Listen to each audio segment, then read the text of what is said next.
The Cat Saw Murder by Dolores Hitchins. Chapter 1. Lily is Frightened.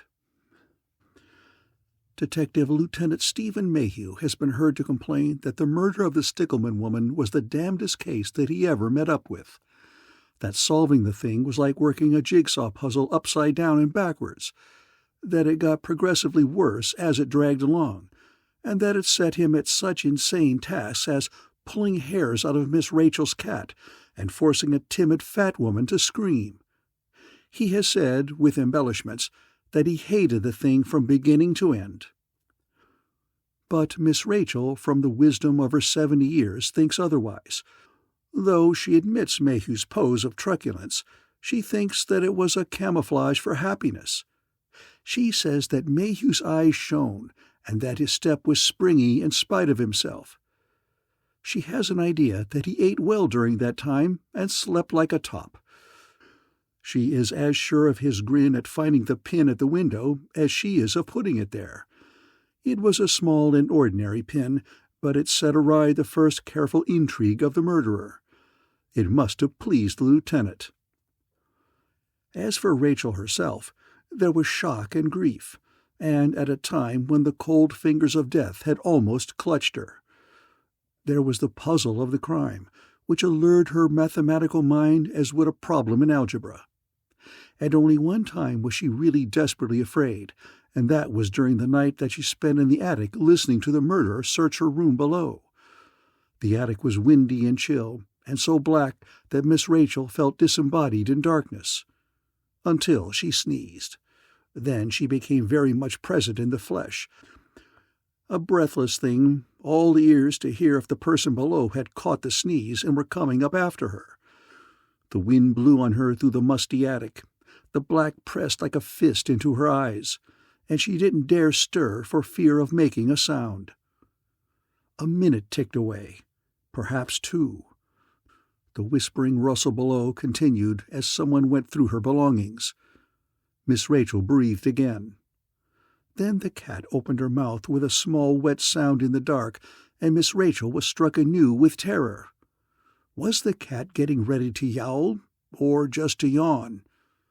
Miss Rachel waited. But Lieutenant Mayhew would object that the story shouldn't begin there, not properly. It should start at the beginning, before even he had barged into the picture. So the scene fades back and back until... The Misses Murdoch were having breakfast. In the bleak spaciousness of their white breakfast room the little table looked woefully astray, as though it had wandered out of a kitchenette apartment somewhere and didn't know how to get back. The Misses Murdoch themselves seemed somewhat lost.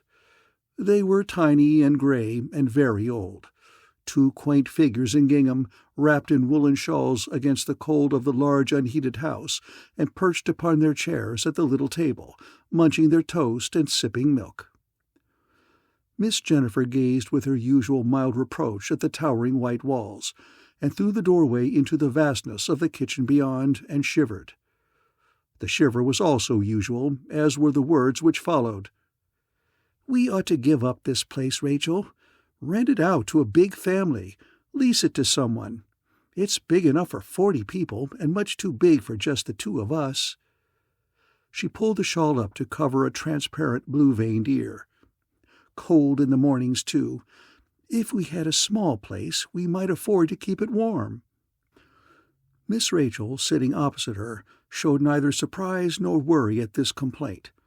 She gave no immediate answer, save the lifting of white brows above her dark and brilliant eyes.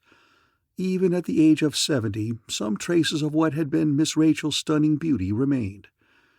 The hairline, though the hair was white and thin, was a perfect widow's peak, and set her small face off into the shape of a heart. Her eyes regarded Miss Jennifer with a dark aliveness, like the movement of water in a little pool which feels the current of the stream. Her hands broke her toast with definite grace. Miss Jennifer did not much resemble her sister. She was a plain elderly woman, as she had been a plain girl, and she held no truck with facial preparations. She looked neglected. Miss Rachel spoke a single meditative reminder. Our father built this house, Jennifer." Miss Jennifer stared irritably at her milk. "I know. So we stay. Even though we freeze, we stay. Keeping up the Murdoch tradition. If it were only possible to break up a tradition and stick it into the stove and get heat out of it, that would make me happy." Miss Rachel seemed pained. "It's been home for more than 40 years, Jennifer. No other place would ever seem right to us after all that time. You yourself would balk at moving when the time came. I know you would." Jennifer softened grudgingly, still unhappy. "So I would, I guess. Come to think of it, I can't really picture us ever living anywhere else. We're used to this old house. A modern place with a lot of mechanical contraptions would probably frighten us to death. But lately I felt the cold so badly. It's like a barn in here. My feet are frozen." Miss Rachel took advantage of the fact that their house stood on a hill to glance out of the window across the clustered roofs of the city below. "The sun's coming up," she said softly, watching. "Now it will soon be warm on this side of the house." The vines at the window ledge grew visibly golden in the light from the east, and their leaves were stirred by a faint breeze. Above a cloud bank on the horizon the dawn came up and up, flooding the sky and tipping the sparrows' wings with amber as they whirled up into the blue. "It's very beautiful," Miss Rachel whispered in the stillness. Miss Jennifer straightened in her chair. "'Tis pretty," she agreed, "though the warmth of it is what I'm waiting for." She bit her toast with feeling. "That yellow streak to the south, along the top of that cloud, it's like a banner, isn't it? Brave on the wind, like a knight's banner on the tip of his lance when he's going to battle. Isn't it, Jennifer?" Miss Rachel's black eyes were big with joy. "Humph," Miss Jennifer said through toast and picked up her cup. Rachel gave her a glance full of uncertainty, as though not quite believing, even yet, that Miss Jennifer saw nothing personal in a sunrise. It was then that the telephone rang. The harsh jangle was caught up and multiplied by the big echoing rooms, so that its summons burst upon the Mrs. Murdoch like a tower full of bells. Miss Jennifer choked on her milk. There was a moment of watchful, questioning silence. Then Miss Rachel touched her lips with a tiny blue linen napkin and got to her feet. "I'll go," she said calmly, as though to have the telephone ring before 8 o'clock in the morning were the most ordinary thing in the world. Jennifer was looking gradually more and more alarmed. Who could it be at this hour? Not the grocer, surely. Mrs. Brannigan? Perhaps her son's been drinking again. But no, she's not to come till Thursday. But who else? "I'll soon know," Miss Rachel said quietly, and went out. Miss Jennifer sat straight and still until her sister returned, not eating but staring with worried annoyance at the wall and picking up toast crumbs with the tips of her fingers. Miss Rachel came back as unhurriedly as she had gone. "It was Lily," she said in reply to the question that Jennifer looked at her. "She asked me to come to see her at that place where she's living, today." Miss Jennifer munched toast with her teeth and the telephone message with her mind, assimilating both gradually. Whatever for? She wondered, staring at Miss Rachel. "She didn't say," that lady replied coolly. Miss Jennifer's face betrayed the beginnings of amazement. "She wants you to come all the way down to Breakers Beach to see her, and didn't say why? The woman's much stupider than I thought to expect you to do that. All that long trip down there and back." "She wanted me to stay with her for a few days." Miss Rachel meditated on the view from the window. "Now that's more odd yet. Stay with her? She's never asked us before." The thoughtful look in Miss Rachel's eye caught Jennifer's attention. "You wouldn't dream of going?" Miss Rachel seemed to watch the city stirring to life at the foot of their steep hill. There was a moment of stillness in the breakfast room. Then, "I'm tempted to do it," Miss Rachel admitted. Jennifer almost shook with alarm. "Rachel, to stay at Breaker's Beach? Why, that wet sea air wouldn't be good for you. You might get pneumonia or asthma or whatever you catch on beaches. Oh, you mustn't." "Nonsense," Miss Rachel put in calmly. "I need to get out, to get away from here for a while. You yourself were suggesting a change just a few minutes ago, now weren't you?" Miss Jennifer shook her gray head. "Not that kind of change. Just a short move, I meant. Not all the way down to the—" Her sister cut her off again. "Don't be a goose. Breaker's Beach is just an hour from Los Angeles on the electric train. It isn't as if Lily were living in Timbuktu or Naples, though goodness knows I almost wish she were. Just the names of those places. However, it sounded interesting, going to the beach, I mean. You and I never go anywhere any more. Do you realize that, Jennifer?" Miss Jennifer put her lips together firmly and looked reproof at her sister. "At our age, we shouldn't expect to. We're elderly, Rachel. We need quiet and rest. I'm content not to go gallivanting around the country. I know what's best." "Is it best?"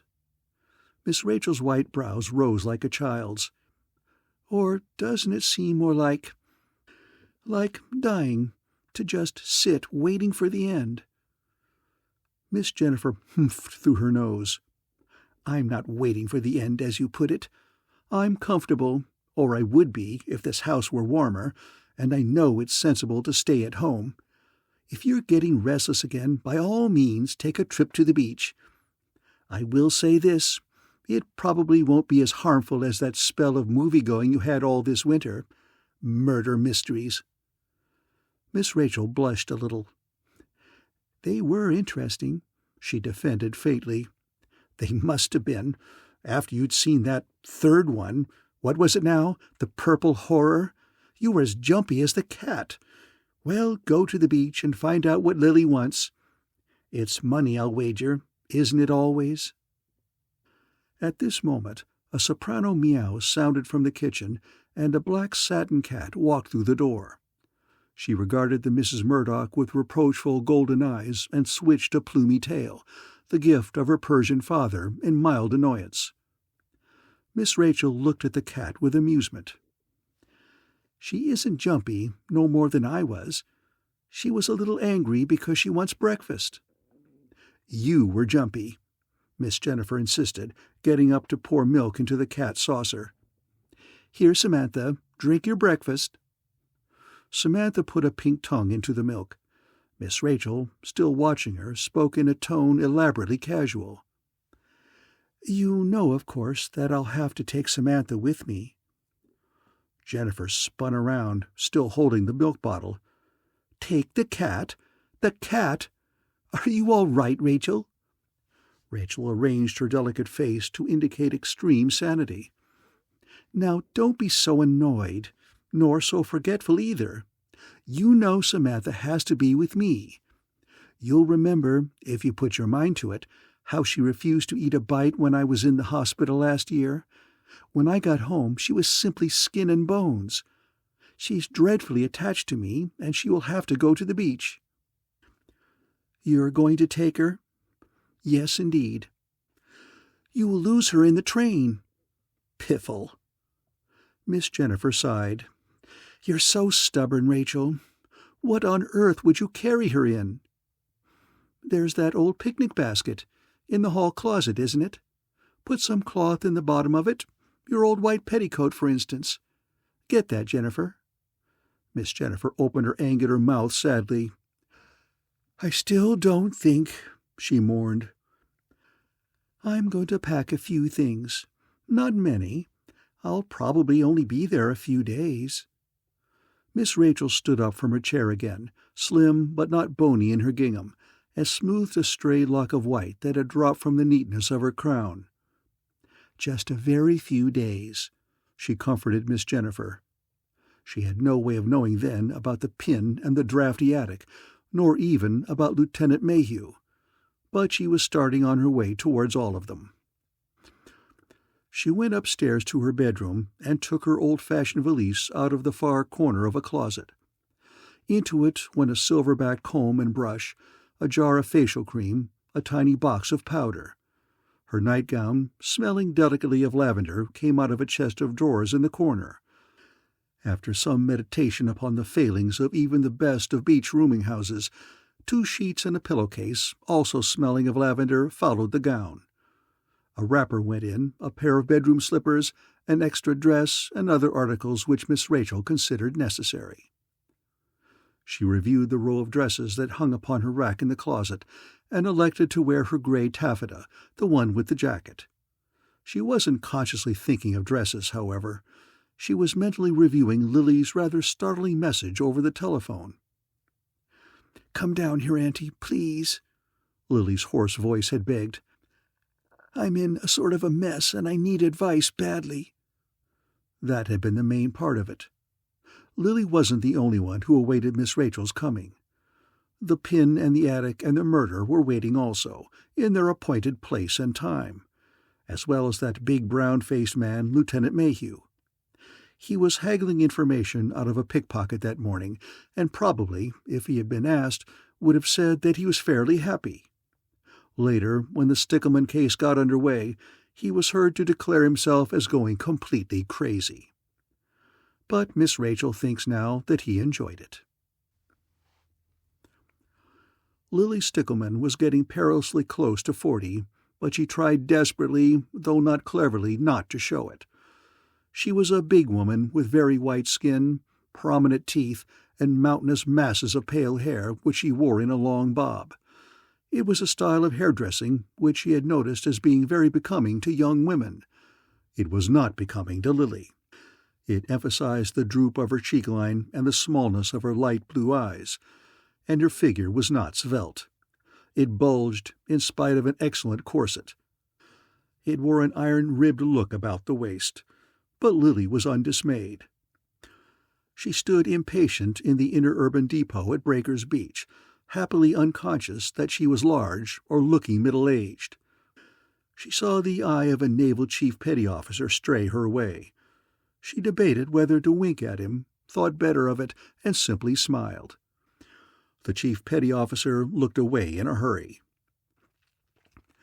A smug expression overshadowed the other things in her face without obliterating them, worry and anxiety and a wavering resolve.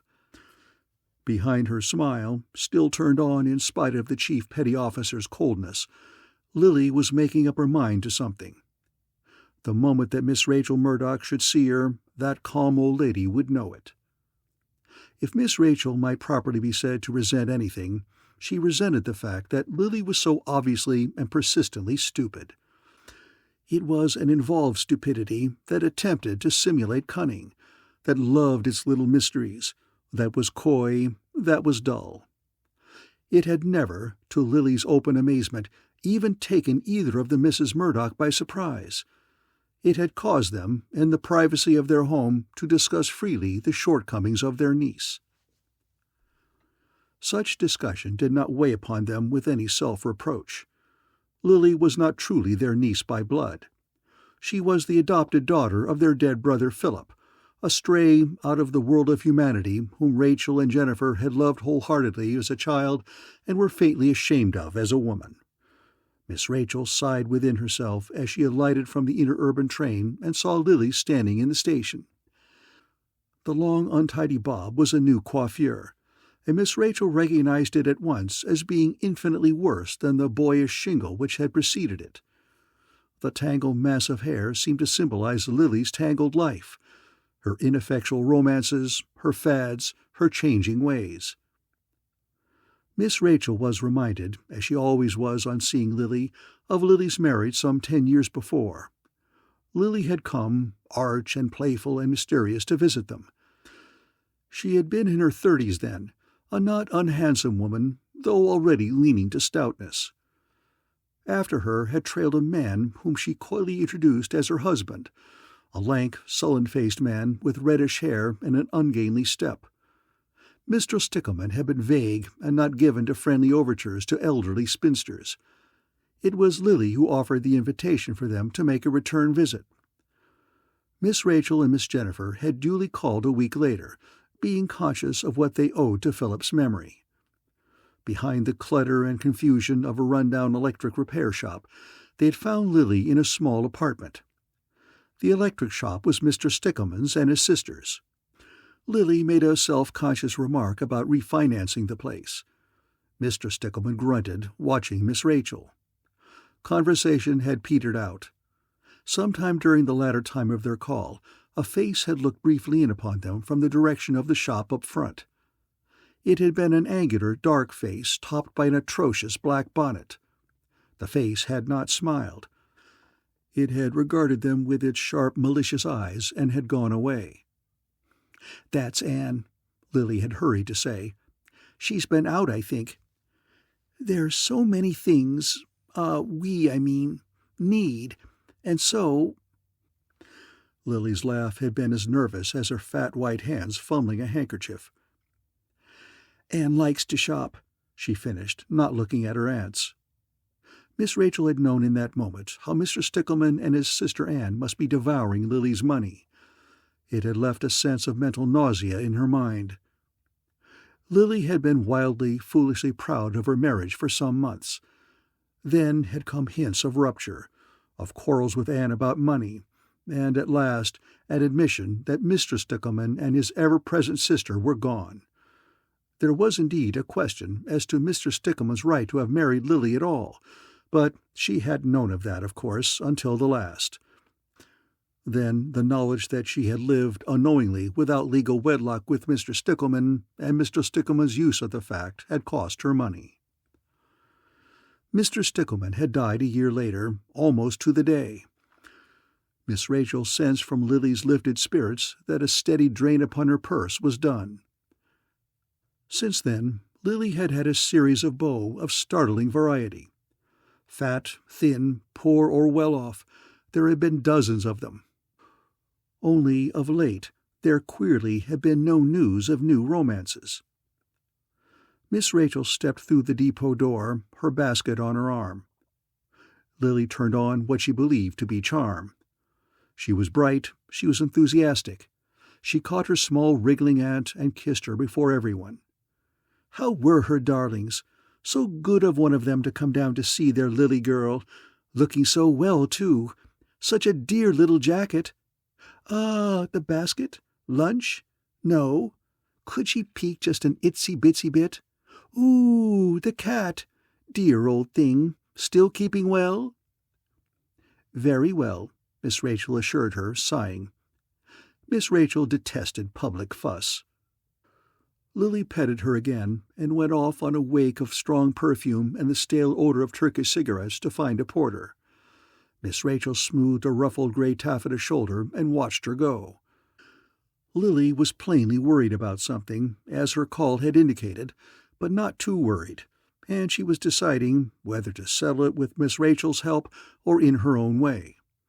If the latter, it would be a haphazard way, with much lost motion and dull pretense.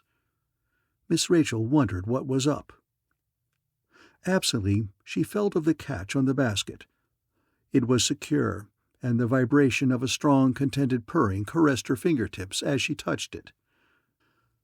Lieutenant Mayhew has wished that he might have had the gift of second sight at this point. He maintains that he would have sent Miss Rachel straight back home, cat, baggage, and all. Today, he thinks, he could have had the pleasure of knowing that two thoroughly disagreeable people were in prison, cruel and ruthless people who deserved much worse than they got. Miss Rachel had made him let them go. End of Chapter 1.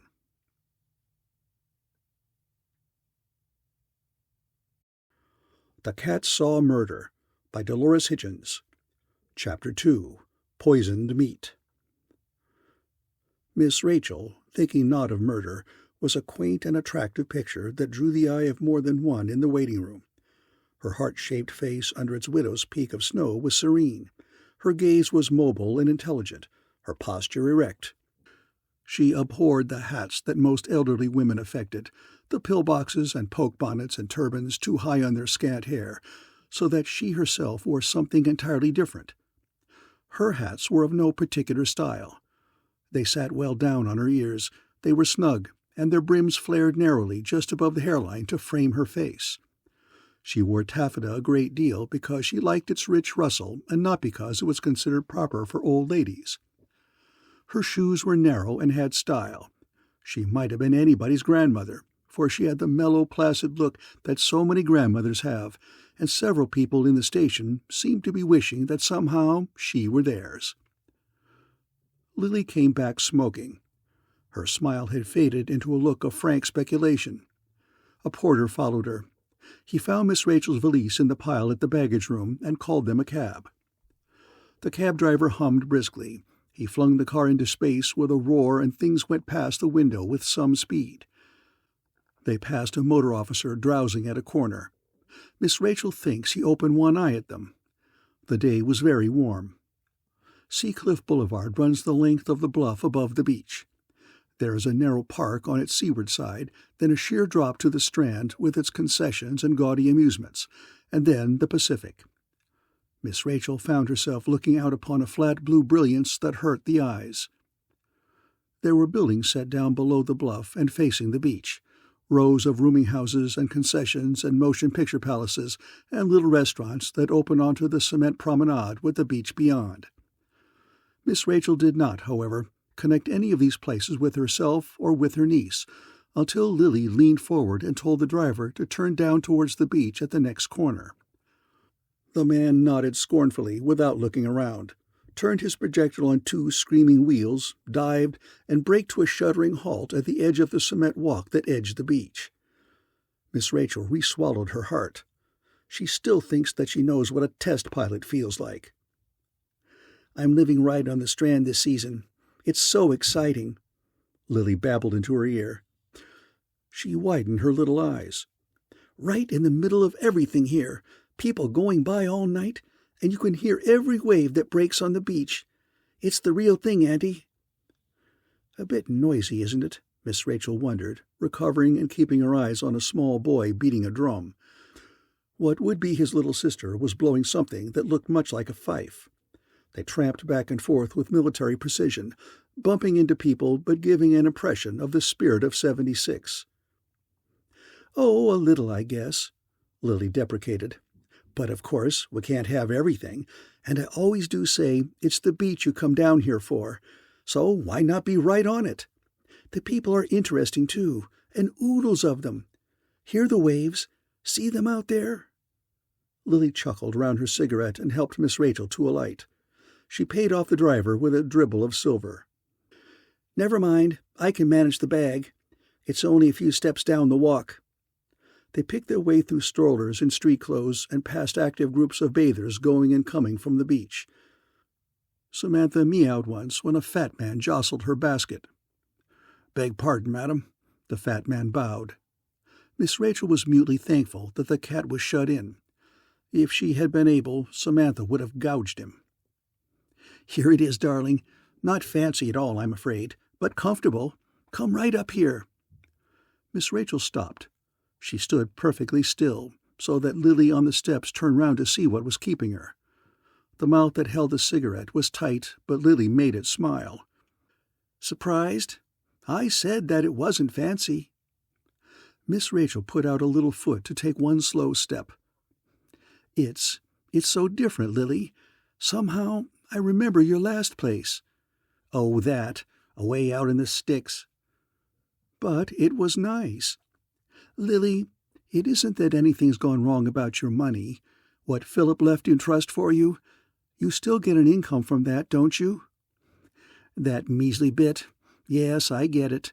But don't judge this place by its looks. Rents are higher right here on the water.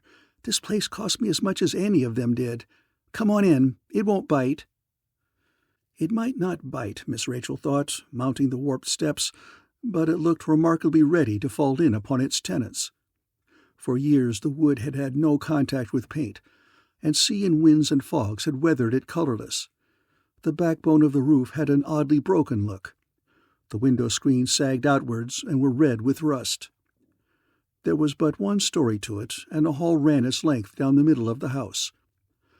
From the bright sunlight of the beach, they stepped into musty gloom. Miss Rachel put out an exploring hand. "It is dark in here," Lily was admitting.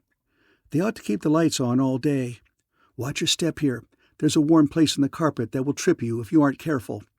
I nearly broke my neck here last week. Didn't really hurt me any, though," she hastened to add. They went past several doors, darker rectangles in the half-light of the hall. One of them was opened a crack. Against the darkness of the wood, Miss Rachel clearly saw the ghostly paleness of 4 fingers. Someone was standing there, staying quite still behind the door until they went past. Not hiding exactly. The hand in view showed that they didn't care whether their presence were known or not. They waited in an empty hall. Miss Rachel walked a bit faster. Lily's corseted bulk had halted up ahead, and there was a rattle of a key in a lock. A widening crack of light shone into the hall. Lily gestured Miss Rachel in ahead of her. "This is the room I got for you, Auntie. It's like the rest of the house, not elaborate or anything fancy, but I think you'll find it comfortable. My room is right next door towards the back. On the other side of you is Mr. Leinster. He's young, but he's very quiet. I don't know the people across the hall. They came just yesterday. A girl with what seems to be her mother. They're quiet, too. Were last night, at any rate. All you'll hear during the night is the sound of the waves, with maybe snatches of the merry-go-round music from the other end of the Strand. Oh, this will be fine, Lily. I'm sure that I'll enjoy my visit here. When you called this morning—" She watched Lily's face to see if it betrayed any of the alarm that the woman had expressed in her message. It didn't. Lily was being quite casual in lighting another cigarette. "When you called and asked me to come down, the idea really appealed to me. Jennifer thought I shouldn't come." "Dear Aunt Jennifer."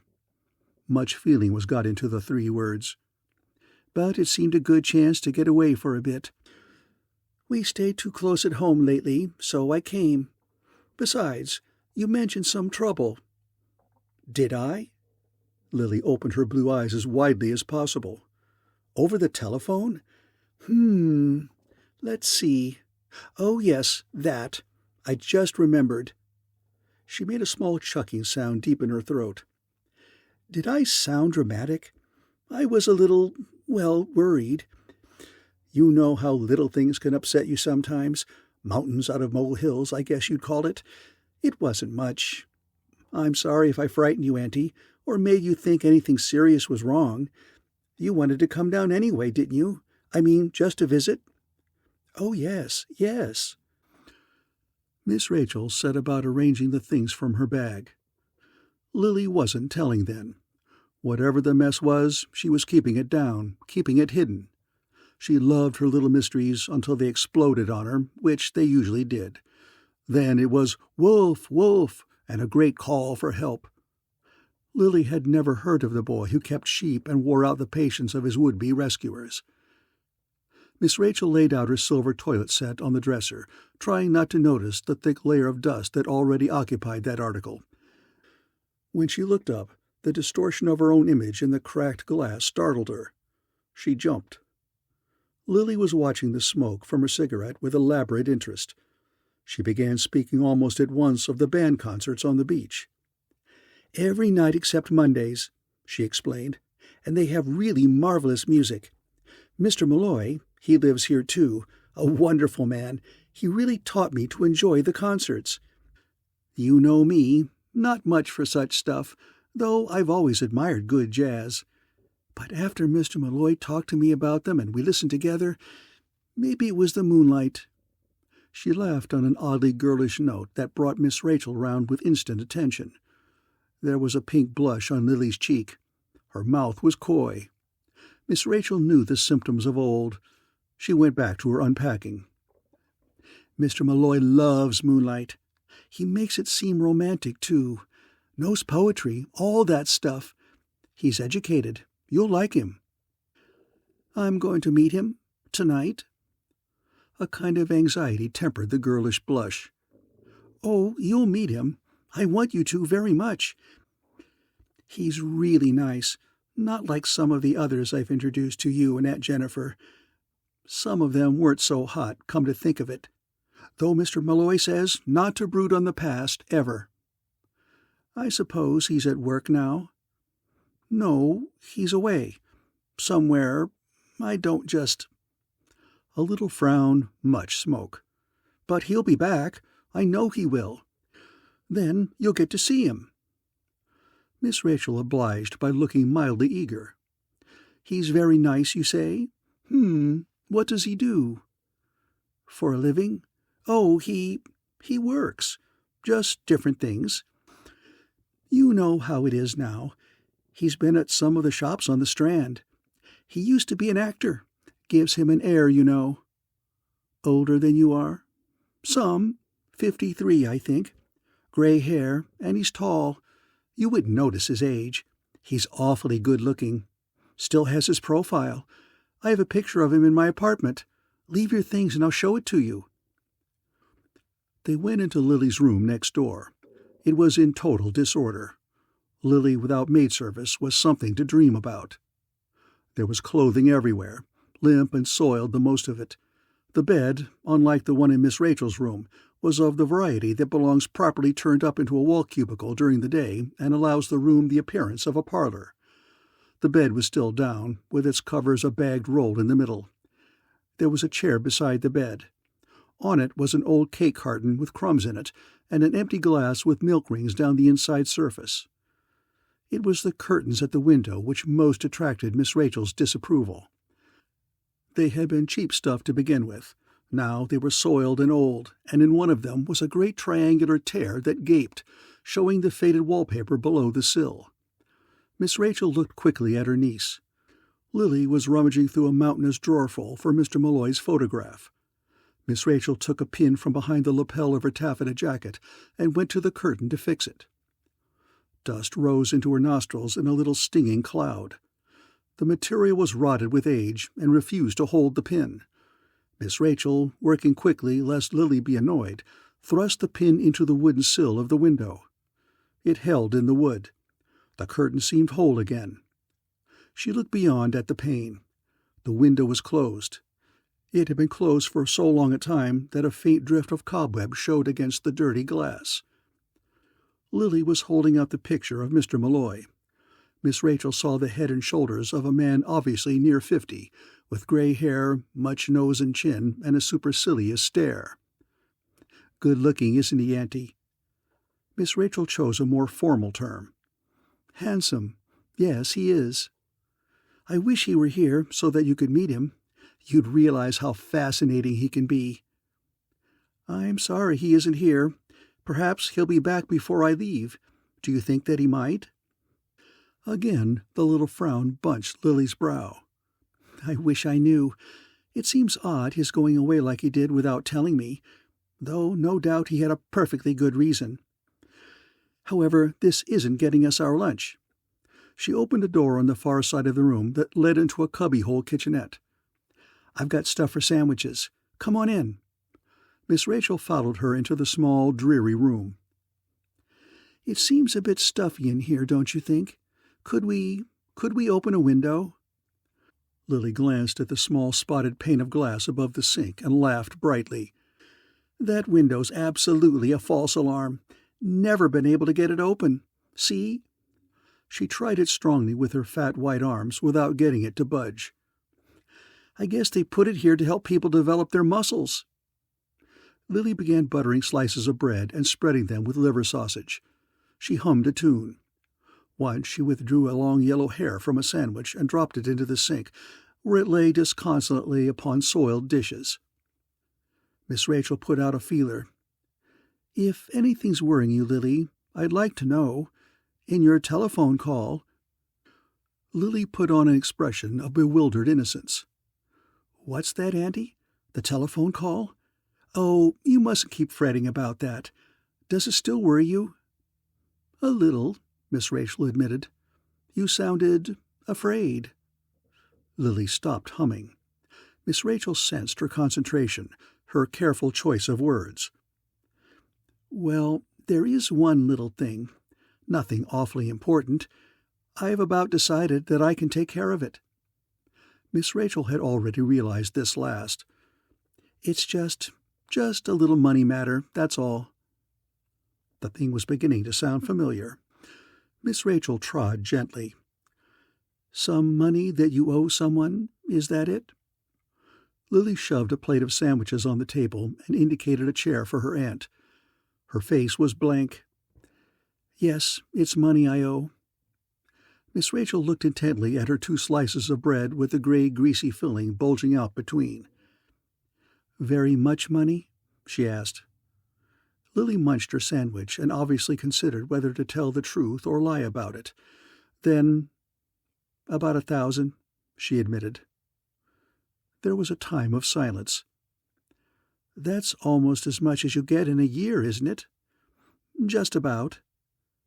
Were you wanting me to help you, Lily?" "I had a wild idea about it this morning. That's when I called you. My memory must be playing tricks on me. I didn't remember till later that your money's in trust the same as mine is."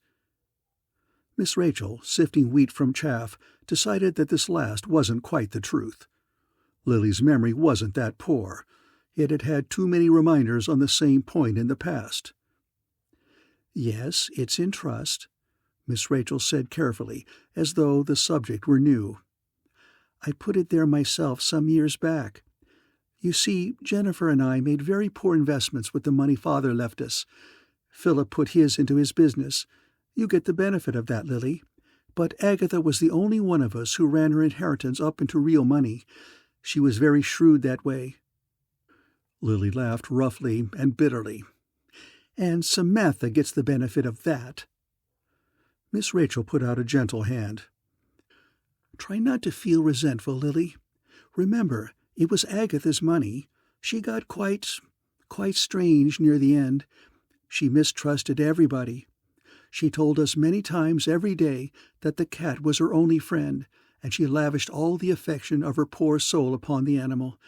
It seems cruel to you to need money and have it belonging to a cat, but there's nothing we can do but wait.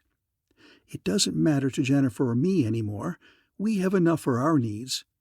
You should. You get all the income from what Agatha left." "No, not all. Just enough to pay for Samantha's care. Be patient, Lily." Lily breathed hard through her nose and gave her aunt a long look.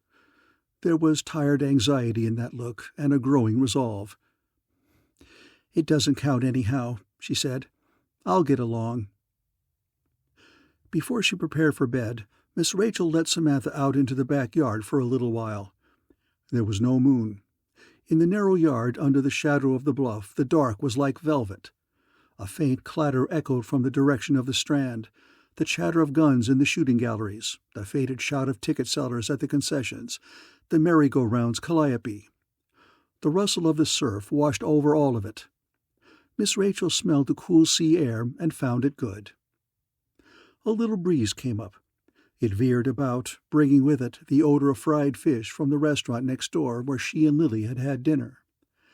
And then something else. Miss Rachel stiffened there on the small back porch. She turned her head, drawing the air strongly into her lungs. A look of fright came into her face. She caught at her heart where it seemed to go pounding up into her throat. She had trouble then making her voice work. "Here, kitty, kitty." She stooped, holding out her hands. The cat did not come at once. For a long moment Miss Rachel stood there in her awkward position, her limbs trembling as if in sudden cold. Then Samantha came, emerging out of the night. Her eyes drifted goldenly up the steps as if they were alone. Then the light from behind Miss Rachel caught the glisten of her fur. She rubbed Miss Rachel's wrist with a hard little ear.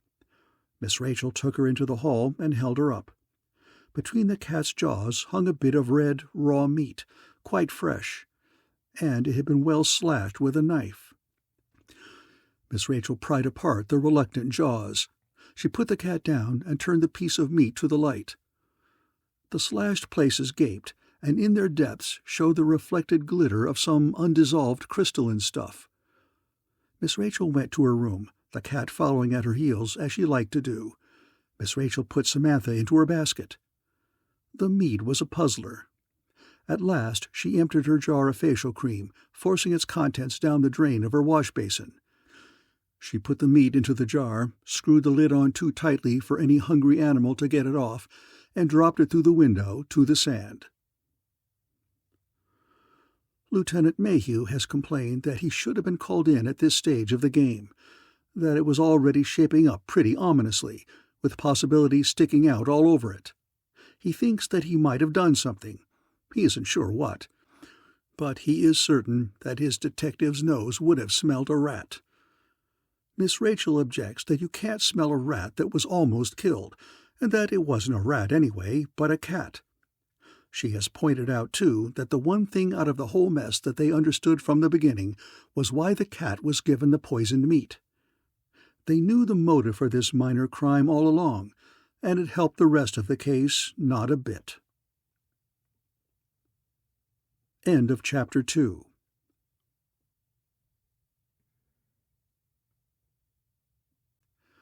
The Cat Saw Murder by Dolores Hitchins. Chapter 3. Miss Rachel Receives a Letter. Miss Rachel was conscious, in that first moment of wakening, of several things. Of the moonlight, like a white hand pressed against her window, of the somber ticking of her little clock, of the wet boom of the surf, of her own heart beating fast and hard, and also that other. She looked about the dimness of her narrow room. There was no one in it but herself. It had been outside her door then, that scratching, clawing sound. Fingernails, she knew somehow, scrabbling at the lower edge of her door from the hall. "Who's there?" she called into the night. There was no answer, and the scrabbling sound suddenly stopped. Her little clock ticked, the surf thundered. A minute went by in moonlight. Miss Rachel sat up, and the cold caressed her.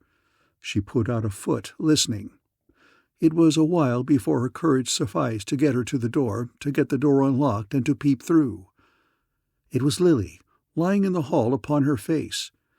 She was plainly out of her corsets, her body loose inside the dingy wrapper and the disarray of her hair hiding her features. She was, however, not dead. Even as Miss Rachel bent down to touch her, she moaned and stirred. Miss Rachel heard her own voice echoing faintly down the dim-lit, empty hall. She was hoarse with a kind of tight drying of her throat, and the words shook. "Lily, Lily, get up!"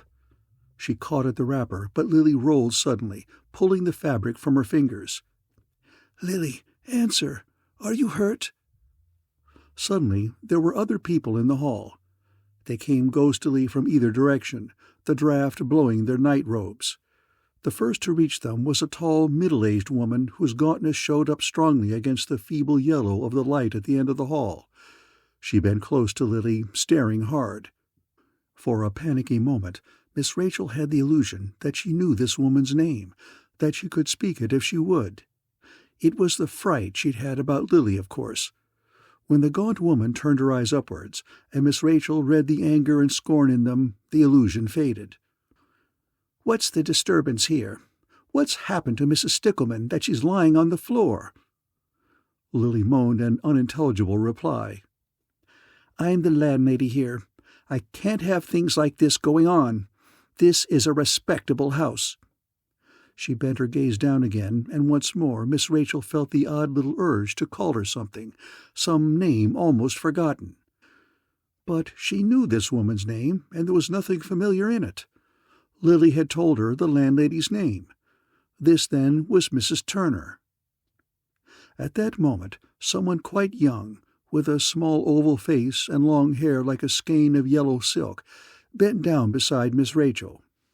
She was so clean and shining, and the odor of her was so faintly fragrant, like flowers with dew on them, that Miss Rachel, even in the midst of her fright and perplexity about Lily, had to notice the girl. There was another woman with her, just stepping into the hall from the doorway opposite Miss Rachel's. She was an older woman. Her eyes were wide and yet bitter, and her hair was gray. The girl helped Miss Rachel turn Lily, and so saw her face. She stood up at once and said something to the older woman in a low tone. They both drew away, and the girl looked as if she had touched something she would rather not have. But when she saw Miss Rachel's frail arms vainly working against the looseness of Lily's bulk, she bent down again and helped to lift her. Two others, a man and a woman, came from the front part of the building, but they stayed back and did not help. Mrs. Turner lent a grudging hand. "If it's a fit," she warned harshly, "take care that she doesn't bite you. They'll do it." They got Lily into her bed, and everyone left the room except Miss Rachel. Lily was not totally unconscious. Her eyes roved the room, which had the light on when they entered it. She seemed lax and stupid. A red abrasion showed plainly on her chin, as though she had been struck a glancing blow by a hard fist. A series of marks darkened in the flesh of her throat and became fingerprints. Her breathing filled the room. There was no attempt to talk for a long while. Miss Rachel watched the window. The moonlight faded and changed, and things outside began to show softly in the gray of dawn. Some billows of fog went by on a morning breeze. A light flashed on in the back window of the restaurant next door, and a faint clatter of pots rang out. Miss Rachel could smell coffee being made. She looked at Lily after it had become quite light in the room and found the big woman's eyes upon her. Miss Rachel leaned from her chair to touch the blankets gently. "Are you feeling better?" Lily's look was stony. "I'm all right." "Can't you tell me what happened? I'd like to know." "I can't tell you." Miss Rachel sat back, rebuffed. "I don't mean to be prying, Lily. I only wanted to help you if I could." "You can't help. Nobody could. I'm in it up to my neck." Miss Rachel leaned forward again, just a little. "You can't be sure. There might be something that I could do. Let me try." Lily looked at the ceiling and did not answer. "You mustn't think that I want to interfere with your affairs. I don't, really. If it's something you can handle alone, well and good. But if it isn't... You see, Lily, I can never quite forget that you were Philip's little girl. None of the rest of us ever had any children. Once you fell down the stairs at our house. I picked you up and bandaged your knee. Do you remember?" There was still no answer. Lily looked away towards the window, and Miss Rachel caught the reflected glitter of tears. "It might help some just to talk it over. It looks as if someone has attacked you. Does it have anything to do with the debt you owe, the one you spoke about?" Lily jerked her head once in mute assent. Miss Rachel went on very carefully. "And about your living here in this odd place.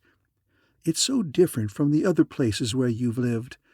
I could understand your being here as a makeshift till you found something better. It's only a makeshift house. Are you trying to save money to pay off your debt?" She had been careful, but she knew by Lily's expression that she had blundered. The woman turned over at once. She was defensive, and her eyes were angry. "I like it here," she flung out. "And that's why I'm living here, because I do like it. It has nothing to do with the debt I owe, nothing, so forget it."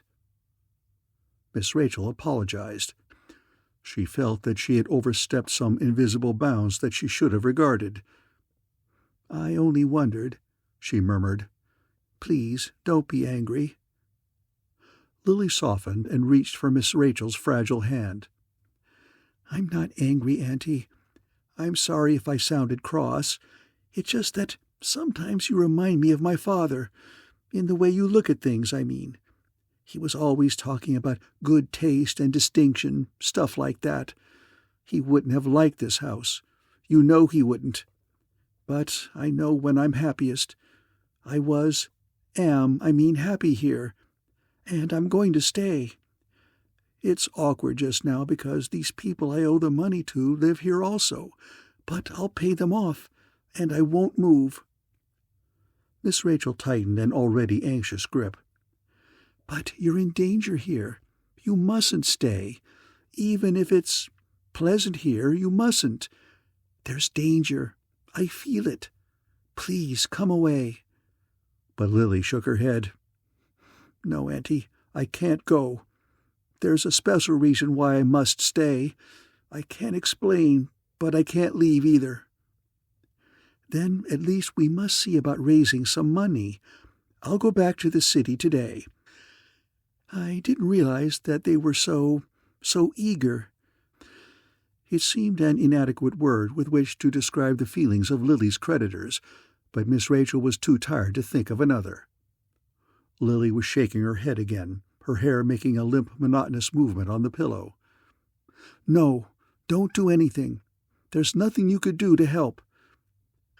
"I might be able to get $1,000. Lily looked up with her face stark. "It isn't 1,000 anymore, Auntie. They want 2,000 now." Miss Rachel didn't attempt to answer that one. There didn't seem to be much that she could say. Her thoughts went sick on her. She sensed that this time Lily's trouble was much deeper, more sinister than her other affairs. Lily had been attacked either in her room or in the hall, and she had been choked almost to insensibility. Her debt had doubled itself some time during the hours that Miss Rachel had slept. It was very confusing, and it was frightening. The cold crept down Miss Rachel's back as she sat by Lily's bed. She remembered with sudden nostalgia that today was the day for the cleaning woman at home, and that Jennifer, capped and aproned, would be meeting Mrs. Brannigan at the door of their big house in a little while. She wished herself there, instead of in this stuffy, forbidding room with Lily staring at the ceiling through her tears. She had an urge to go home. But Lily had been Philip's little girl in those lost years when Miss Rachel was young, and that same little girl, somehow mysteriously transformed into a gross woman, needed help now. She looked through Lily's eyes. She pleaded with Lily's voice. Miss Rachel became lost in reverie, remembering what had been. It was Lily who roused her from her chilled remoteness. Her hand, touching Miss Rachel's, startled because it was so cold. "Go back to bed, Auntie, and finish your sleep. Everything will be all right. Run along." Miss Rachel rose, feeling stiffness and tiredness echo along her bones. Lily did not turn her head to watch her go.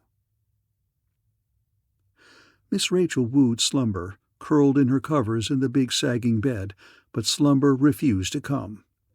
A faint mewing at last allowed her an excuse to rise. She got from bed and released Samantha from her basket. The black cat arched herself prettily, closed her eyes to yawn, looked an apology in the direction of her mistress, and walked about the room on her silent small feet, sniffing at things. Miss Rachel put on her clothes. When she stepped out into the hall with the cat under her arm, she came face to face with the young girl and her mother, whom she had seen in the hall during the night. The girl was dressed simply and smartly in white, with her gold-colored hair drawn into a knot upon her neck. She was very straight as an Indian, Miss Rachel thought, though she had never seen in the flesh a specimen of the red race. The girl's mother, beside her, looked subdued and tired. Her mouth was tight with some repressed emotion. She was of the same height as the girl, but the girl's young straightness was lost in her. She was bent as a crooked tree. Miss Rachel hesitated, expecting them to ask after Lily. They murmured a brief greeting and went past her to the door. Miss Rachel found Lily's door in the gloom and tapped, and presently her niece opened to her. Lily had her throat bandaged with a strip of rough cotton, for concealment, Miss Rachel thought, and the mark of tears was plain on her face. "Come in, Aunt Rachel. Here's a chair. I expect you're getting hungry. It's after 9. I have some things for breakfast. I'll fix them right away." Miss Rachel disclaimed any appetite. She had noted the ink stains on Lily's thick fingers and the envelope propped up on the dresser. The envelope bore Miss Rachel's name in a wide scrawl. She went up to it timidly. "Is this for me?"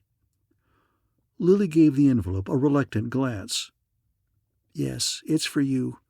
I was going to give it to you after breakfast, but I might as well do it now." She picked up the envelope and looked at it curiously before she gave it to Miss Rachel. There was still evidently some thought in her mind about it. "Here you are, Auntie. Keep this thing safe somewhere. It's not to be opened unless something happens to me." She looked at her aunt directly in the eye, and for once Miss Rachel found no dissimulation in her face. "I mean, in case I die. Then you must open this and read it." Miss Rachel clutched the envelope. "Lily, are you really afraid of someone? Do you know that you're in danger here?" Lily shook her head in a pleasant determination. "I think not. Not real danger. But they're getting rough. You know that." "Lily—" But Lily's bland immobility beat back Miss Rachel's pleading. She felt as if she might as well be talking to the wind. But she had to go on. She begged Lily again to come away. Lily wanted breakfast. She laughed, not wholeheartedly, and propelled her aunt towards the kitchenette. They ate toast and fried salt pork and scrambled eggs. Lily gobbled her food with relish, but Miss Rachel could not bring herself to be hearty.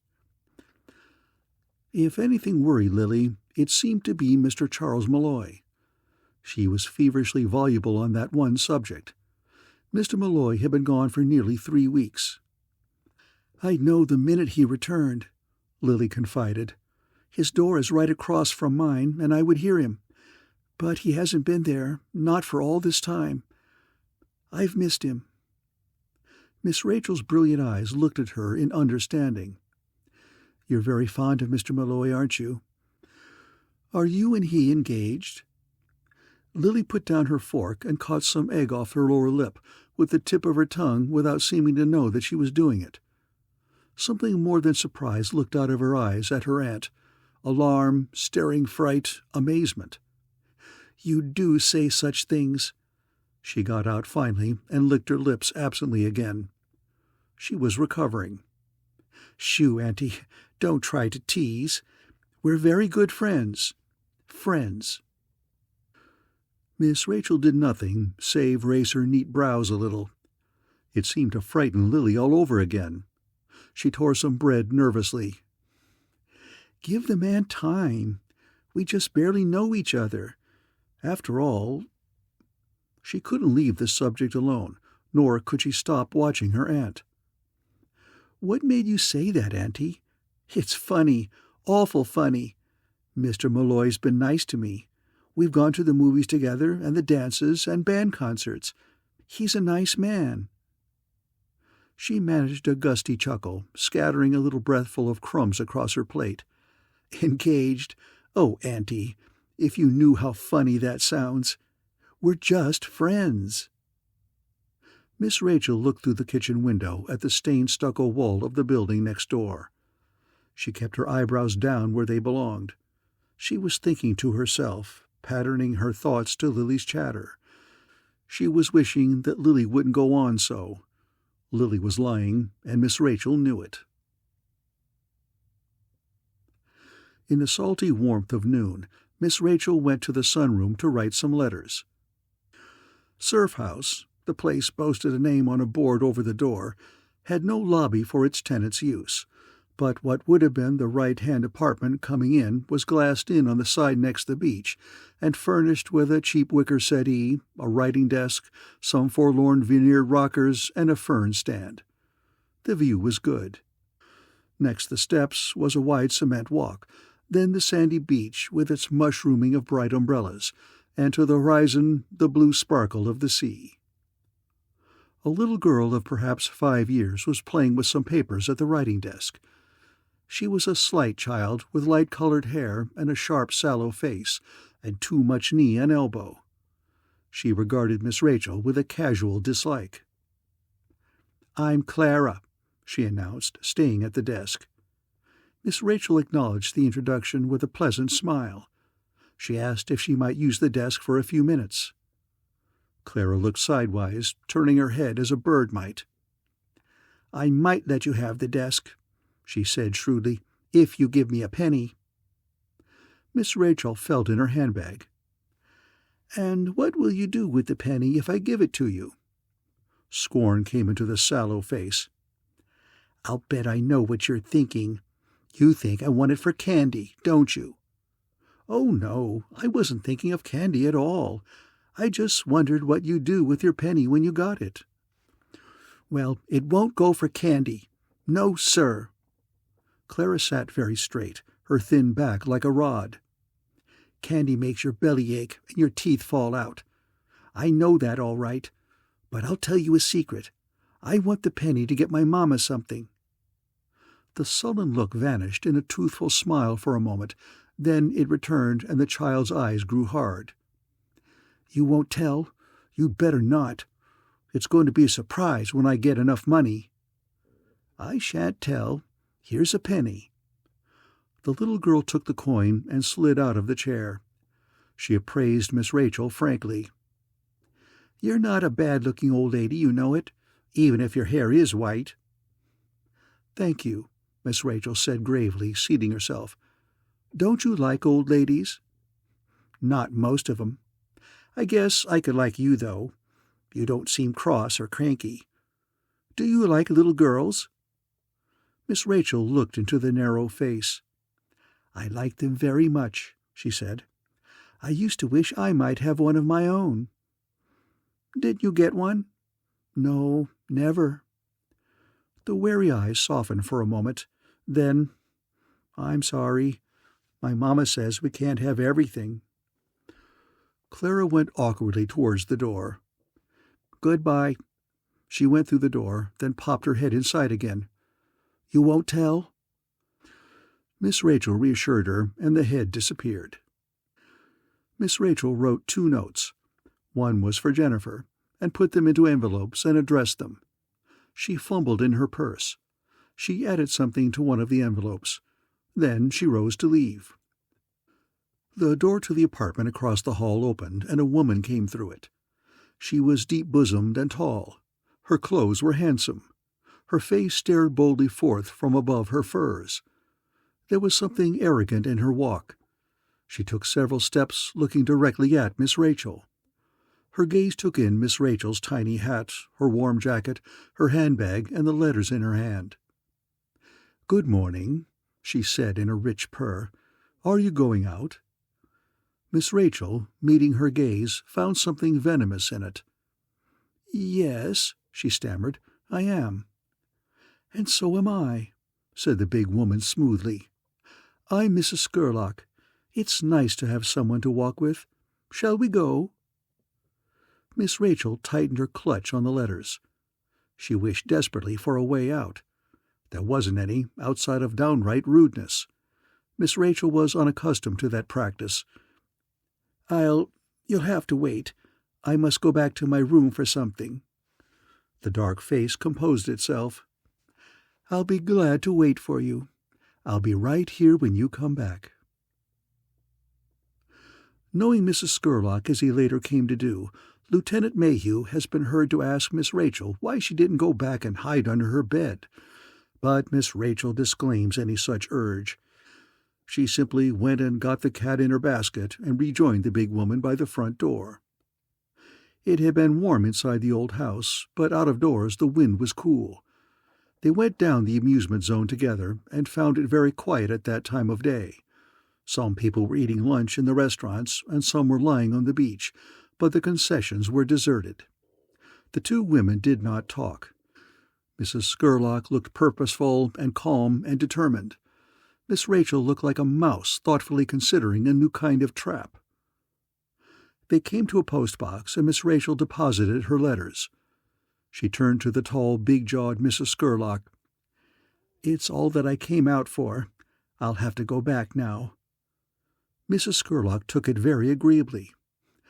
"I only came for the air myself," she said. "I must be getting back too." End of Chapter 3.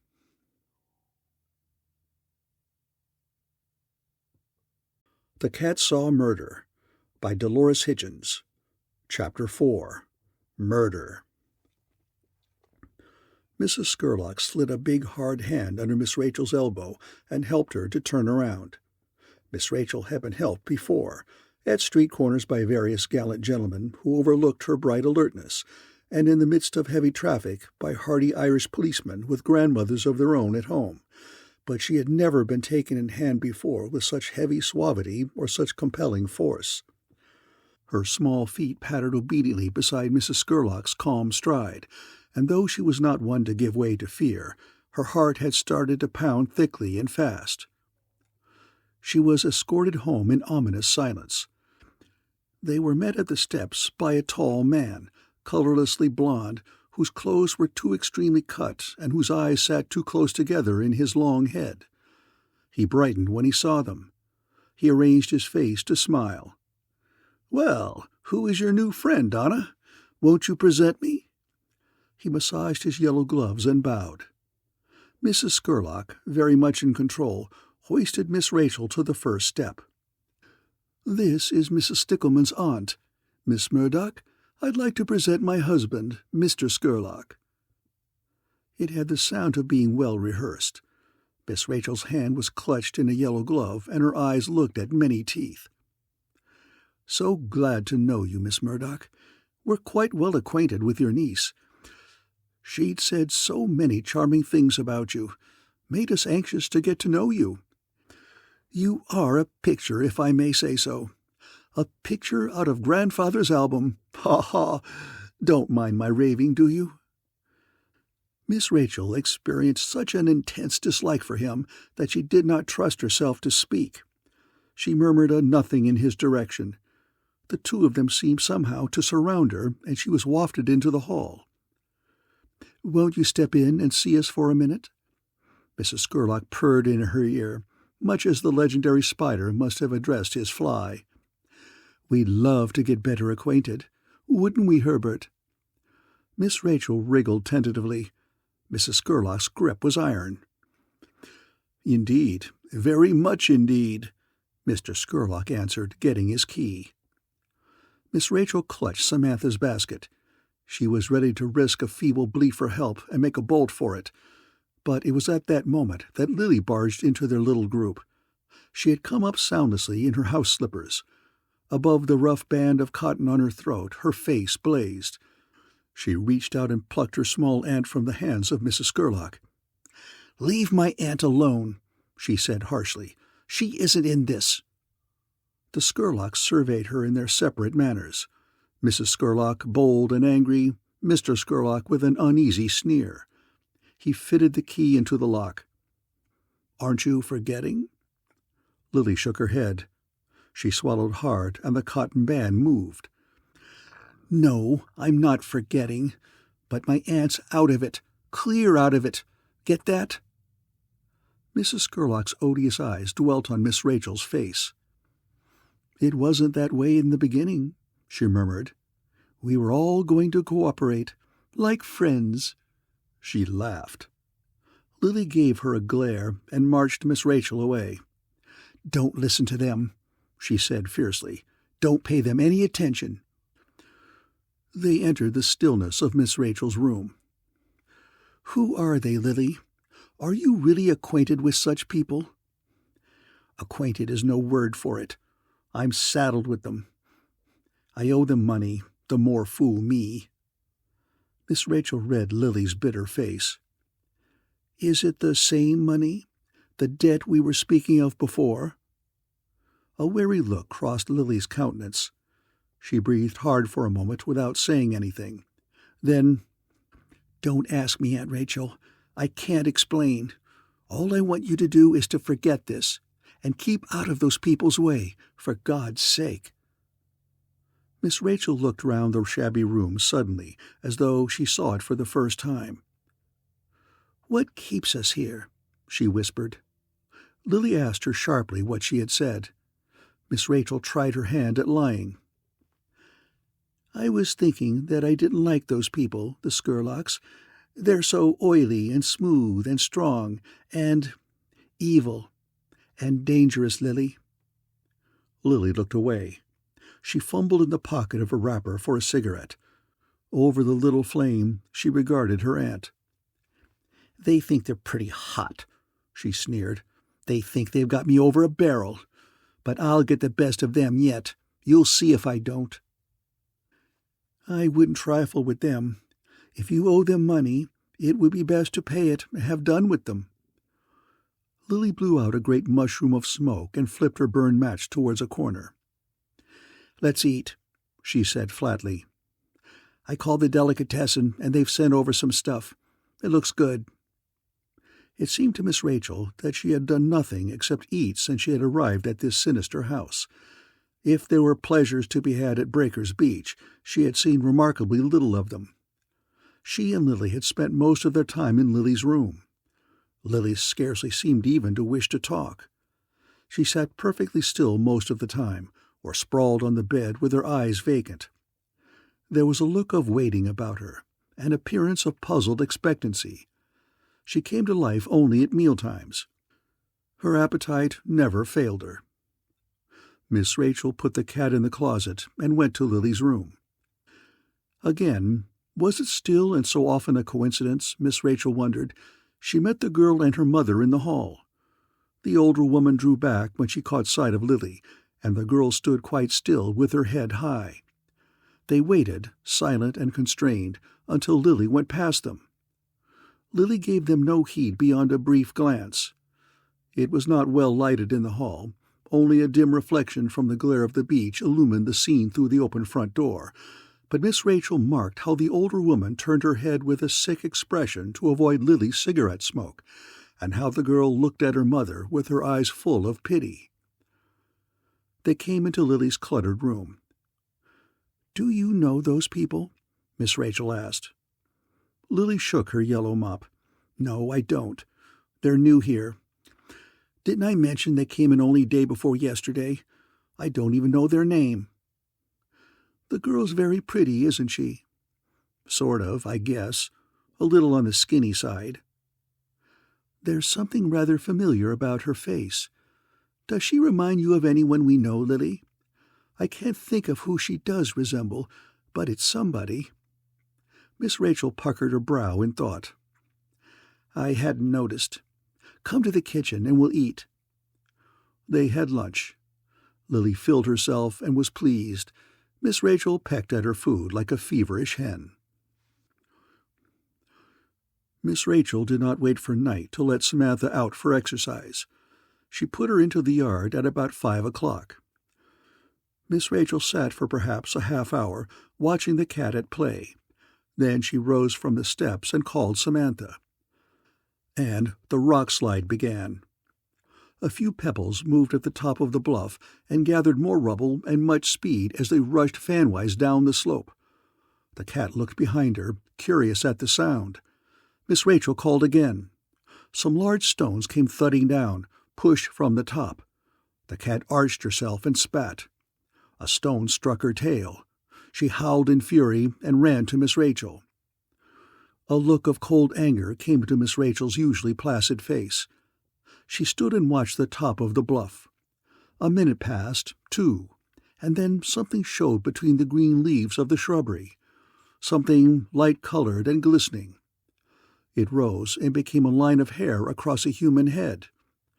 Blonde hair, but the eyes did not show themselves. They peered hidden through the leaves. In another moment the head was gone. Evening came down drearily and brought a rolling fog in from the sea. The old house on the beach was shut off. It might have been a ship 1,000 miles from land. Fog pressed wetly at Miss Rachel's window. It was like cotton batting held up against the glass. There was no seeing through it, and even sound was dimmed. The air was thick and damp to breathe, and had a strong smell of the sea in it. Even within the 4 shabby walls of her room, Miss Rachel could feel the increased reverberating thunder of the surf. Under the fog the tide was rising. It shook the loose pane with a ghostly rattle, a sound that attracted the attention and disapproval of the cat. Her golden eyes reproached her mistress for their bleak surroundings. She meowed once, forlornly. At 8:30, Miss Rachel put down a book to take her tonic, which she had forgotten in the agitation of the night before. The label said definitely, "Take at bedtime, 2 tablespoonfuls," and as a sop to her conscience, Miss Rachel took 4. It was a harmless though bitter medicine. After her double dose, there was little left in the bottle. "It tastes worse than ever," she told herself half aloud, "and I'm glad that it's almost gone." She put on a shawl, went through her door and locked it, and was almost to Lily's door before she realized that the cat had followed her into the hall. 2 amber eyes glowed at her feet. Miss Rachel picked up Samantha and marveled as always at the cat's heaviness and the sleekness of her fur. Her first errand was with Mrs. Turner. At the end of the hall she stopped before the landlady's door. From the room inside came the smooth running hum of an electric sewing machine. At Miss Rachel's tap, the hum stopped and Mrs. Turner opened the door. "Yes," she said sharply. Beyond her, the room looked warm and comfortable, with the sewing machine in the middle of it and yards of curtain material thrown over the sewing table. "Yes," she said again. "I need some towels," Miss Rachel requested. The woman swung on her heel and went out of sight behind the door. When she returned, she bore one single towel across her arm. She held it towards Miss Rachel. "Laundry's tomorrow," she said curtly. Taking the towel, Miss Rachel went back to Lily's door to say good night. The hum of the sewing machine rose behind her, fiercer than ever, as though Mrs. Turner resented being taken from her curtains. Lily had a headache. She was lying down on her perpetually disordered bed with a wet towel on her forehead. She was fretful, and she looked tired, but when Miss Rachel would have gone to her own room again, Lily begged her to stay. "I'm lonesome," she admitted roughly. "I'd like to talk, too. Maybe I've been a fool, keeping all of it to myself. I've been thinking, maybe it wouldn't hurt to listen to what you think of it. Want to listen?" Miss Rachel settled herself in the depths of a large dirty leather chair and took the cat on her lap. "Of course I'll listen. Tell me anything you wish to." Lily sighed with a rasping sound. She prodded the wet towel and licked her lips. "I'll start off by admitting that it's mostly my fault. I can see now what a nut I've been. You will too before I'm done. But perhaps you'll figure a way out that I couldn't think of. Gee, my head," she moaned a little. "Hand me that box of aspirin and get me a glass of water, will you, Auntie?" The aspirin and water were brought. Miss Rachel waited for Lily to go on. "Damn this headache. I could scream. And with this mess I'm in, it's too much. Maybe I can help. I hope so. Anyway, I'm in debt. I told you that much. I didn't tell you that it was a gambling debt, but it is. I still can't understand why I didn't win, or rather, why I couldn't keep on winning. At first, my luck was wonderful." "Your luck?" Lily turned her head sharply to regard her aunt. "What makes you say that way?" she demanded. Miss Rachel looked very innocent. "Oh, I don't know, really. Something you said, I guess, about not winning. You seem so sure you should have." Lily laughed bitterly, but a look of something like shame came into her face. "Charles, Mr. Malloy, that is, had a system of winning at bridge. I guess if I were you, I'd call it cheating. I didn't think of it that way at the time. These people had won almost $50 from me, playing in the evenings in their apartment. I was mad, and I wanted to get my money back. It didn't seem any harm to use the kind of cards that Charles had. He explained how to read the backs of them when they were dealt." Again her glance crept to her aunt's face. "You think I'm terrible, I bet. Maybe I was." But Miss Rachel was not thinking that Lily had been terrible. She considered it an almost incredibly stupid trick. If it had been the Skurlocks with whom Lily had played, she could guess how long they had been fooled by Lily's system. Lily went on in a more sober tone. "Well, it went fine at first. Charles and I were partners against them for several evenings. We made the stakes high and we won. Then Charles got a temporary job in a novelty store on the Strand. It was evening work and we couldn't play with these people anymore. I'd liked the idea of winning. It seems so easy that way. So I talked to Mr. Leinster. He's the young man in the apartment on the other side of yours, and really friendly, too, and he said he'd be my partner. I couldn't somehow explain to him about the cards. He looks like kind of an honest guy, so I thought I could do it alone, perhaps. But we didn't win. We lost. We kept on losing. Then Mr. Leinster got worried and said that he couldn't afford to lose money like we were. Auntie, I just knew we had to start winning sometime. Why, I knew every single card and who held it. If I could just have thought faster sometimes when we were playing. Well, I told Mr. Leinster to please stay in the game as a favor to me, and I'd stand all losses for the two of us. He didn't like that, but I begged. So we went on playing every evening, but still we didn't win. I got sort of desperate. It was like a nightmare, and I had got to owing them a lot of money. Oh, Auntie, the stakes went up and up till they were terrible. I tried and tried to be careful, to think it all out, but bridge can get you all mixed up if it's played fast like they. But, Auntie, aren't you even listening?" It was true that Miss Rachel looked remarkably drowsy. She struggled up when Lily spoke to her. She tried to seem alert. She was so desperately eager to know with whom Lily had gambled. It was the one fact that the big woman had persistently kept back. Minutes ticked by on Lily's battered clock. When she spoke again, it was in a different tone and upon a different subject. "Auntie, there's one thing I'm very sorry for. I wonder if you knew.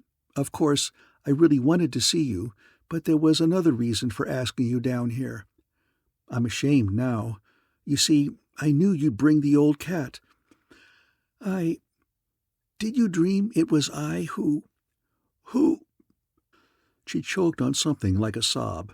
Her voice drifted to silence in the room and was washed out by the muffled thunder of the surf. Miss Rachel wanted to look up, but her eyes were swimming with sleep. She wanted to open her lips and tell Lily what she did know, that she understood and that she forgave, but the words wouldn't come. Her head seemed heavy and stupid, and the room was swinging slowly out of focus, its lines distorting themselves into odd angles. A pleasant fluffiness was billowing up into her thoughts. A lethargy weighed her limbs. She felt the cat stir gently in her lap and lift her head.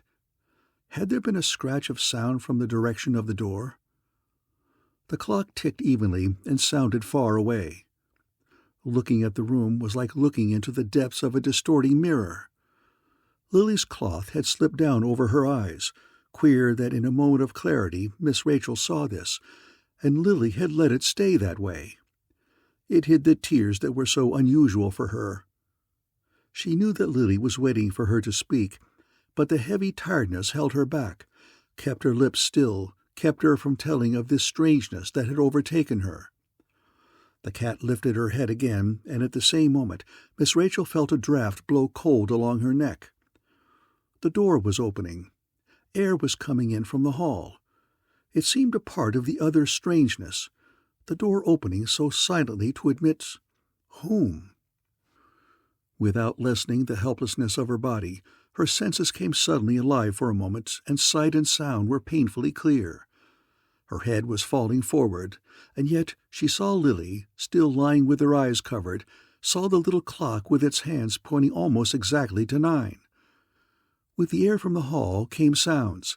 The sound of a rocker squeaking in the room across the hall, where someone sat with their moving chair on a loose board, and the sound of Mrs. Turner's sewing machine like a lost bumblebee at the end of the corridor. The machine stopped for a moment. So did the rocking chair. They both started again, the machine humming and the chair complaining. The draft slowly lessened. Someone had come into the room and was closing the door after them. "I must warn Lily," thought Miss Rachel somewhere in the depths of her. "I must say something." Yet she could not. She was falling asleep, falling into a blue fog where nothing mattered. The blue fog swallowed her. She was asleep. It was while she slept there by Lily's bed that the murder was done. Detective Lieutenant Stephen Mayhew is a very large man who never seems especially happy. He is well over 6 feet tall. He is a good deal over 200 pounds, and all of him appears to be obsessed by melancholy. He has blue-black hair, bushy black brows, and a brown square face as emotionally mobile as a nicely carved wooden mask. He has a habit, Miss Rachel is sure that it is nothing more, of hunching himself forward at intervals into an attitude that suggests he is ready to spring upon whatever and whomever is in front of him. He seems to like to frown, and his black brows do it very well. Mr. Leinster has made the unpleasant suggestion that Lieutenant Mayhew needs only a good nasty growl to complete the picture of a black bear. Miss Rachel doesn't like that. She says that Lieutenant Mayhew is really very much misunderstood, that if he kept proper hours and ate home-cooked food and were under a good woman's influence, that he would be quite a different fellow. Lieutenant Mayhew has been heard to wish for the first 2 of these. The latter he had, until recently, avoided. The first time that he had laid eyes on Miss Rachel, he took for granted that she was dead. It was only when the medical examiner, Dr. Southard, applied his stethoscope to her breast and announced that she was still alive, that Mayhew took much notice of her. He had been looking over the bloody mess on the bed.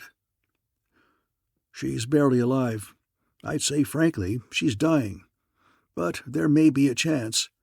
Call another doctor. Aronson will do, and a couple of nurses. Get hold of one of those women in the hall and put her to making coffee. Strong coffee. Find out from whoever runs this place if this is her room as well as that dead one's. If it is, get her another. Sully, you and Thomas carry her out of here. I can't examine a dead woman and revive a dying one at the same time." Dr. Southard prodded the limber, rubbery stethoscope back into his bag and moved away from Miss Rachel's chair. It was the first good look Mayhew had had at her. "Where's she wounded?" he asked the doctor. "She isn't, apparently. Drugged for sure. Dying of morphine poisoning, I'd say. If Aronson and the nurses don't hurry, we'll be out of a job before they get here." Mayhew bent down to look more closely at the small, huddled form. "She's a little thing, isn't she?" he asked. "But, Lord, if she isn't cut somewhere, how'd she get that awful mess of blood on her?" "The blood came from the other woman. She's a sight if I ever saw one. Try beating somebody's head in as thoroughly as hers is sometime, and watch the blood fly. That neck wound alone must have spouted like a geyser. The cat— Hello, where's the cat? I saw one when I came in." Mayhew's deep eyes picked out the ball of black fur in a far corner. "There's the cat. The cat's a mess, too, or it ought to be." Mayhew went towards the golden eyes. They retreated under the dresser. He bent down to stare. "You're wrong. The cat's as clean as a pin," he said thoughtfully. End of Chapter 4.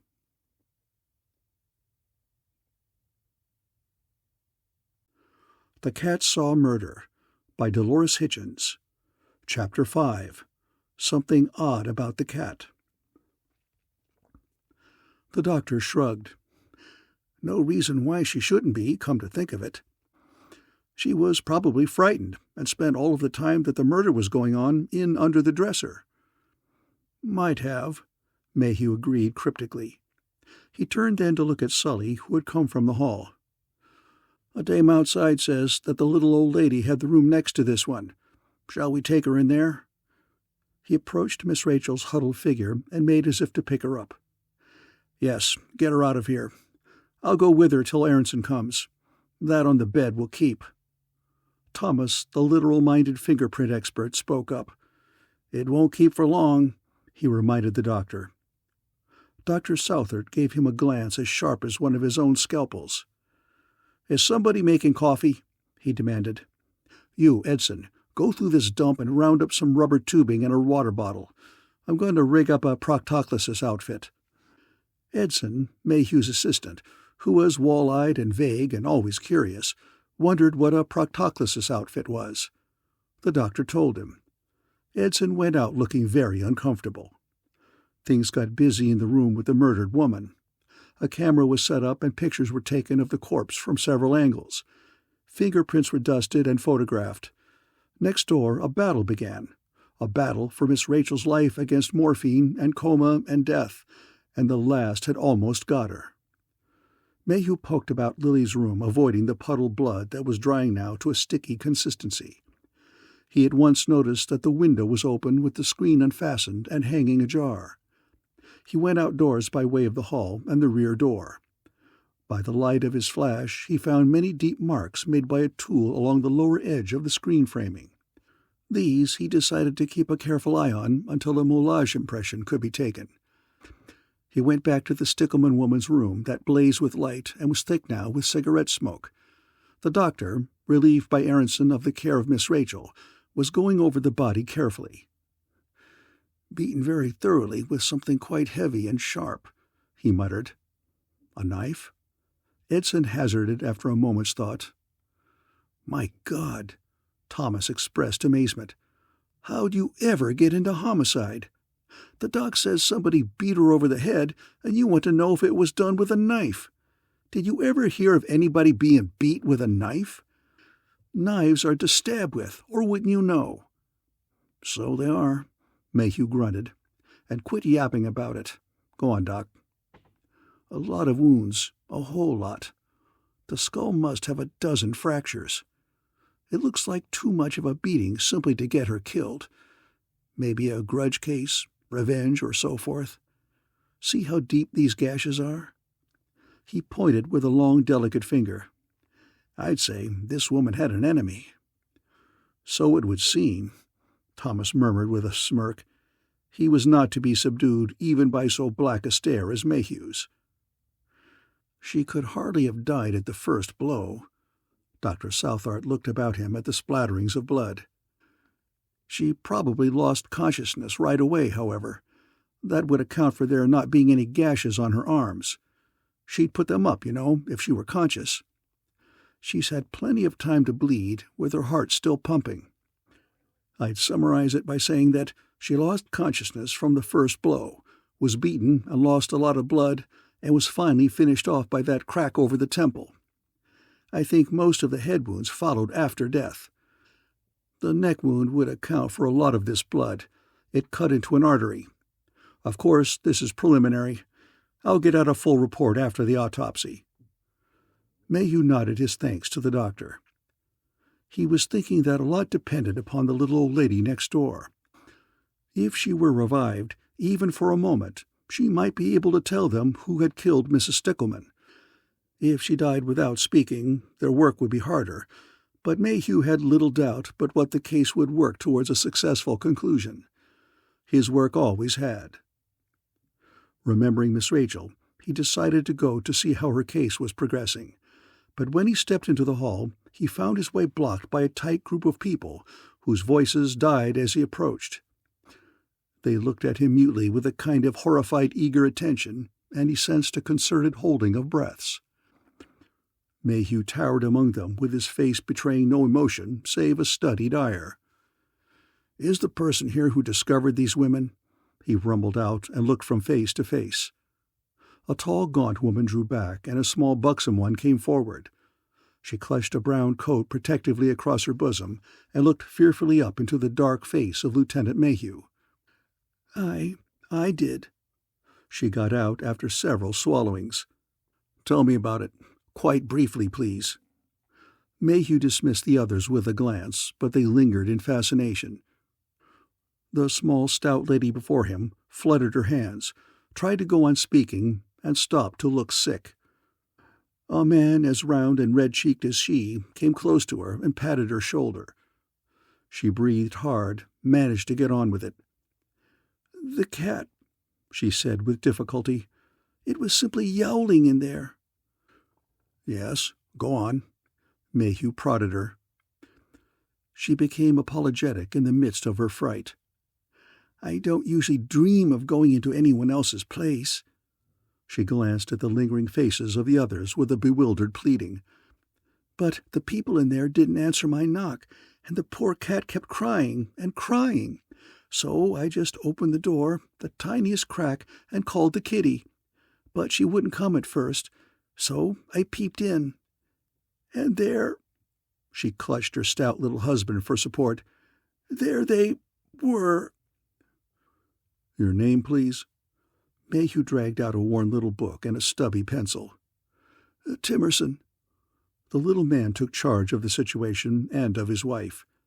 He adjusted his second chin and his glasses. "Mr. and Mrs. Rodney J. Timerson," he elaborated. "We live here. We have the first apartment on this other side of the building, next to sunroom. We've been here a long time.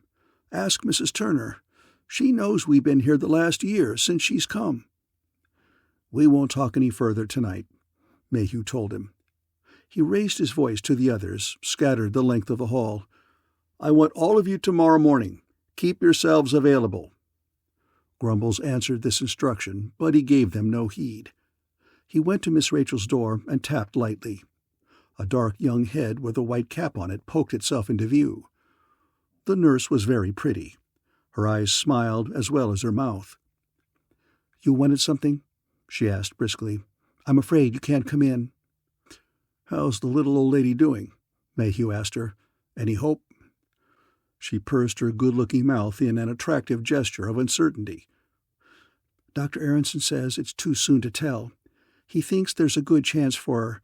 It's morphine, and she's awfully old, but the doctor says she's responding. Anything else?" Mayhew shook his head. "Nothing." "Then excuse me. The doctor's going to do an intravenous." The dark head withdrew itself. The door closed. Mayhew looked absently at his watch. It was nearing 1 o'clock in the morning.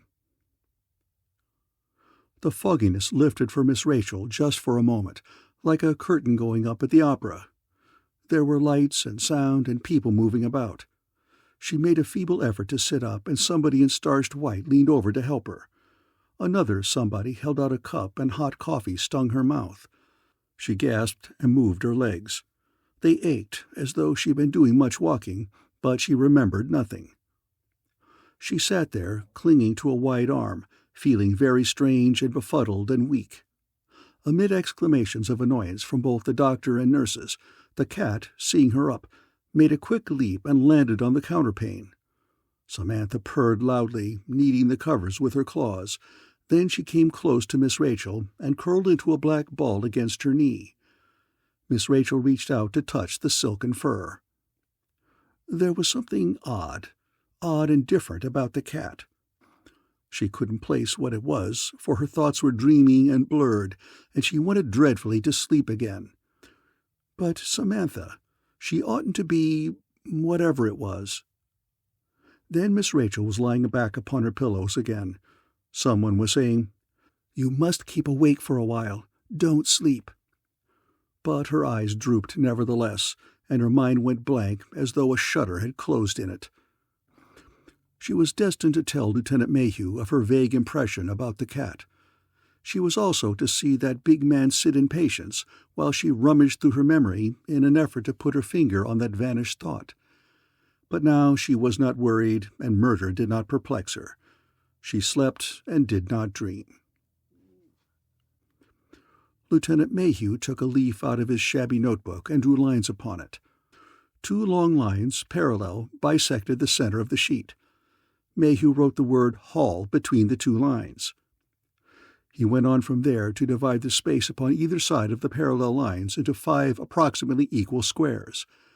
Then, having what sufficed him as a plan of the old house, he set about writing names into the squares. He was seated at the desk in the sunroom. The light was intensely bright upon his work. Outside, beyond the promenade, a few early bathers braved the sea. It was not quite 9 o'clock in the morning following the discovery of Mrs. Stickleman's body. Having his plan drawn and what names he knew properly located, he sent Edson, who was on the wicker settee doing his nails with a pocket-knife, to bring him the Timersons. They wandered in wearing both dignity and innocence. "You asked to see us, sir? About what happened last night, no doubt." Mr. Timerson left his voice hanging on the clothesline of doubt. Behind his glasses, his eyes were wide, but their lids fluttered with something like dismay. Mayhew turned his big body in the chair and gave them a cold stare from beneath heavy brows. His big hands reached out, scooped up the little book, and held it menacingly, almost as if it held proof of the Timmersons' guilt in this matter, and his black glance was accusing. Some of the Timmersons' innocence melted. Mrs. Timmerson caught at her bosom and fell into a chair. "That's right." Mayhew's tone was easy. It was more comforting than his look. "It's about the murder. I have called you before any of the others because you were the first, most likely, to have seen the scene of the murder after the murderer left it. What you may be able to remember about your discovery, even seemingly unimportant things, may prove to be of significance. Sit down and relax, and tell me all you know about it." Mrs. Timmerson brightened a little. Mr. Timmerson found the edge of a chair. He stretched his two chins, felt of them, and cleared his throat. "The time is important, isn't it? Let's see. About 11, wasn't it, Maria? Or was it?" "No," she was saying with careful emphasis when Mayhew broke in upon her. "Let's start farther back than that. Begin right after you had dinner and cover the whole evening, especially the time of the murder. Try to think of anyone who could prove what you tell me." He fished, got out his stubby pencil, and was ready to take notes. The Timmersons stared at him in a silence that moved through stupefaction to alarm. "The time of the murder?" Mrs. Timmerson gasped. "But we didn't do it." And Mr. Timmerson gobbled, "We've got to account for our time? We're under suspicion, then." Mayhew was annoyed at their fright, but his frown did not help them any. "No one is under suspicion yet," he rumbled at them. "We simply want to know of the movements of all of the people who live in this house. That's obviously important." Mrs. Timmerson thought that one over. "Then you think that the murderer is somebody who lives here? Another tenant?" Mayhew's black stare gave her no answer. "Let's get back to the original subject," he told them. "Please, tell me what you did last evening." Mrs. Timmerson hesitated between indignation and disappointment. Then she adjusted her skirt nicely, as though getting ready for an audience, and spoke. "We went to a motion picture," she said firmly. "Before that?" Mayhew demanded. We had dinner, and just walked on the Strand a bit." Mayhew swung his stare to the person of Mr. Timmerson. It might have been a stage light for the response it got. Mr. Timmerson immediately came alive and went into his act. "My wife is correct, entirely correct, officer. We had dinner about 6. Yes, 6. Then we walked a short while, watching the people. They're interesting, don't you think? You, don't? Well, then we went to a show." "When was that?" "The time, you mean? Oh, about 7 o'clock, I think." "You can prove, I suppose, that you were at the theater?" "Prove it, man? Look here, are we or are we not?" But Mrs. Timmerson was being brightness and light. She broke in with a smile. "But certainly we can prove that we were at the theater. Don't you remember, dear, the trouble you had about that bill? The cashier ought to remember that." Mr. Timmerson choked. He glared at his smug little wife. He breathed as if something were in his windpipe that shouldn't be there. "Don't mention that," he got out at last. "Tell me about it," Mayhew said promptly. To Mr. Timmerson's discomfort, Mrs. Timmerson went on to tell the lieutenant that Mr. Timmerson had tendered a counterfeit bill at the theater, and that there had been quite a fuss about it. Under Mayhew's keen eyes, Mr. Timmerson blushed and stammered that he hadn't manufactured the thing, if that's what he was thinking. Mayhew shepherded them in their talk, and they got on. He learned that the Timmersons had come home from the show at about 9:30 o'clock. Mr. Timmerson's eyes grew wide with remembered horror. "It was right then that we heard the cat. It was howling just dreadfully." "And no one else seemed to have noticed it?" Mrs. Timmerson wrinkled her brow and thought. "No. It's odd now that you mention it, but no one else was about, though they're usually quick to complain of any noise. It was very plain to hear. We caught it the moment that we stepped through the front door. I went right down the hall and knocked. When no one answered, I tried the door, to let the cat out if she would come. She didn't come right away. I peeped in and saw them. She swallowed and gripped a button on her dress. Mayhew scribbled hieroglyphics in his book. What next? I guess She fainted, Mr. Timerson added hastily. Womanly weakness, you know. I was right behind her, luckily. I caught her when she fell. You didn't go into the room? Well, not then. Later? Yes, just before the police got here. I stepped in, thinking that they might not be dead, as Mr. Leinster had said, and that there might be something I could do to help them. But I saw at a glance that Mrs. Stickleman was beyond human aid, and the elderly lady appeared to be dead also.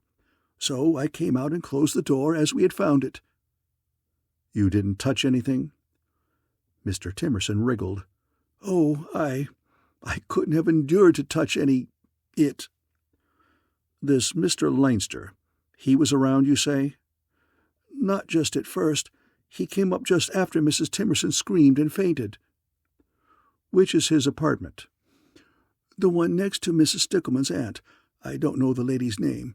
Mr. Leinster is between her and the Skurlocks, who have the front apartment on that side. Did he come from his apartment? Mr. Timerson started to speak, stopped, and looked very puzzled. After a moment's wavering, he went on.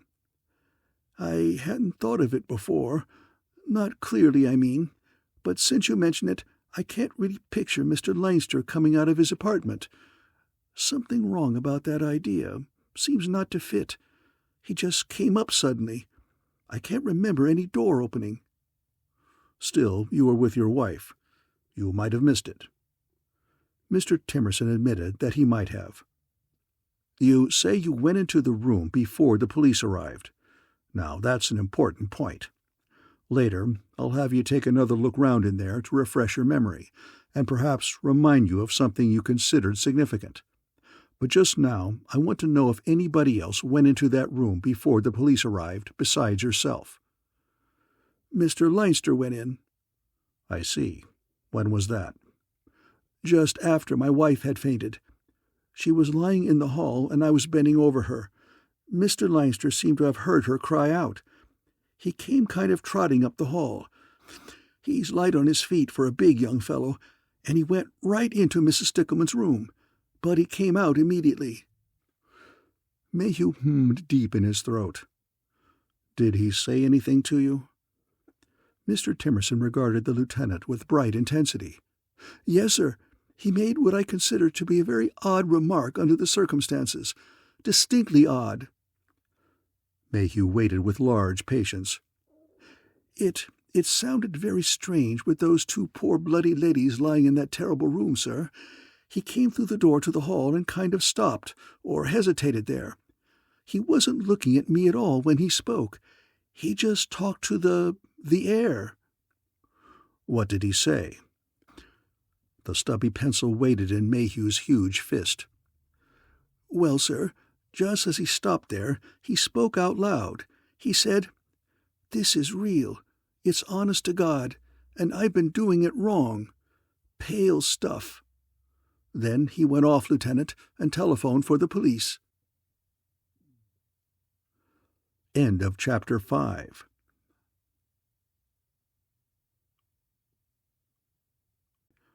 The Cat Saw Murder by Dolores Hitchins. Chapter 6. Paper to Burn. The Timersons waited in a tense and hushed expectancy for the detective to react to this piece of information. Mrs. Timerson's stout bosom seemed not to rise or fall as her little eyes surveyed Mayhew's face, but that brown mass gave them nothing, neither surprise, satisfaction, nor interest by the lift of an eyebrow. Mayhew seemed to be thinking, but his thoughts were far deeper than the inscrutable surface of his face. He looked at the unreadable cipher in his book, chewed the frayed stubby pencil, and looked out upon the sea. The silence grew long. Mr. Timerson felt of his chins and adjusted his glasses. Mrs. Timerson subsided into disappointment, but Mayhew spoke at last. "Since you and Leinster were together, so to speak, in the discovery of the crime, I think that I'll have him in now. And I'd like you to stay and hear his story. Later, if you think there's any omissions or discrepancies in it, I'd like to know about them." Mrs. Timerson brightened and essayed weak humor.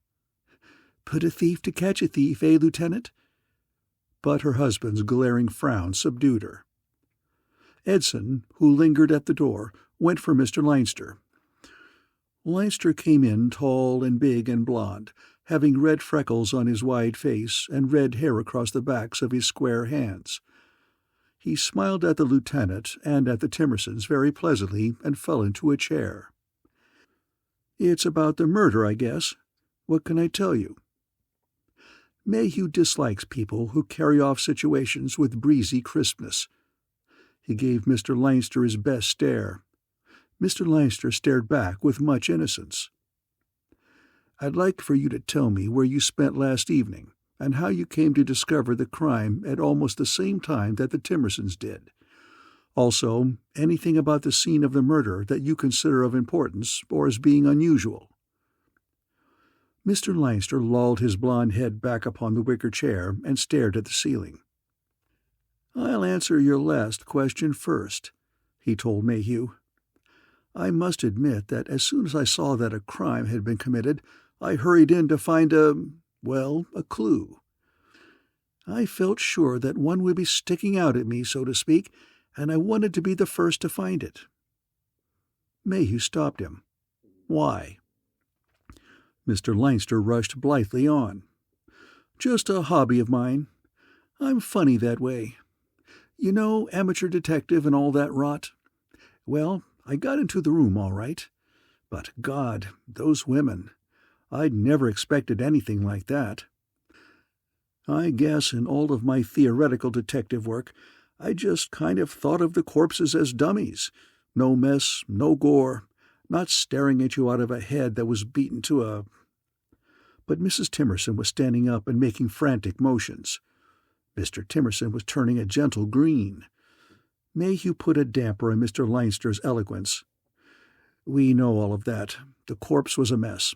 Go on." "Well, it floored me. I'd gone into the room to find a clue right off and settle the whole thing before the police were even called, and instead I'd seen a corpse that—oh, begging your pardon. Anyway, for a few minutes things looked kind of funny, and I felt sick. It was, too real. Never mind. I got out and called the police. I wanted no more of that job, I can tell you." Mayhew picked the kernel from the large nut of narrative. "Then what you're getting at is that you didn't notice anything that might be of value in solving the crime?" "That's it. That's what you asked me, wasn't it?" "Yes. And the rest? Where you spent the evening, and where you were when Mrs. Timerson screamed when she saw the corpse?" Mr. Leinster made a large gesture with his square hands. "Oh, I was very innocently employed, I can assure you. I was in this room, in fact. I was writing letters on that desk you're sitting at now. I came in here somewhere around 7 o'clock. I was just putting my writing materials back into my leather folder when I heard Mrs. Timerson scream. It was then that I rushed out into the hall to see what was the matter." Mayhew scribbled in his book. "You heard Mrs. Timerson scream all right, did you? But you didn't happen to hear Mrs. Stickleman scream when she was attacked?" Mr. Leinster shook his head. "No, nothing else all evening. Perhaps, though, it wouldn't be possible to hear a woman scream if she were behind that closed door." Mayhew snapped his book closed. "A very good idea, Mr. Leinster. You amateur detectives have your uses after all. Let's find out if a scream could be heard through the door." "How can we?" Mrs. Timerson wondered, and she found out all too soon. Trembling and wide-eyed, she was taken by Lieutenant Mayhew to the murder room and its door being unlocked by a key in Mayhew's big hand as she was accompanied inside by that dour gentleman. She gazed about her in tortured fascination, saw the dried blood puddles and the gory bed where the corpse had been, and started to faint. She fainted against Lieutenant Mayhew. Mayhew can be quite merciless with fainted fat ladies. He simply held her with one arm and closed the door with the other. Gloom darkened about them. Mayhew looked through shadow at Mrs. Timmerson's face. "Scream," he commanded in a voice like a drum. His abrupt word brought her to herself. She stared upwards at dark, angry eyes. She screamed loudly and long, and she kept screaming until someone began pounding on the door from the hall side. Mayhew flung open the door and got Mrs. Timmerson back into the hall. The landlady, Mrs. Turner, confronted them. "What's all this?" Her bony cheeks were flushed with anger, her big jaw jutted at them. Mayhew locked the door again and went past her without a glance. He shepherded the half-fainting Mrs. Timmerson ahead of him towards the sunroom, but Mrs. Turner followed. "You're making this place into a madhouse," she accused belligerently. "I won't have it. Do you hear? I'll lose every one of my tenants. I'll go broke completely if stuff like this has to go on. A murder's bad enough, but when you take other women in there and do things to them to get them to screaming—" Her stare went past him to Mrs. Timmerson, who had stopped to lean against the wall. Mrs. Timmerson's look was frozen, and she clutched the fastenings of her bosom in a way that suggested worse than Mayhew had given her. Mrs. Turner pressed her lips into a bitter line. "Just what were you doing with her?" she demanded. Edson had heard it, and he burst into laughter.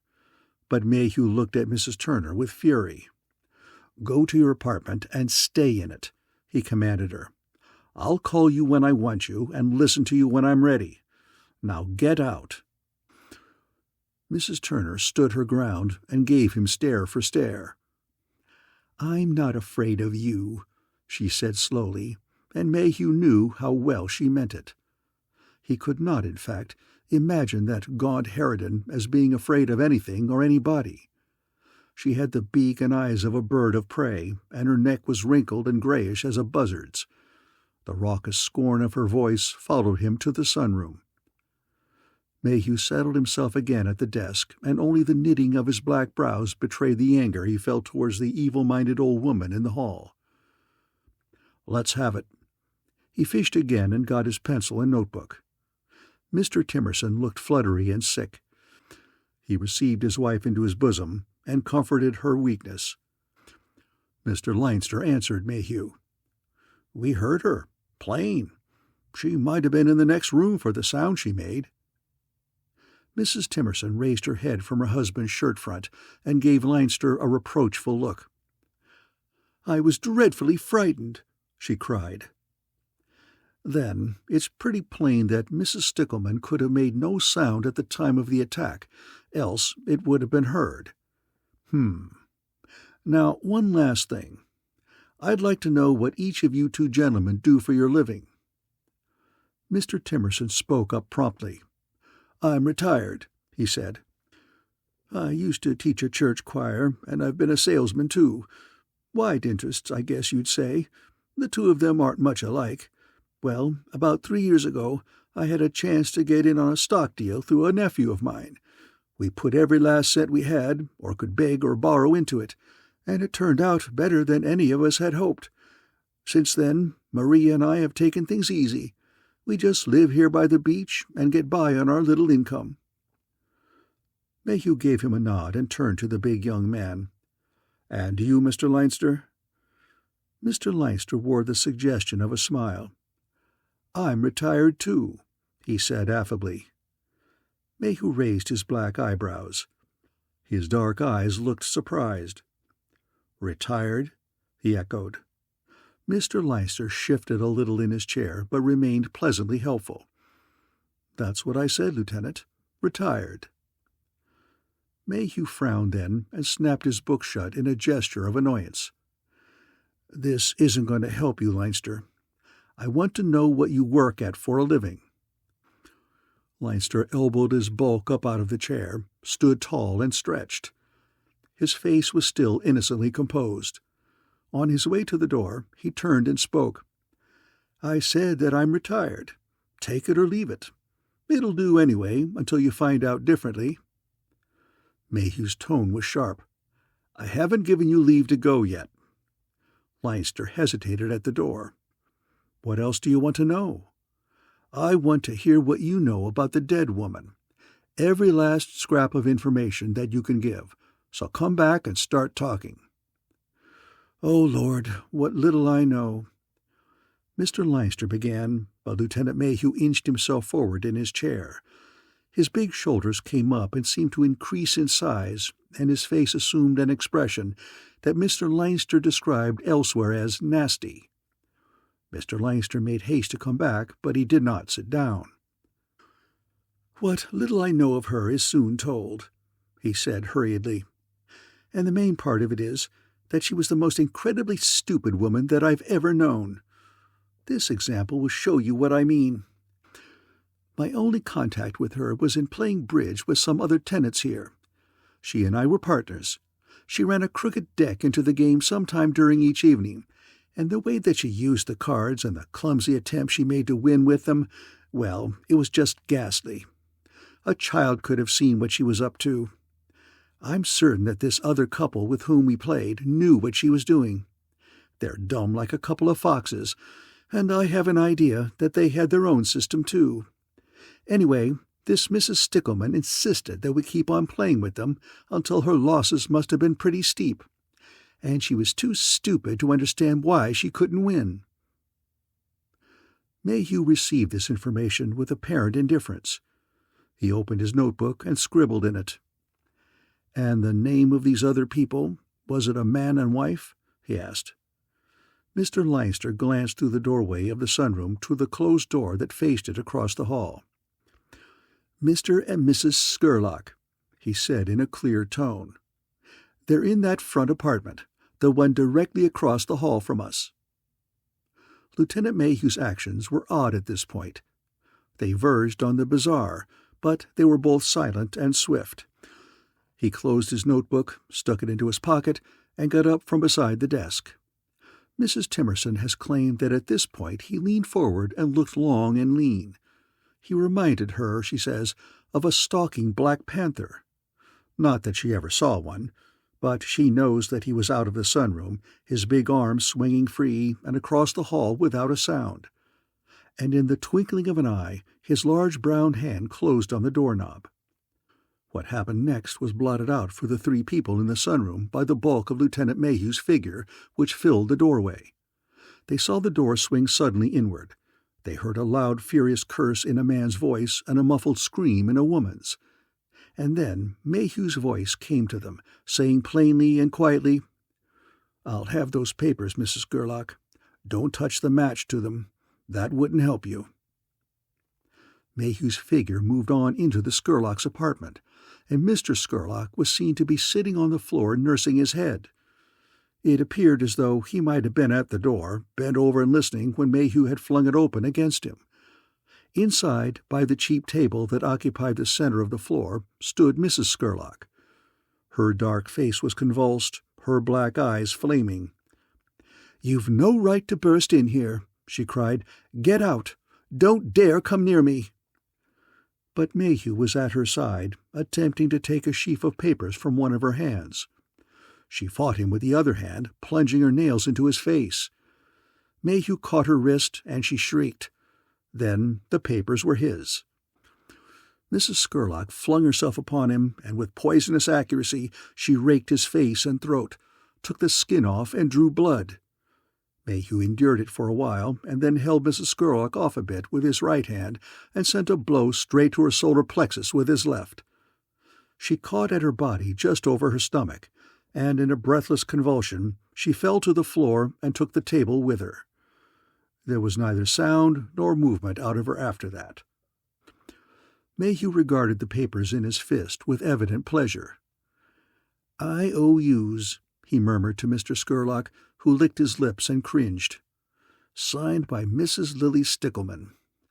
I thought they would be.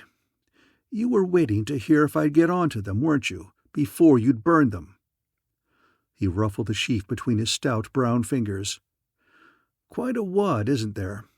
Represents, I'd say—" He read several, glanced at the rest. "About $1,000, roughly. A neat sum. Did you kill her for it?" Mr. Scurlock was mute. He shook his head. "No? Well, that remains to be seen. I'll keep these notes for a while at any rate." He frowned at the big frightened man on the floor. "Get up and tend to your wife. Can't you see she's fainted?" Scurlock got to his feet with too much haste. He stumbled and almost sprawled across the fallen table. Mayhew watched his quivering hurry with distaste.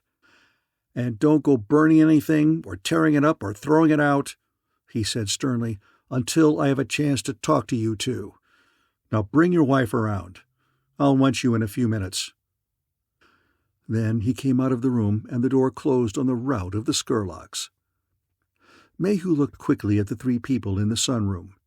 Mrs. Timerson was pale, Mr. Timerson was red, and both were agitated. But Leinster was stretched in a chair smoking, and behind the blue drift of his cigarette his eyes mocked at Mayhew. "Bullied him good, didn't you?"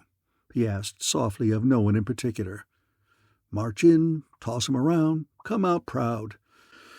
That's the system of our subtle detective.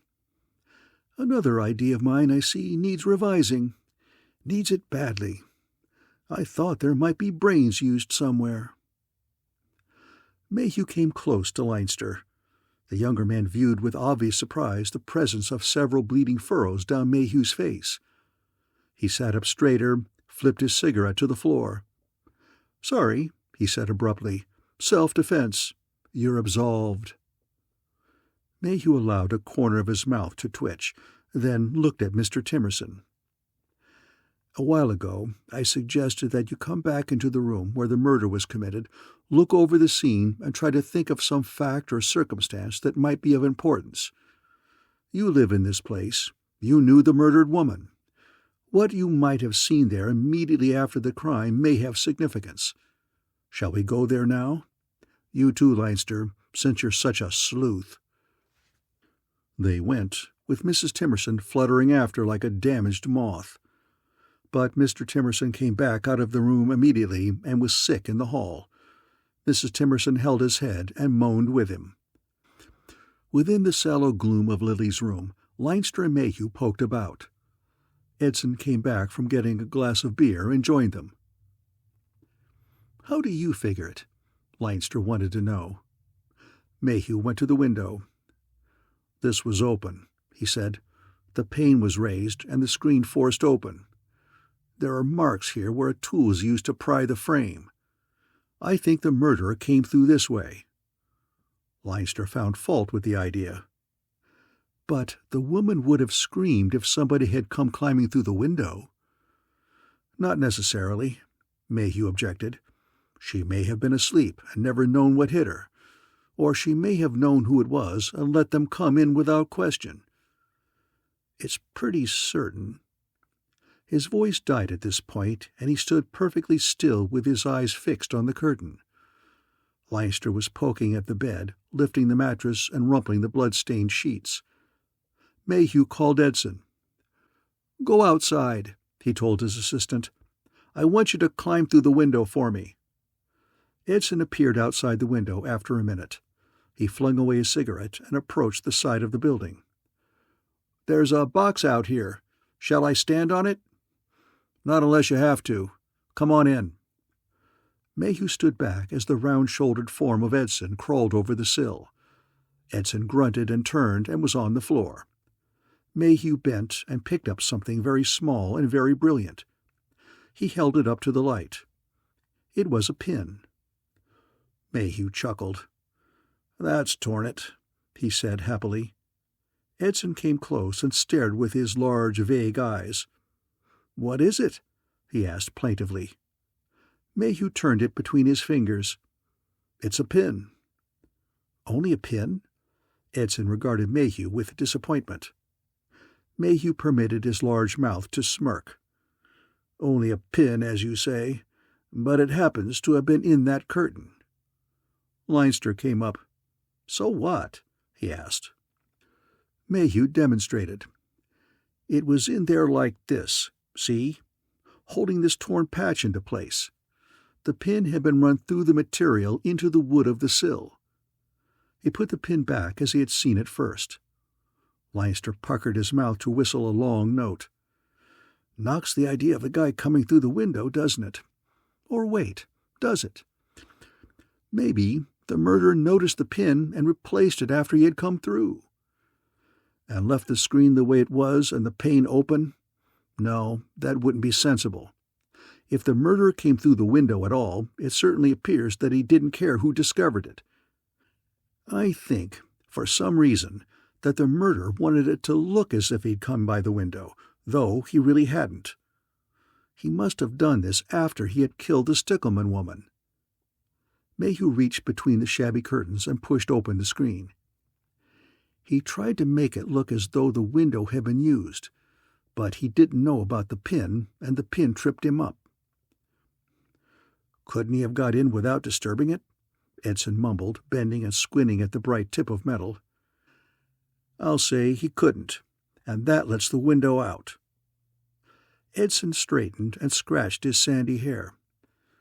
"But look, there were tool marks on the sill. New ones, not weathered. They've been made from the outside. I helped Thomas get a mold of 'em. What about that?" A certain tight chagrin look came briefly into Mayhew's face.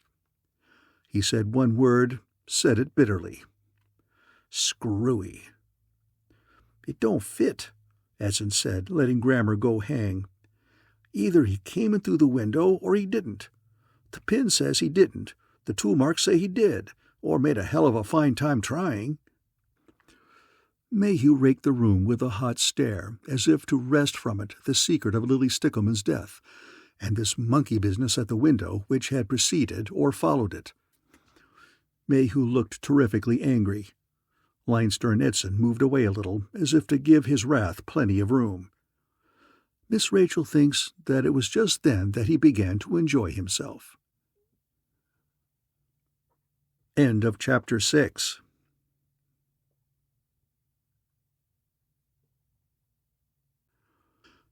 The Cat Saw Murder by Dolores Hitchins. Chapter 7. Mr. Malloy is Missing. Mayhew settled himself at the writing desk, opened his notebook, and glanced up at Edson, who was the only other occupant of the room. "Let's have the Skurlocks," he said briefly, and gestured across the hall. The Skurlocks came wearing their separate manners, she cold and haughty, he sidling and sly. They sat down, not comfortably, and looked at Mayhew. He watched them for a minute. "Let's have it," he said then. Mrs. Skurlock stared back without opening her mouth, but Mr. Skurlock tried to be obliging. "What is it you want to ask us? We'd be glad to help. Don't judge us by—" Mayhew broke in. "Yes, begin there. Tell me about those IOUs. They must be pretty important." Mr. Skurlock looked at his wife with a mild servility, but she gave him the same glittering cold stare that she gave Mayhew. "Shall I speak, dear? For the both of us, I mean." He seemed to read permission in her eyes, for he turned to the lieutenant. "Let's not call them important, officer. They weren't important, for we had little hope of collecting on them, but in the present circumstances they are decidedly, well, shall we admit it, dangerous. That's a good word for them, I think. You'll grant my point?" "Perhaps." Mayhew was looking at the woman. She was a tiger if he'd ever seen one. Her eyes looked murder at the rest of them. Mr. Skurlock managed to smile. "They put us in an awkward position, Lieutenant.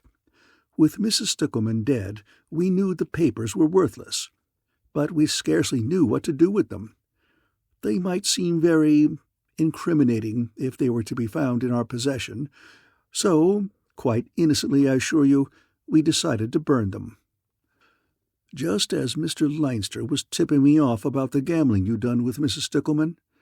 What a coincidence." Mayhew indulged a wry chuckle. Scurlock tried to read his face. "Coincidences have happened before, Lieutenant," he said, still affably watchful. "So they have. We'll let it go. Let's discuss this gambling you did with Mrs. Stickleman and Leinster." Mr. Scurlock raised a white hand in protest. "Not real gambling, just a friendly bridge game. We had stakes, of course, but what were the stakes?" Mr. Scurlock let his mouth hang open and seemed worried. We started at half a cent a point," he said at last. "And went to?" Mayhew prodded. Mr. Scurlock glanced hurriedly at the frigid face of his wife. Her eyes burned him with contempt. Mrs. Borgia looked like that, Mayhew told himself, pleased with his excursion into history. "The stakes finally got to 10 cents a point," Scurlock admitted, and found his tie too tight and loosened it. "It was Mrs. Stickleman's suggestion that they be put up higher. Lord knows why she wanted it either, because she was a horrible player." "And a crooked one?" Mayhew suggested, leaning forward as if inviting confidences. Mrs. Scurlock's dark face came alive with scorn, and she spoke. "Most certainly not," she flung out. "She was honest. We all were." "So?" Mayhew thrust his tongue into one brown cheek and winked at Mr. Scurlock. The blond man fell back into his chair with a look of astonishment and fear. If he had liked Mayhew's truculent questions little, he obviously liked the insinuating wink much less. It betrayed nothing, but implied a wide and dangerous field of knowledge that might contain anything. With a look of sly good humor, Mayhew turned to his little book. "Let's get on, then," he suggested. "Tell me how you spent yesterday evening." Mr. Scurlock put a limp hand to his forehead and seemed confused. Mrs. Scurlock answered for them both. "We were in our apartment all evening. We ate dinner there. Our apartment is one with adjoining kitchen, and we remained there until time for bed." "You didn't once go outside?" Her voice remained cool and determined. "Not once," she assured him. Mayhew met her eyes and found them defiant. "I don't doubt you," he said mildly. It is his way with people who are on their guard with him.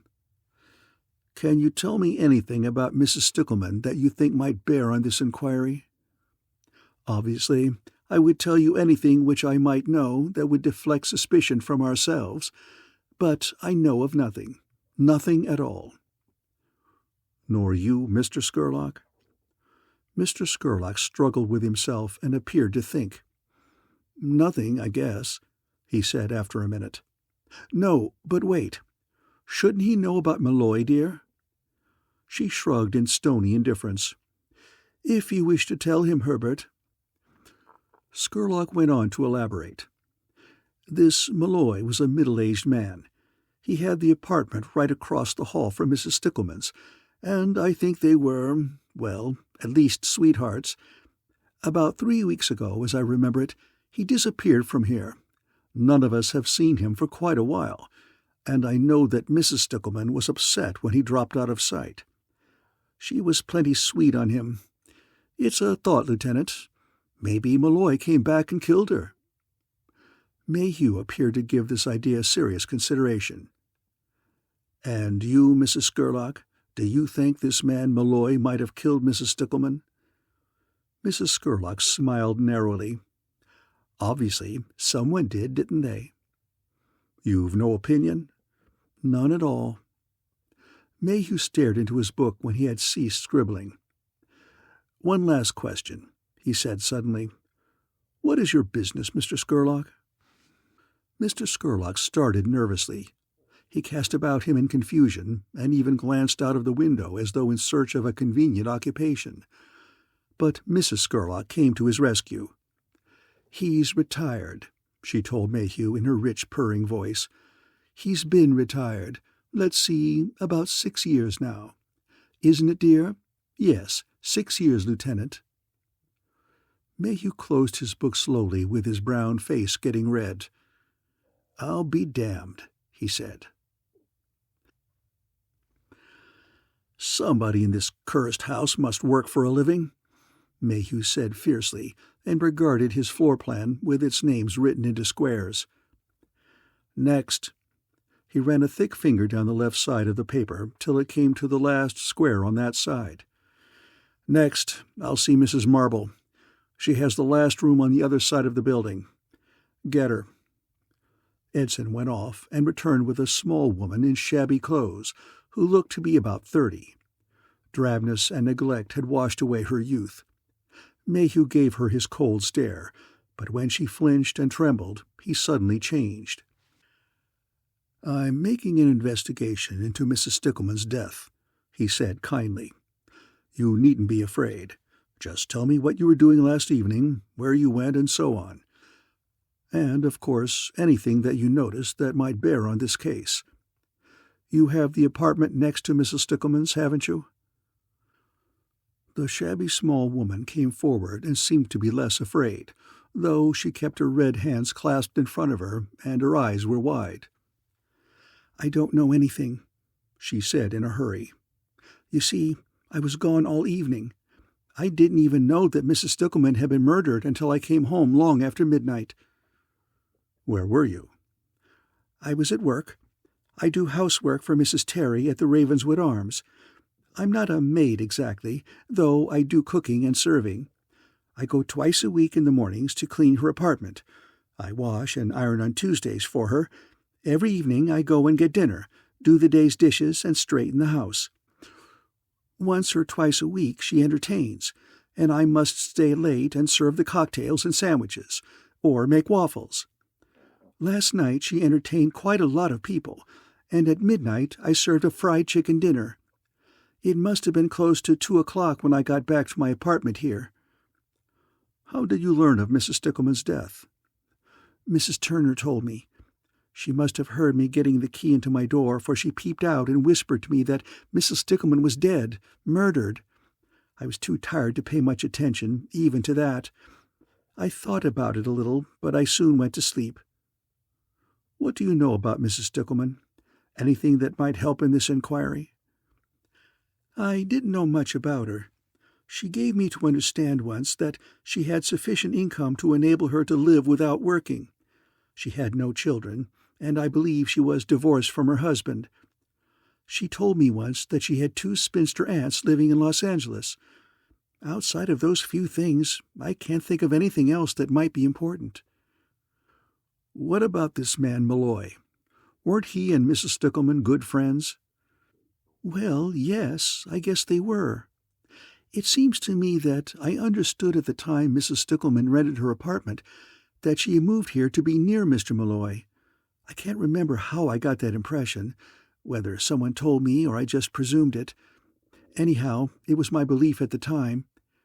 It seems odd, doesn't it, that someone with money should live in this rattletrap?" Mayhew smiled grimly. "We all have money here," he said with dry humor. "At least everyone seems to be retired. Except you. It's good to meet an honest working woman. Are you a widow?"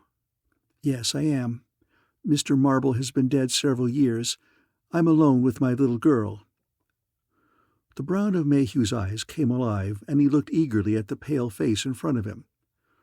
"Your little girl?" he asked quickly. "Where was she last evening?" "In the apartment, asleep. I put her to bed when I left here at 6:30. "I'd like to see her. Is she in the apartment now?" The woman nodded slowly. "Edson, go after Mrs. Marble's little girl." Edson returned with Miss Rachel's small highwayman of the writing desk. Clara Marble looked from her mother to Lieutenant Mayhew's brown face. She screwed her features into a fearful frown and addressed the detective. "You're a cop, ain't you?" "I know. But don't you go hurting my mama. I'll run the ice pick in your belly if you do." The mother looked sick with shame and humiliation. "Lieutenant, please don't be angry with her. I have to leave her alone so much while I'm working, and she picks up all sorts of terrible expressions, running around loose on the amusement zone. She's not a bad girl, really." Lieutenant Mayhew gazed down at the narrow face with its prominent cheekbones. His eyes took in, without seeming to, the thin small body, the knobby knees, the skinny arms. He held out a big hand tentatively. "I'm sure that she's not a bad girl, as you say. She does love her mother. Now, Chicken, I'd like to ask you a question." She was not to be won over at once. "What do you call me?" "Chicken.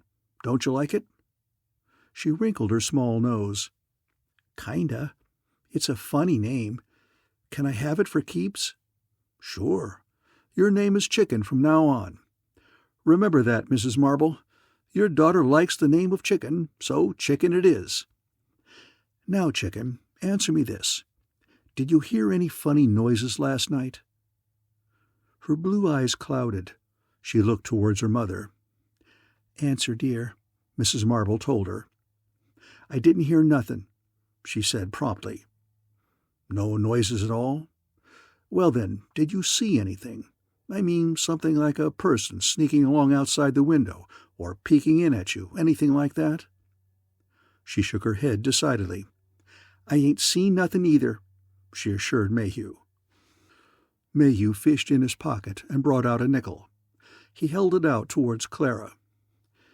"Here's something. It's to help you remember that if you should happen to think of anything that happened last night, you must tell it to your mamma. Will you do that?" Clara took the nickel solemnly. "I'll tell her if I remember anything, but I don't think I will." Mayhew eyed her innocently. "Why won't you?" Clara took interest in her shoelaces. "I just don't think that I will. I might, but I mostly might not." "I see. Well, Mrs. Marble, I believe that is all. Ask Clara, I mean Chicken here, if she can remember anything at all that happened last night. Do this every once in a while. We might get something, though it's doubtful. You may go now." Mrs. Turner followed Edson into the sunroom and looked scornfully at Mayhew. It was well into the afternoon. There had been an interval for lunch. She was a tall, sinewy woman. Her face, under its pompadour of frizzled rusty hair, reminded Mayhew of nothing so much as a horse. She neighed at him in her high voice, and the illusion was complete. "I have nothing for you. It's useless to ask me questions. Besides, I've got work to do." "Sit down," Mayhew told her. "There's a lot I want from you. You're the landlady here. You probably know more about each tenant than anyone else does. Start out by telling me all that you know of Mrs. Stickleman." Mrs. Turner made a bitter mouth, but she gave way enough to seat herself. "I know very little about the woman, except that she was divorced and didn't have to work for her living. That's all." "What about her relationship with a man named Malloy?" "What do you mean, relationship? They knew each other, I guess. She moved here to be with him, but I'm no spy. I don't know what my tenants do when they're together." "They were together, then? Very much?" "I don't know. And what's more, if they were immoral, I don't care." Mayhew leaned forward to look more closely into the coarse, rugged features of the landlady. "That's a serious insinuation, Mrs. Turner. Please elaborate on it. What grounds have you for thinking that Mrs. Stickleman was immoral?" "I didn't say that she was. I just said that if she had been, I didn't care. Don't try to twist my words into false meanings." Mayhew regarded the woman with keen resentment. "I'm not trying to twist your words, Mrs. Turner. I merely want to establish clearly the relationship between Mrs. Stickleman and this man Malloy. I have reason to believe that they were very much interested in each other. Malloy has disappeared from his lodgings here, according to the other tenants, and Mrs. Stickleman is dead. Now I'd like for you to tell me all that you know about Malloy." Mrs. Turner fixed him with her angry stare. "He's a cousin of mine on my mother's side of the family. He's been married and was getting his divorce. About 3 weeks ago he left this house and didn't come back. That's all that I know about him." "He is your cousin, And yet those few facts are all that you know about him? That seems unreasonable. Surely you know a great deal about this man." "Oh, a lot of unimportant stuff. But you needn't take my time getting it. Ask his wife and daughter." "I shall when I locate them. Do you have their address?" He propped his little book open and waited. "They're right in this house, in the apartment next to the Timmersons and across from the little old lady, Mrs. Murdoch. They're in there now, I think, waiting for you to call them." Mayhew could not quite hide his surprise. He consulted his floor plan and saw that the apartment in question had been marked with a question mark because he had not yet inquired who its tenants were. As he stared at the paper, Mrs. Turner rose and made for the door. "Just a minute, Mrs. Turner. I'd like to have the key to Malloy's apartment. I suppose you have a master key of some sort that will open his door?" She stiffened in defiance under her ill-fitting clothes. "And what if I have?" she flung back. "I need it, and I won't let you have it." "Yes, you will," Mayhew said calmly. "Edson, go with Mrs. Turner and bring back the key. And, Mrs. Turner, one last question. What were you doing between 7 and 10 last night?" For the first time, a look of thought, of concentration, replaced her defiance. "I sewed most of that time. I was hemming some curtains for the house. I must have started about 7:30, for I'd been at work some time when the little old lady came to ask for a towel." She told him briefly of Miss Rachel's call at 9. "I was almost done with the last lot when the screaming started. Mrs. Timmerson making her fuss." "The noise of the machine would have kept you from hearing any unusual sound in the hall?" She pursed her egg at her mouth. "I think that it would have. I didn't hear anything." Mayhew dismissed her, and Edson followed. As he sat, thoughtful, at the desk, Mayhew caught sight of a white-capped, blue-caped figure stopped at the front door. He called to the nurse. "What's the little old lady doing? Any change?" The girl's eyes smiled at Mayhew. "She's coming along fine. Couldn't be better." "Good," said Mayhew. He had been thinking that the murdered woman's aunt might be of some help, and yet it was unlikely. Elderly people were usually slow. They neither heard nor saw clearly, and this particular old lady had apparently been sound asleep of an overdose of morphine at the time the crime had been committed. Still, he ruminated, she might be able to help, if only to throw light upon the past life of her niece. Somewhere in that past lay the seeds of this crime, either in the immediate past, during which Lily had foolishly attempted to cheat the Scurlocks at cards, or in some distant and yet unknown period of the woman's mismanaged life. End of Chapter 7.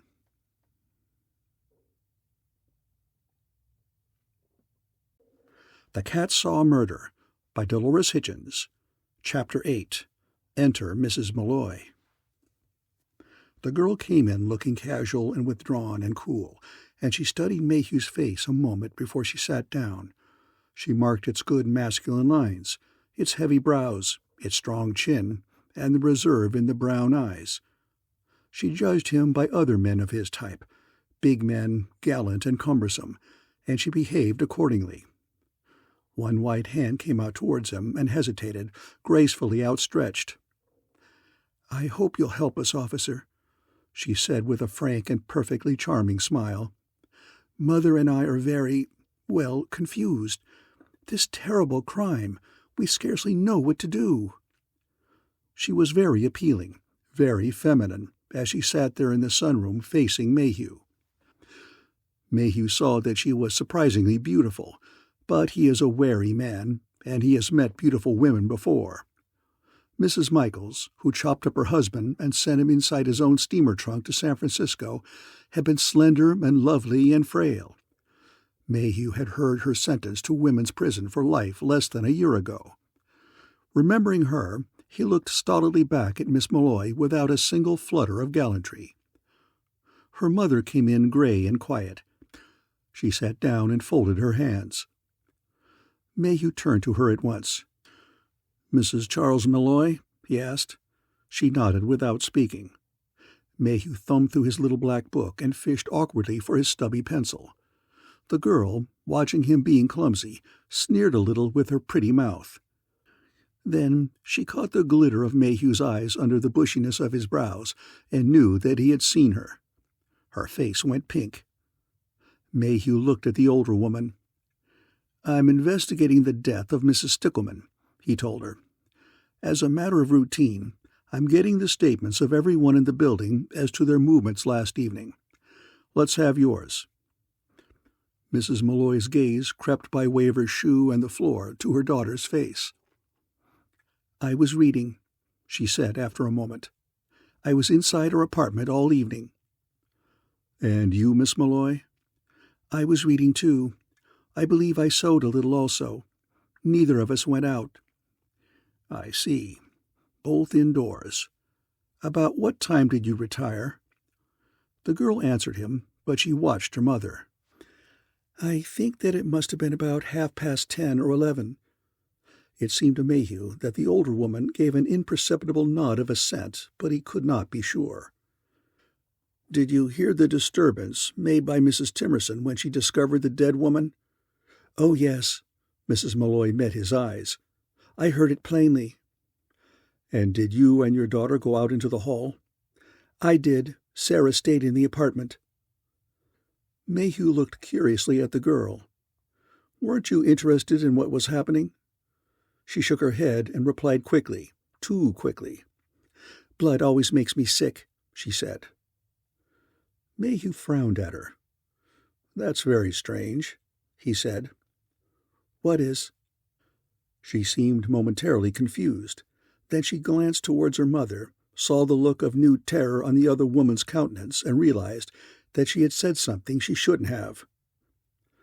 "What is strange?" she asked Mayhew again. "That you should know that there was blood about," he said simply. "I have been under the impression that Mrs. Timerson was the first to discover the crime. She was the first to give an alarm, at least. But now you're saying that you didn't go out when the woman screamed because you knew there was blood there, and you were afraid you might be sick." The girl sat up straighter. She looked at Mayhew with respect and fear, but she wasn't to be trapped. "I guess I'm confusing things. You see, afterwards I learned that there had been a murder. At the time, from the way that Mrs. Timerson was screaming, I just presumed that something very unpleasant was happening, so I didn't go out. But I didn't really know for sure about the blood. I had a hunch that someone was hurt, and I was busy inside our apartment." "Doing what?" "Just then? Oh, reading or mending, I don't exactly remember." "But you were sure that you waited inside your apartment for your mother to come back and tell you what had happened? You remember that without any trouble?" The girl hesitated a second, flushing slightly and staring at her hands. Then, "Yes, that's right." Mayhew stared at her in impatience and annoyance, but he pressed the point no further. "Let's get on, then. Please think carefully about this next point. Did either of you notice anything, during the evening, either sight or sound, that was suspicious or unusual?" They conferred again with their eyes, and the girl answered him, "I can't remember anything out of the ordinary." Her mother spoke quietly. "I remember hearing Mrs. Turner's sewing machine. She was using it most of the evening. Not that it's an unusual sound, but it's the only one I can remember." Mayhew thumbed through his book, found another page, and studied it. "You're certain of that?" he asked Mrs. Malloy. "About the machine being used, I mean. There weren't any long intervals of silence?" Mrs. Malloy took a minute to think. She answered with careful precision. "Not longer than were natural, I'm sure. I was sitting by our window, which was open. I think that Mrs. Turner's window must have been open too, for the sound of the machine was very distinct. She seemed very busy at it. I would have noticed any long interruptions, I'm certain, and there weren't any beyond the normal short ones that one has to change thread or arrange material. Even so, come to think of it, she must have been running long seams. Clothing, you know, must be fitted and adjusted as it is sewn." She says that she was hemming curtains, Mayhew explained. New curtains? The girl asked thoughtfully.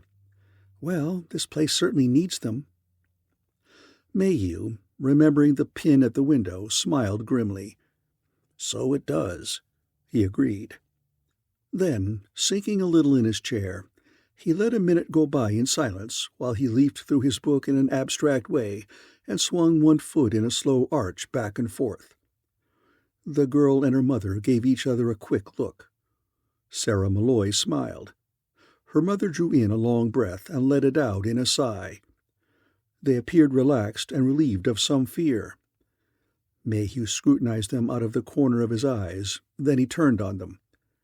His voice was quite low, but it carried with startling clearness. "Where is your husband, Mrs. Malloy?"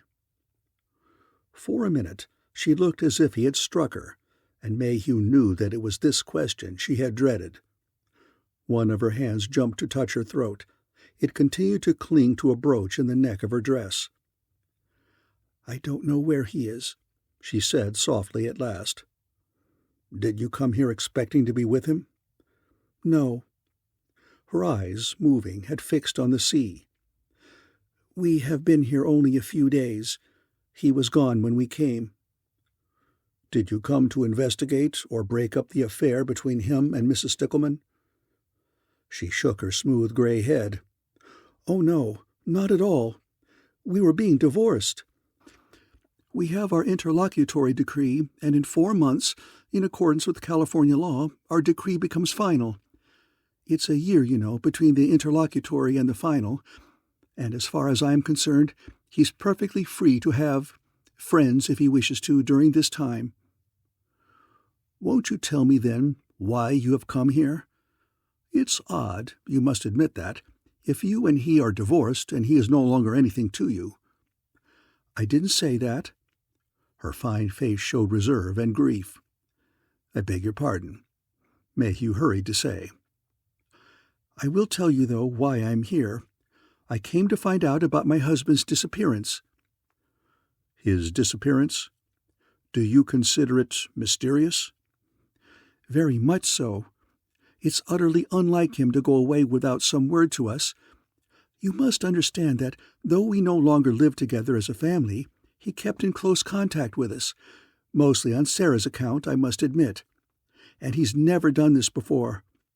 When we learned that he had disappeared, we came down at once from Los Angeles." Mayhew looked at her very thoughtfully. "When did you learn of it, Mrs. Malloy?" "When—" But the girl was ahead of her, her eyes alive with some warning to her mother. "Mrs. Turner notified us of my father's absence," she said quickly. "Mrs. Turner is your father's cousin?" For one moment there was a flicker of uncertainty across her young assurance. I believe so." To Mayhew there was an indication of a little frown, not on her brows, but in her voice. "You're not certain?" "Oh, yes. Well, I mean, we never met any of my father's people before. His parents were dead, and he never contacted any of the others until lately. Then he mentioned Mrs. Turner. She's some kind of relative. If she told you she's his cousin, I guess that's it." Mayhew turned back to shrinking Mrs. Malloy. "Have you any theories to account for your husband's disappearance?" "None," she told him hurriedly. "I cannot imagine where my husband could have gone or why. I'm afraid it means something has happened to him, that he's met with an accident somewhere." Before Mayhew's embarrassed gaze, she quietly began shedding tears. Her voice died in the midst of her grief. Sarah Malloy went to her mother and, kneeling, put her arms about her. She gave Mayhew a glance that appealed without pretense. "Couldn't you help us find him? We've looked through hospitals and morgues, and at pictures of people with amnesia or gone suddenly insane. Mother can't stand much more of it." Mayhew ruffled one bushy brow with a thoughtful thumb. "It seems to me that the disappearance of your husband should be investigated by the police, Mrs. Malloy. Not only to assuage your personal feelings, however. I am here to get at the bottom of the murder of a woman who was his friend. His disappearance, though it preceded her death, may be related to it in some way. I believe he should be found as quickly as possible, or his disappearance at least accounted for." Mrs. Malloy crushed a handkerchief against her eyes. "Please find him." She struggled to regain control of her voice. "I should have asked the help of the police before this." "Yes, you should have, if you suspected foul play. However, don't spend too much time worrying. There may be a perfectly sensible reason why you haven't heard from your husband." Sarah Malloy gave Mayhew an anxious look from her blue eyes. "Is there anything else that you wanted of us? If not, could I take Mother to our apartment?" Mayhew pulled a blank sheet from his notebook. "Take this with you. Write on it the names and addresses of any friends of your father who might be able to give information about him. When you have finished, return it to me." The girl took the paper and stared at it. "There's only Mr. Nicholson," she murmured. "He lives in San Diego. He might know something, if there is anything to know." By 7 o'clock in the evening, the amusement zone was coming to life. Belated diners filled its cafes, munching fish dinners and drinking beer and watching from their open booths the kaleidoscopic scene on the fairway. Hoarse-voiced men in various booths begged for players of their games. They shouted of opportunity being wasted and practically promised that all one had to do to win a blanket, a ham, or a papier-mâché cupid was to toss an insignificant ring around a very obliging pedestal. There were also a two-headed baby, bottled, a man from Borneo, a snake house, an anatomical museum, and a merry-go-round. Farther up the Strand on the pier were dance halls and other concessions not yet open. Mayhew and Edson, in a restaurant that faced the Strand, ate their dinner soberly, with due regard for the beer and a careful attention to the lemon meringue pie.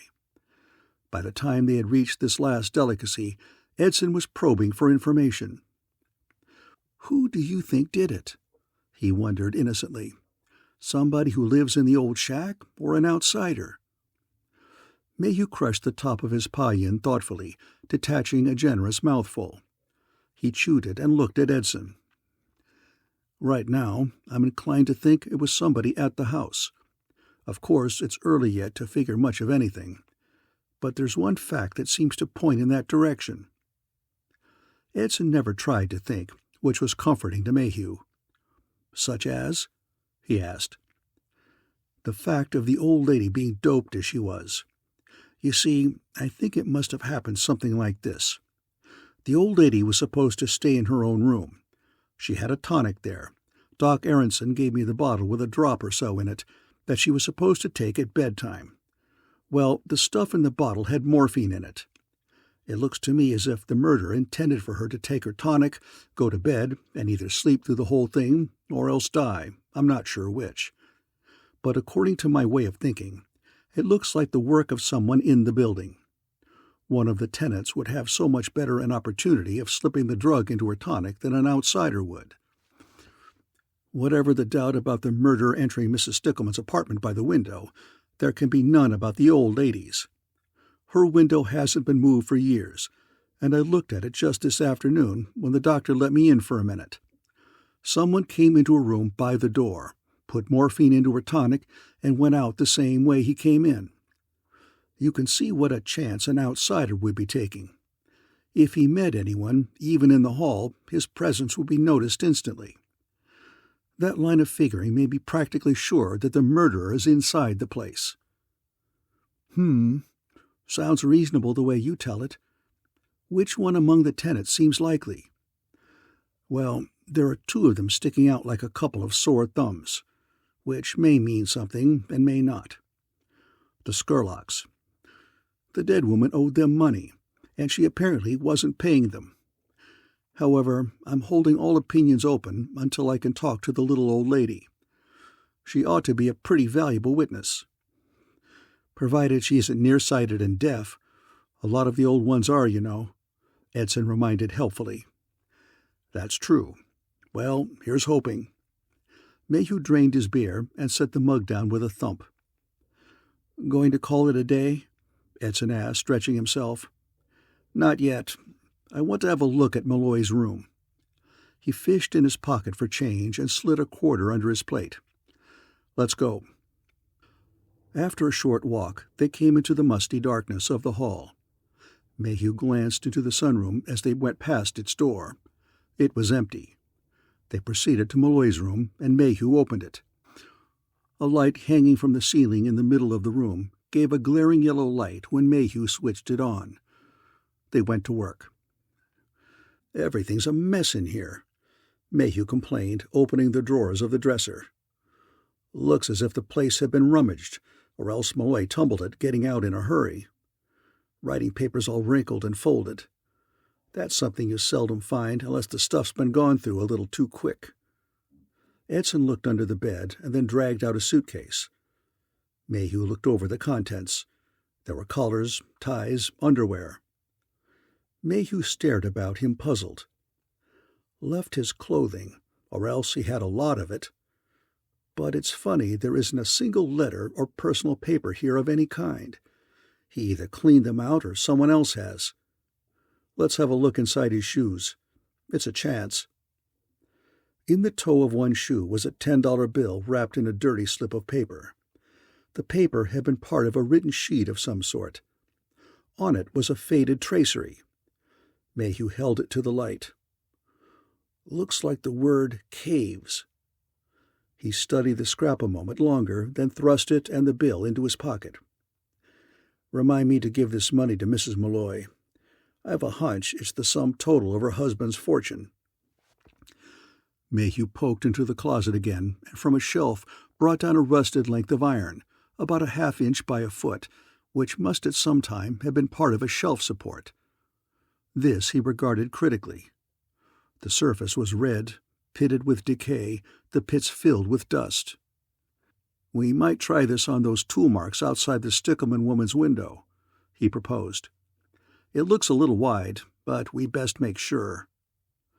They left Malloy's room closed and went down the hall to the back door and out of it and around the house on the other side. Here, while Edson played his flashlight on the window, Mayhew attempted to fit the piece of iron into the scars in the wood. It was obviously wide. Mayhew used it tentatively on a far edge of the sill. The mark it left was uneven, jagged, while the other scars were smooth and workmanlike. They went back inside the building by the back door. They were almost again at Malloy's closed door when Mayhew came to a slow halt. He stood still for a moment, listening. Then he went silently to the door and flung it open. Sarah Malloy faced them across the disorderly room. She was at first pale, then she went pink to the roots of her fair hair. "Well," Mayhew said with cold emphasis, "and what are you doing here?" She straightened her mouth and made a half-defiant gesture with one hand. "Nothing. This is my father's room. I have a right to be here, I think." "Yes, you have, I'll grant you. But who was it just went out the window?" Her eyes went unwillingly to the window, where the pane was now pushed up, and where the sagging rusted screen swung outwards on its hinges. She didn't meet Mayhew's gaze again. "I wouldn't know," she said sullenly. Big as Mayhew is, he can move with surprising swiftness. He was at the window almost before Sarah Malloy answered, sensing her mood before she expressed it. He leaned through the window and looked towards the front of the building. The faint thud of footsteps in the sand came to Edson and the girl. Then Mayhew drew back into the room. He looked very satisfied. "Leinster," he said shortly, watching Sarah Malloy. She did not deny it. "He was just helping me. I heard someone in this room, and I asked him to come with me to investigate. When we got here, there was no one, but the light was on." Mayhew laughed abruptly. "So he hopped through the window and left you to your fate when he heard someone else coming." He watched the angry light come into her eyes, measured her self-control. "Tell me, Miss Malloy, who is Mr. Leinster?" She flared back at him. "I won't tell you. He's not a criminal, if that's what you mean. But you'll never get his name." "Oh, then he has another name?" "I didn't say it," Mayhew came closer to her, and he suddenly took her wrist in his own. He cannot remember that he had any rude intentions. It is a gesture he uses to let his opponents feel his strength. But Sarah Malloy was tense and angry, and when he touched her, she flew at him like a cat. There is a quality in Mayhew's personality that makes women want to hurt him. Miss Rachel has studied it and labels it sex appeal, which proves that Miss Jennifer is right when she maintains that Miss Rachel goes to too many moving pictures. But Miss Rachel is quite firm in her belief about Mayhew. She says that the principle is the same as when a cave lady of the late Stone Age put out her head to see if her gentleman friend would club her. Sarah Malloy's fingernails were long, pretty, and sharp. She used them, as had Mrs. Scurlock in her time, upon Mayhew's big brown face. Mayhew responded in a manner much approved in the late Stone Age. He held Miss Malloy off gently and shook her until her teeth rattled. He was engaged in this pleasant, if vigorous occupation, when Leinster burst through Edson's weak-kneed defense and came at Mayhew. Miss Malloy, flung into a corner, watched the short and bloody battle that followed. Leinster landed a neat one on Mayhew's eye, and Miss Malloy winced and started crying, which wasn't consistent. It took Mayhew about 5 minutes to throw Mr. Leinster out into the hall. Miss Rachel thinks that it was during this time that Miss Malloy fell in love. End of Chapter 8.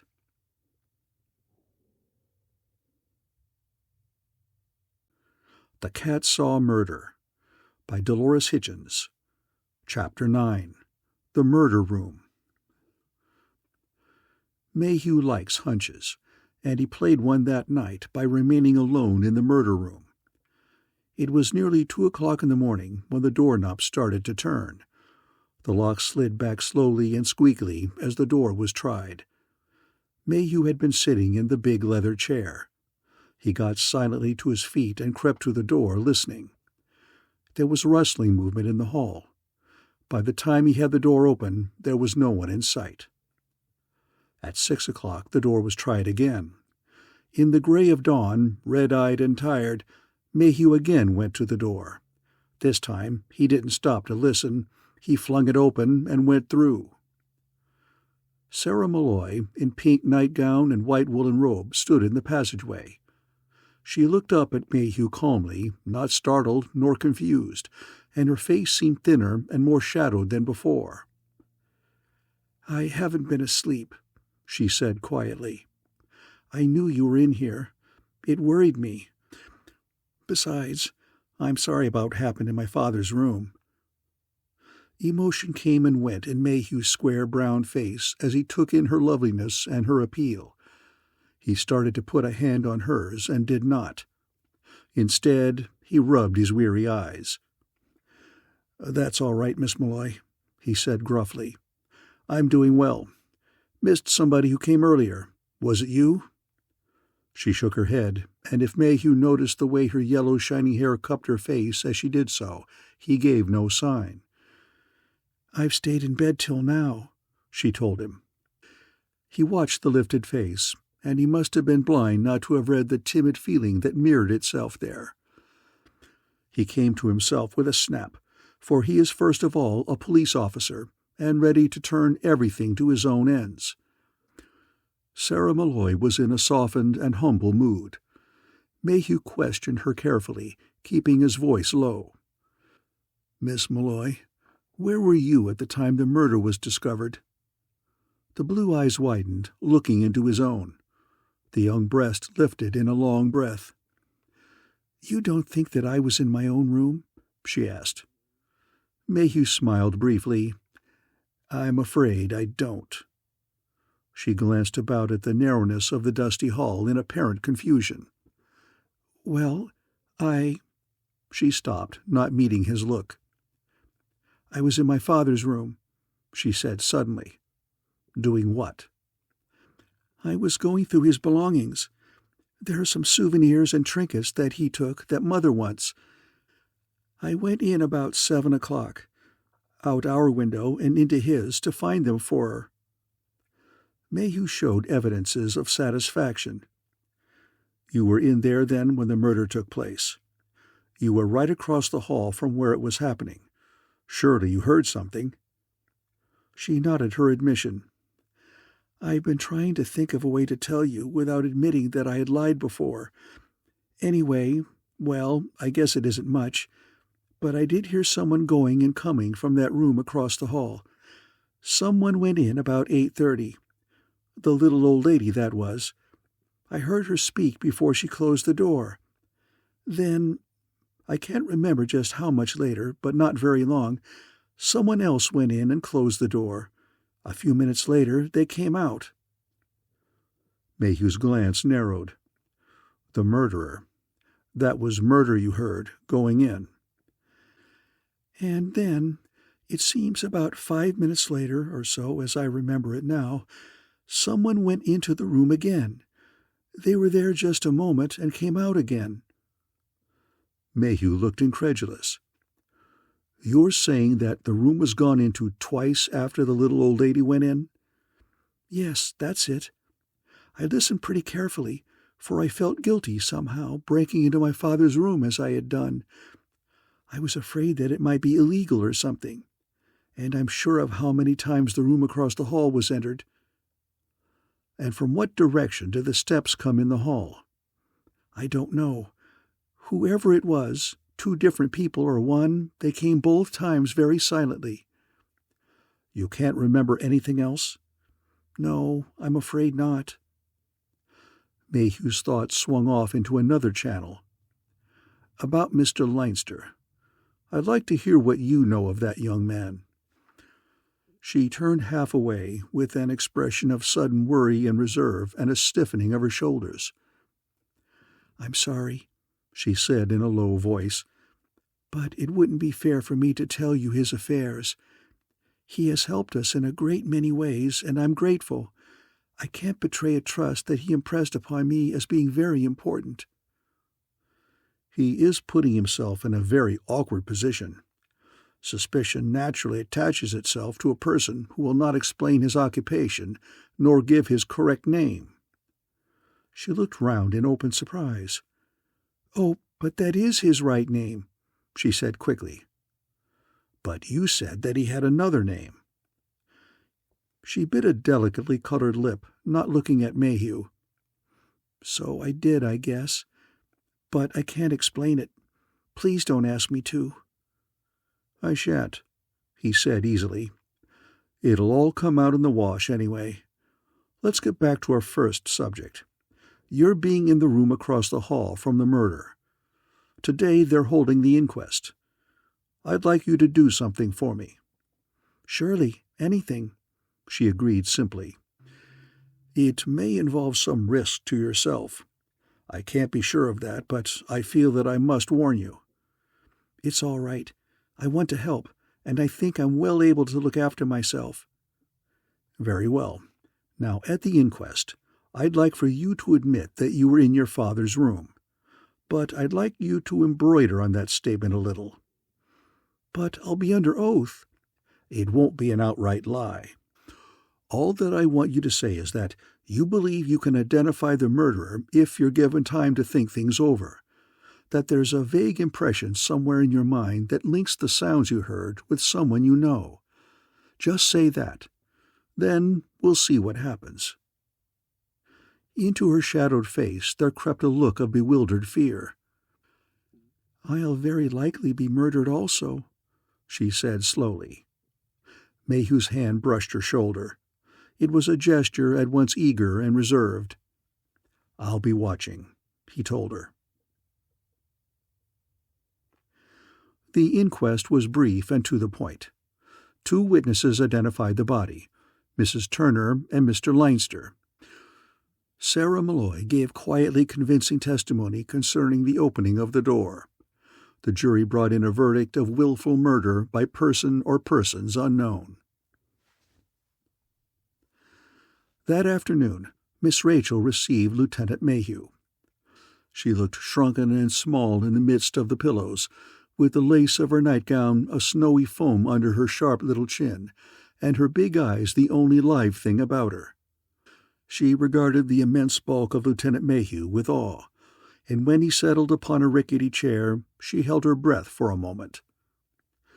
Whatever his treatment of the Mrs. Skurlocks of this world, Mayhew is gentle with little old ladies. He asked pleasantly after Miss Rachel's health and led her tenderly on to the subject of the murder. "Begin at the beginning," he requested. "Tell me how you happened to be down there with your niece, and all that occurred before her death." Miss Rachel's voice was weak but earnest. "Lily telephoned me," she began. "She said that she was in some sort of trouble and needed help, so I came down to see her." "Did she explain what her trouble was?" "No. I think that she had other plans by the time I got here. You see, she had remembered the cat. The first night I was here, she tried to kill it." The black line of Mayhew's brows went up to reveal the incredulity in his eyes. "Did you say that she tried to kill your cat?" he asked. "Or is it her cat?" He glanced at the black satiny figure of Samantha, who opened one golden eye at him scornfully. "It doesn't properly belong to anyone," Miss Rachel explained. "I don't really know how to put it. You see, Samantha is an heiress." Mayhew had a moment of looking angry, for he thought that Miss Rachel was making sport of him. She went quickly on. "Samantha belonged to my sister, Miss Agatha Murdoch, who has been dead for more than 5 years. Agatha was very fond of her. In fact—" Here Miss Rachel's pale face became mildly pink. "My sister was very strange before her death, Lieutenant. I might as well make it plain. We all thought that her mind was affected. She had made a lot of money with the small inheritance which was her share of my father's wealth, and she took a notion that all of us were waiting for her to die so that we could have it. She became very difficult. After she died, though, we learned the strangest thing of all. She had left her money to her cat." A thoughtful expression came across Mayhew's square face. "I believe I remember something of the case, now that you have explained it. Wasn't it written up in some of the Los Angeles papers?" "It was, much to our embarrassment." "I understand the part about the cat having a fortune, but how did it affect Mrs. Stickleman?" "Well, the cat couldn't live forever. Even my poor sister must have known that. So her will went on to say that at the cat's demise, if it had been a normal death, the money was to be equally divided between my sister Jennifer, myself, and my brother's stepdaughter, who was Lily Stickleman and my brother's only heir. If any of us should die before the cat did, our share was to go to our heirs, whoever they were. But if the cat had died in a manner not entirely normal, and her going must be certified by 3 registered veterinarians, the entire fortune was to be set aside to found a home for stray cats. You see, Agatha never liked Mrs. Stickleman, and I have a firm conviction that she was sure in her own mind that Lily would attempt to kill Samantha to get her share of the money. That was Agatha's idea of a joke, to have Lily irrevocably lose the money in trying to get it prematurely." "Odd kind of humor," Mayhew said cryptically. "And you say that Mrs. Stickleman did indeed make an attempt to kill the cat, just as your sister had thought?" "She did, I'm sorry to say. Lily was, well, not shrewd in some ways. The night after I'd arrived here, I let the cat out in the backyard for a moment to... Miss Rachel faltered, again turning pink and at a loss for words. Mayhew was undisturbed. "Cats have to go out occasionally," he said calmly. "Go on." "Well, as I stood there, I suddenly smelled an odor of stale Turkish tobacco. It was an odor that I'd always associated with Lily, and I somehow knew all at once that she was out there hidden in the dark yard. I called the cat. When she came, she had a piece of meat in her mouth, and the meat had been cut with a knife in several places, and some whitish stuff rubbed into the slashes. I'm sure that it was poison, and that Lily had given it to her." "Your niece needed money, then?" "Yes, I'm sure that she did. She admitted to me that she had been gambling and had lost heavily." Mayhew considered for a moment, and then, sensing Miss Rachel's hopeful attention, he told her what he had discovered concerning her niece's relations with the Skurlocks. "I was sure that it was they," Miss Rachel informed him when he had finished. "They made an attempt to frighten me as well as Lily." She went on to tell him of Mrs. Skurlock's accompanying her on her walk. "I think that they believed that I would somehow get the money for her if I were afraid of them. Perhaps Lily consented to the scheme. I'll never know now." Mayhew shifted his weight in the groaning chair. "Thinking of the money side of it as a motive, who benefits by your niece's death?" "Only Jennifer and I. On the morning of the day she died, my niece made a will. I think that it was her last. It was a holographic will, unwitnessed, which, as you doubtless know, is perfectly legal in this state. She gave the will to me in a sealed envelope with instructions to open it only in case she died." "That would seem to indicate that she expected trouble of some kind." "Yes, I think that she did. You see, she had been attacked and choked senseless the night before, and I think she was at last genuinely frightened of the Skurlocks." This was a new piece of information to Lieutenant Mayhew, and he had Miss Rachel elaborate upon it. "And the will?" he asked her at last. "Where is it?" "I put it into a new envelope after I'd read it. It seemed best to know at once what the letter contained, and send it to myself at my home in Los Angeles. It's doubtless there now. It is quite short and simple, and merely states that all of her estate is to go to Jennifer and me." "It was when you went out to mail this will that Mrs. Skurlock went with you, as you have told me?" he asked her. "It was." "And now to get down to the actual crime. Will you tell me just what happened during the course of the evening?" I took my tonic. I suppose the doctor has told you about it before now. He says that it contained the morphine that almost killed me. After I had taken it, I went to ask Miss Turner for a clean towel, and then went into Lily's room to say good night. She was lying down because she had a headache. For a few minutes we talked about her worries. At least she talked. I kept getting drowsier and drowsier. I wanted to tell her how strange I felt, and yet I could not." Miss Rachel was silent a few seconds, remembering that queer, terrifying lethargy that had crept through her in Lily's room. "Then I must have been almost unconscious. I felt a draft on my neck, and knew that the door was being opened behind me. I was afraid, and yet too sleepy to move. I wanted to see who was coming in so quietly, and yet, because my head was sinking forward, all that I could see was Lily and the clock. The clock's hands pointed almost exactly to 9, and I believed that it must have been about right. 9. Over the covers, Mayhew glimpsed Miss Rachel's remembered horror. "Lily had let the cloth slip down over her eyes," Miss Rachel went on softly. "She wasn't watching and didn't seem to hear. Oh, I so wanted to tell her to look up, to see what was happening, and I couldn't. Just at the last, just as everything was sliding off into darkness, I had a terribly clear moment. I heard and saw things so plainly.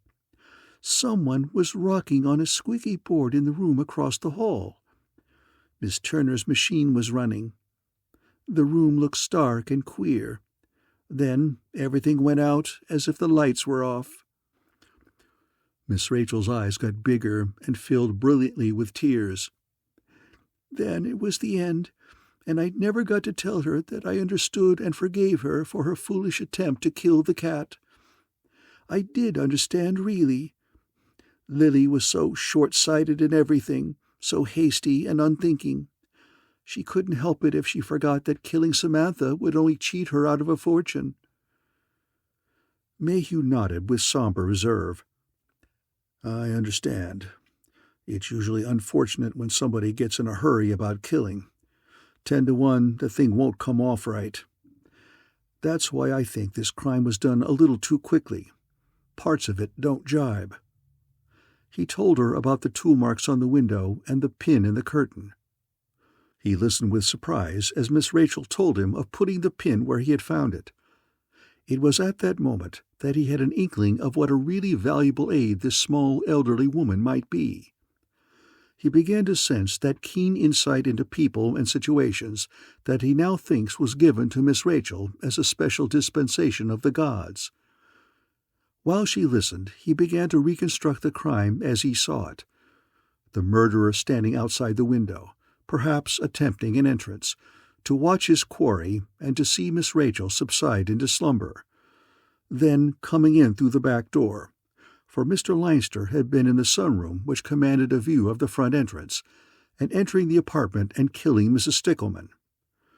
Going out and then for some reason coming back, for Sarah Malloy had heard the room entered twice, and unless the second entrance was by someone who had kept from giving an alarm, it followed that the murderer had returned for reasons of his own. It's the likeliest theory, Mayhew concluded. He remembered some tag end of the thing that he'd forgotten, and he came back to fix it. It's an opportunity that few of them have, and I only wish that I could have beaten him to that second chance. The white lids drooped over Miss Rachel's dark eyes in a gesture of pain. "And all the while I was there sleeping," she said softly. "Sleeping soundly, and Lily was being killed." "You nearly were yourself," Mayhew said bluntly, "but I guess you know that." "Yes. It was terrible coming out. I wanted to sleep so badly, and they wouldn't let me. I had fits of being awake, and then I doze off, feeling that the doctor and the nurses were angry at me for doing it. Once, during that time, I remember so clearly that the cat jumped on my bed and purred, and I reached out and touched her." Miss Rachel's voice trailed away on an odd, unfinished tone. She stared at the cat with abruptly aroused interest. Mayhew was watching her closely. He marked the disturbance in her manner. "I can't remember what it was now." The cat opened one quizzical eye as Miss Rachel's fingers crept across her fur. "But there was something about the cat that wasn't right. I knew what it was then, but it's like coming out of a fog. I can't quite place what it was I wanted to remember." Mayhew got up from his chair and came close to the bed. He bent, picked up the cat, and stared at its immobile, haughty face with much interest. He held the animal, who was attempting to claw him, towards Miss Rachel. "Is this your cat?" he asked suddenly. "The original one, I mean. The cat who owns a fortune?" Miss Rachel's small form came erect against the pillows. She took the cat from Mayhew's big hands and held it, standing on its hind legs in her lap, and looked it over from nose to tail. Then there was a moment when she looked out the window. At last she answered Mayhew. "I think this is the same cat that I've always had. It looks exactly like her." "Do you mean that you're sure?" She frowned with one eyebrow and stroked the black silken fur. "No," she told him slowly. "I'm not sure." End of Chapter 9.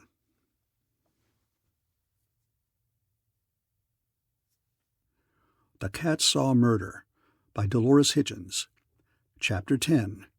We'll Be Murdered in Our Beds. That night, Mayhew again tried to find comfort in the leather chair in the murder room, and he interrupted the attack upon Sarah Malloy. It was deep in the hush of early morning hours that he sat up suddenly, looked about him in the darkness, and listened. Something had telegraphed alarm to the tired brain that, worn with vigil, had lapsed into sleep. He tried to remember, to force his mind back into that half-waking state where he had known, somehow, that something was wrong.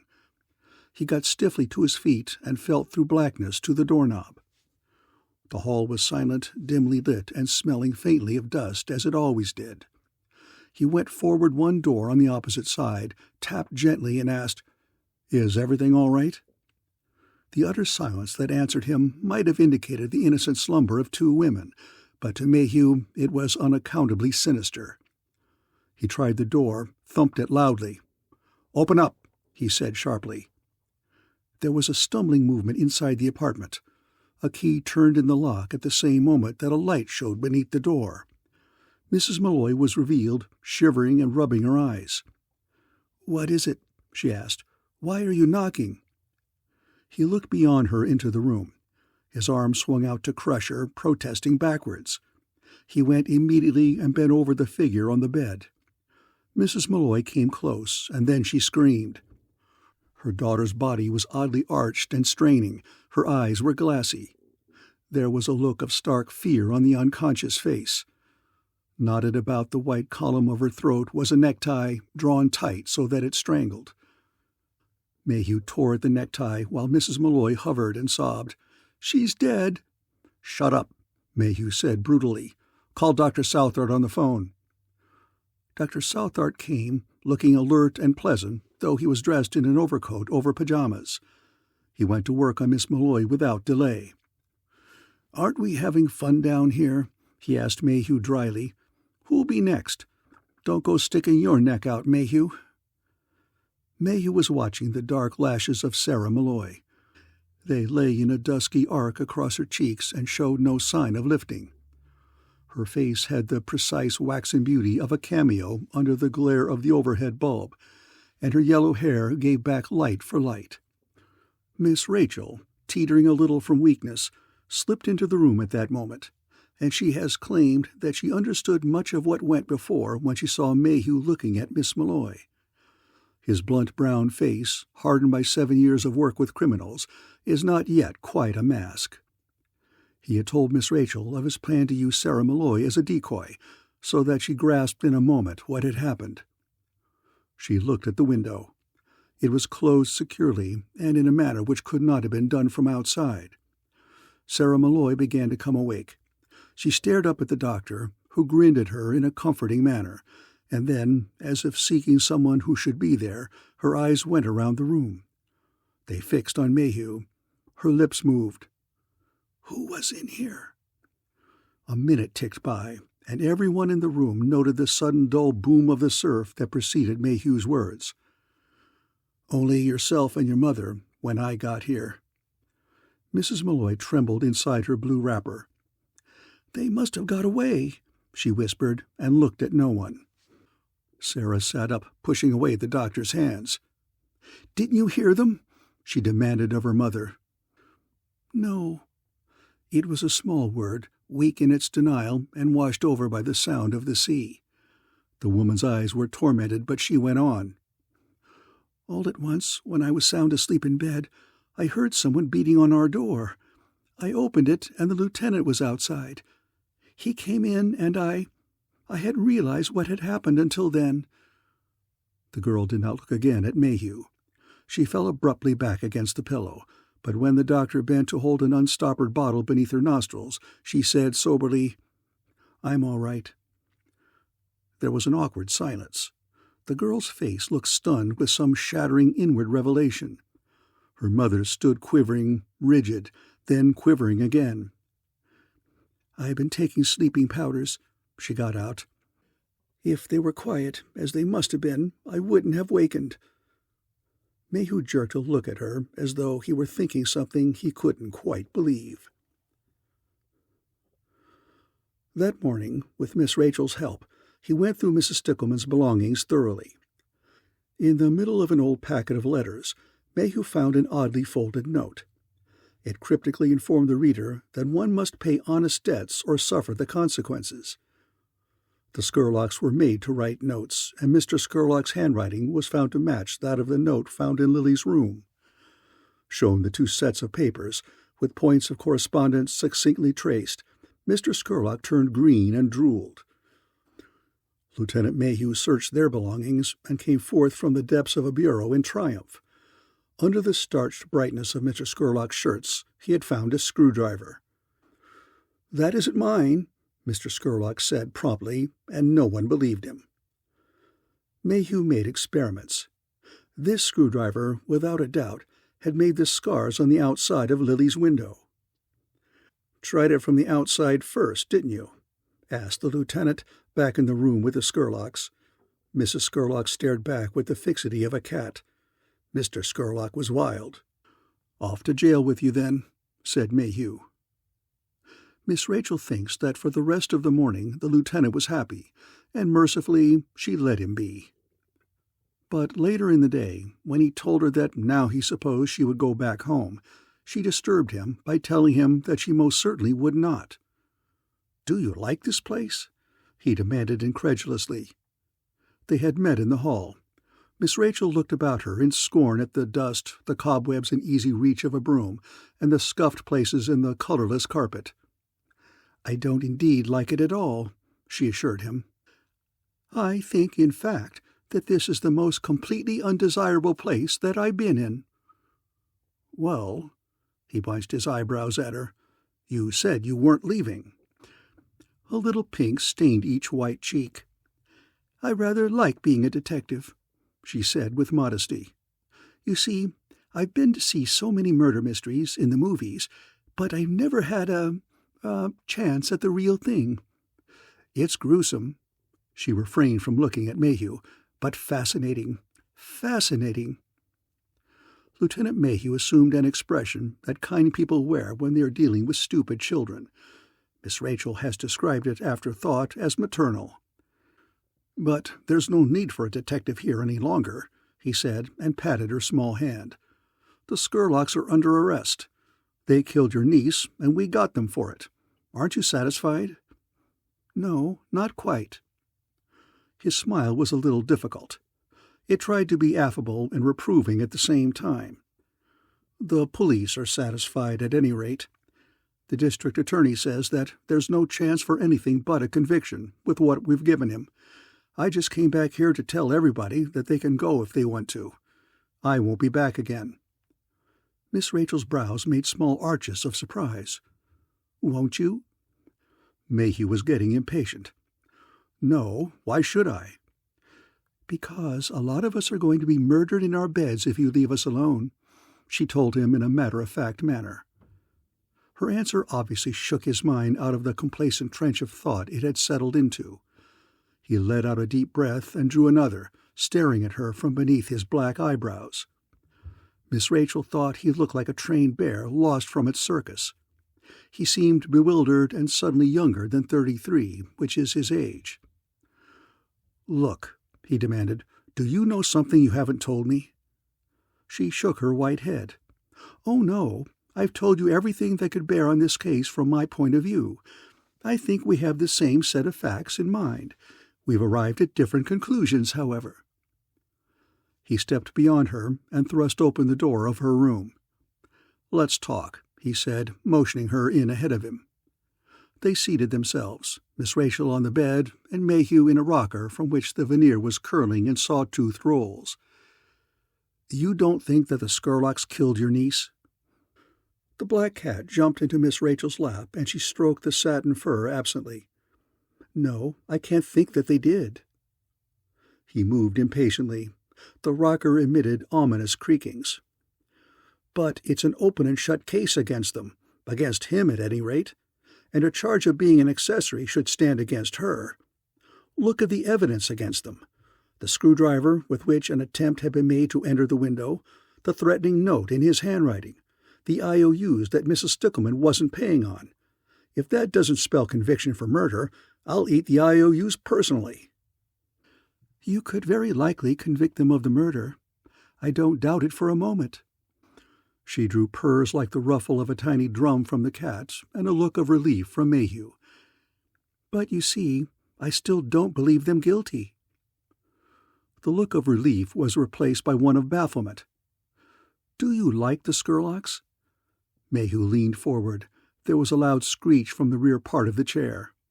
"No, I don't like them at all. Certainly not. They're just about the most unpleasant, the most cruel people I can remember meeting." "Then why are you saying they didn't murder your niece?" "Because they had no motive." He fell back at this, and the chair started actually to give way beneath him, with its rockers inching forlornly in different directions. Mayhew looked down in large annoyance. His thought processes were interrupted by the knowledge that he was being let gently to the floor, and he changed to the other rocker in the room. "No motive?" he boomed above the shrieks of his new habitation. "No," said Miss Rachel firmly, and met his eye. "You've got to accustom yourself to the idea that all the Skurlocks wanted was for my niece to obtain enough money so that they could collect on what she owed them. They weren't getting any blood, so to speak, because Lily was financially a turnip. Her small fortune had been left in trust. She couldn't touch its principal, and the interest barely kept her in living expenses. I think that in the friendly period which must have begun the bridge games, that she told them of the inheritance she would receive on the death of the cat. Lily would tell a thing like that. Then later, when her own attempts to cheat the Skurlocks at cards had failed so disastrously, it would be the Skurlocks who first suggested the cat ought to die so that they could collect. Lily was regretful after the first poisoning attempt failed. It was Mr. Skurlock who had a second try at killing Samantha." Miss Rachel went on to describe the fall of rocks. She stopped then, waiting for Mayhew to make some comment on what she had told him, but he remained silent, frowning. "Don't you see?" She fixed him with her brilliant, pleading gaze. "If the Skurlocks had entered a room where I was asleep, drugged, and the cat at their mercy, they would have immediately killed it?" "Perhaps." He made a wry mouth. "But it doesn't let them out. Perhaps Mrs. Stickleman argued with them about killing it, and they killed her instead. And anyway, there's Skurlock's screwdriver. It made the marks on your niece's window, a plain attempt at unlawful entry." Scratching Samantha's ears, Miss Rachel grew very thoughtful. "Tell me about the screwdriver. What sort was it?" "A common enough kind. The handle's been repainted to black over a varnish finish, and that's all that's different about it. Edson's working the hardware stores today, trying to trace the sale." Miss Rachel seemed very far away.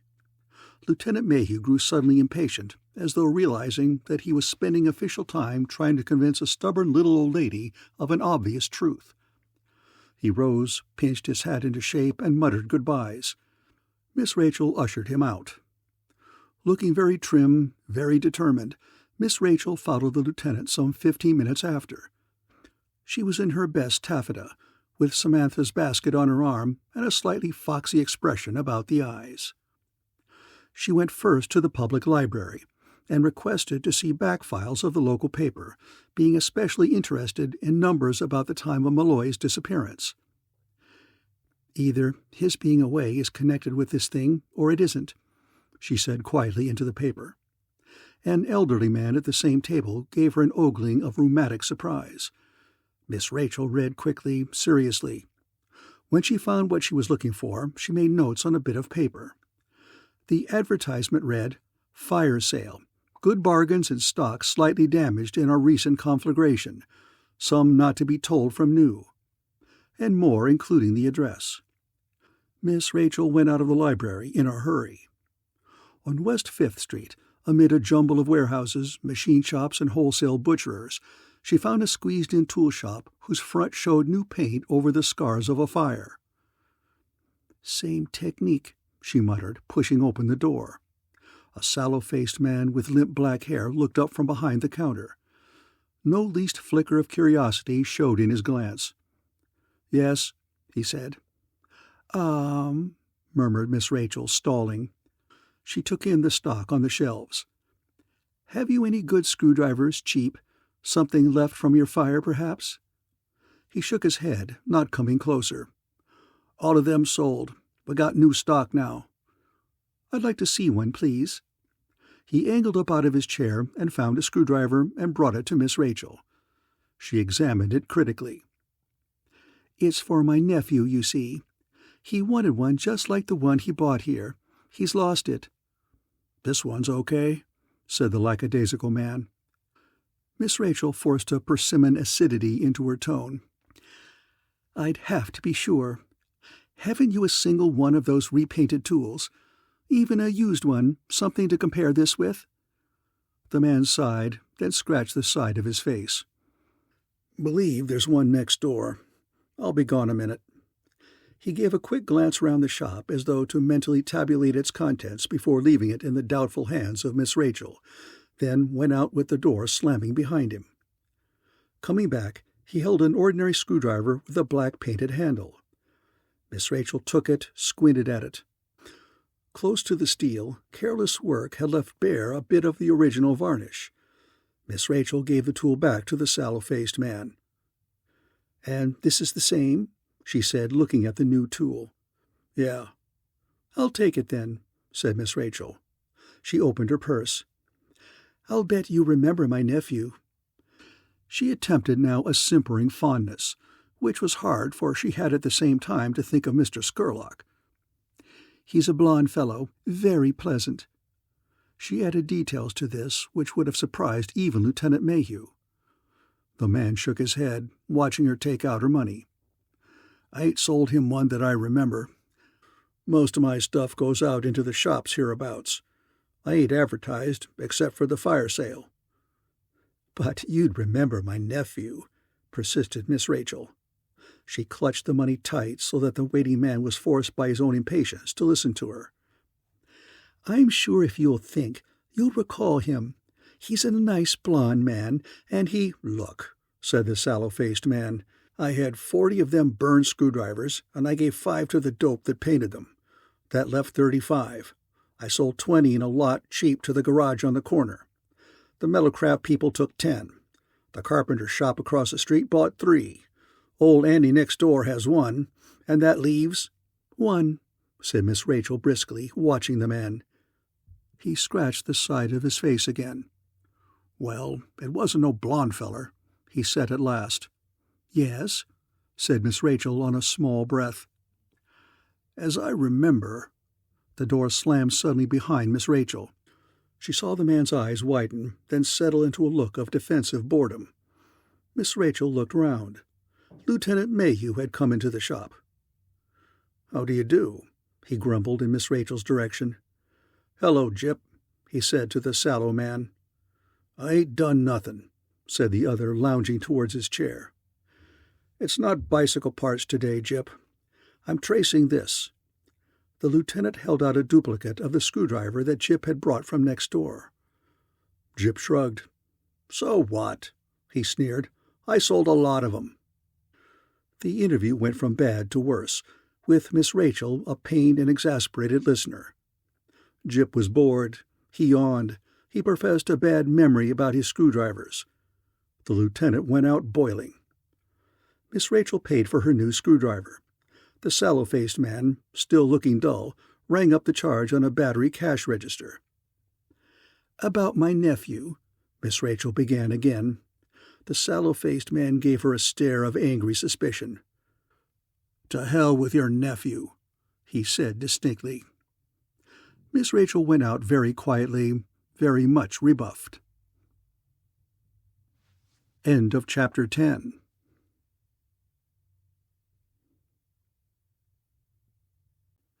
The Cat Saw Murder by Dolores Hitchins. Chapter 11. Human Hands Detachable. Miss Rachel refrained from giving the lieutenant an outright scolding. She did, in the latter course of the afternoon, point out to him the inopportuneness of his entrance into the tool shop. The lieutenant carried a frustrated expression even so late as the next morning, when he went early to police headquarters.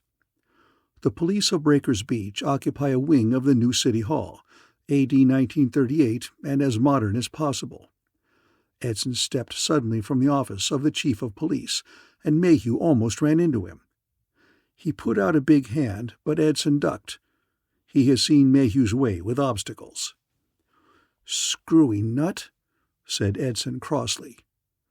Mayhew's face changed, and Edson saw that it was wise to explain himself.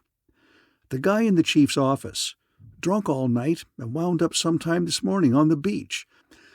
Some kind of nightmare down there. If somebody doesn't get him out of there, the chief's going to kill him." Mayhew slowed his step. "What does he think he saw?" "The guy? Oh, he thinks he was lying there half asleep, and a guy down under the sand reached up and tried to grab him." Edson grinned at the remembrance of the drunk's misery. "You should have seen the chief when he heard it. McGarvey, at the desk this morning, thought there might be something in it and waltzed him in. If he doesn't get demoted for it, I'll eat my hat."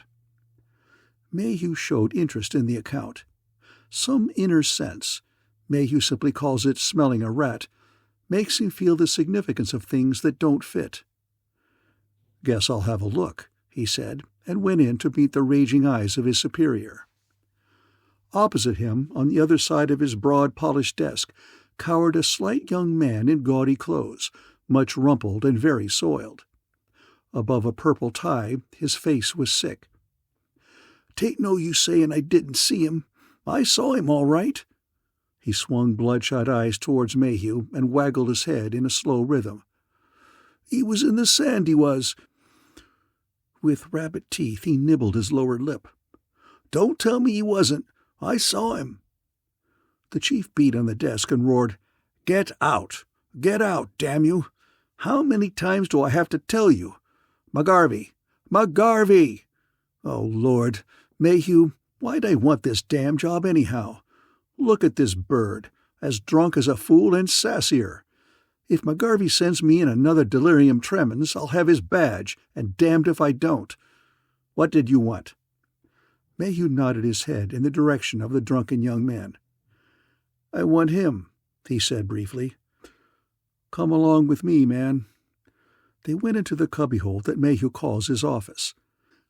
The young man huddled himself quickly into a chair again and sat hunched as if he were cold, with his hands hugged down between his knees.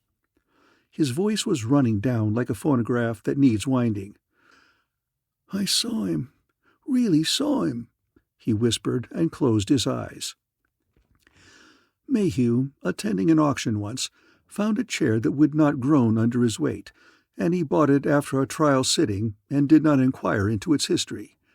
The fact that it had been built for Bertha, the fat lady, for her sojourn on the Strand one summer might or might not have interested him. The big chair dwarfs the little office.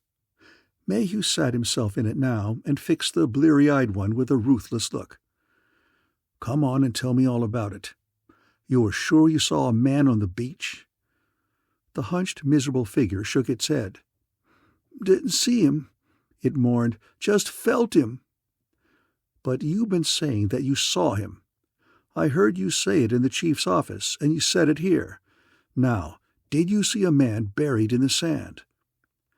The reddened eyes came open and gazed watery woe at Mayhew. "I just saw some of him." Mayhew's face tightened with exasperation. "Well, tell me what you actually did see." He waited, silent, for the other to speak. "I saw some human hands," the hoarse voice said at last on a falsetto note.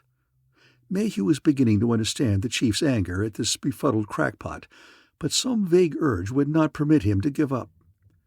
"Start at the beginning. Where were you last night?" The head went loosely from side to side like a weary doll's. "My girl ran out on me. She's a blonde, and too damn good-looking, too. The sailors won't leave her alone." Mayhew's broad shoulders bunched beneath his coat, and he stood up slowly, gripping the edges of the desk with whitening fingers. The weary youth opposite him watched without fear, being in that state of after-drunkenness when nothing seems to matter. As Mayhew stood there, looking to be on the verge of an explosion, the sing-song voice took up its chant. "My girl ran out on me. I said that, didn't I? So I went to a party. Bad party." He waggled a naughty finger. "Too much to drink. When I woke up this morning, not really awake, but—" He struggled with words. "Drowsy. That's it. I was on the beach, down at the East End, where there aren't any houses." He watched Mayhew subside into the timbered vastness of his chair. Mayhew, making an effort, managed to quit gritting his teeth long enough to get out, "Go on from there." At this point, some measure of lucidity seemed to flicker in the eyes of the gaudy young man. "I was just laying there. I kind of wanted to get up, when, all at once, this guy reaches up out of the sand and touches me with his hand. On my face, too. It give me a start. And then, when I got to sitting up, the funny beggar had his other and sticking up beside my shoe. I never met nobody before like that. None of him showing but his hands." A look of anxiety came into the parchment-colored features. "What I kept thinking, how could he breathe down in the sand like that?" Mayhew was beginning to get hold of the thing in his mind. "What did you do next?" he prodded. "Oh, I thought I'd help the cluck, whoever he was. It didn't seem right to leave him down there. He might have been drunk like me. Never know. So I took hold of his hand and tried to lift him out." "And you pulled him out of the sand?" The young man wavered in his chair, looking confused. "No, I couldn't. He wouldn't let me. He let go." "He let go of your hand?" Mayhew was standing again, incredulous and annoyed. "Not my hand. He let go of his own hand." Mayhew had a suddenly humorous vision of this befuddled drunk standing on the lonely beach in the dawn, holding a detached human hand in his own. For a moment, so pathetic was the drunk, and so worried sure, that Mayhew was almost convinced.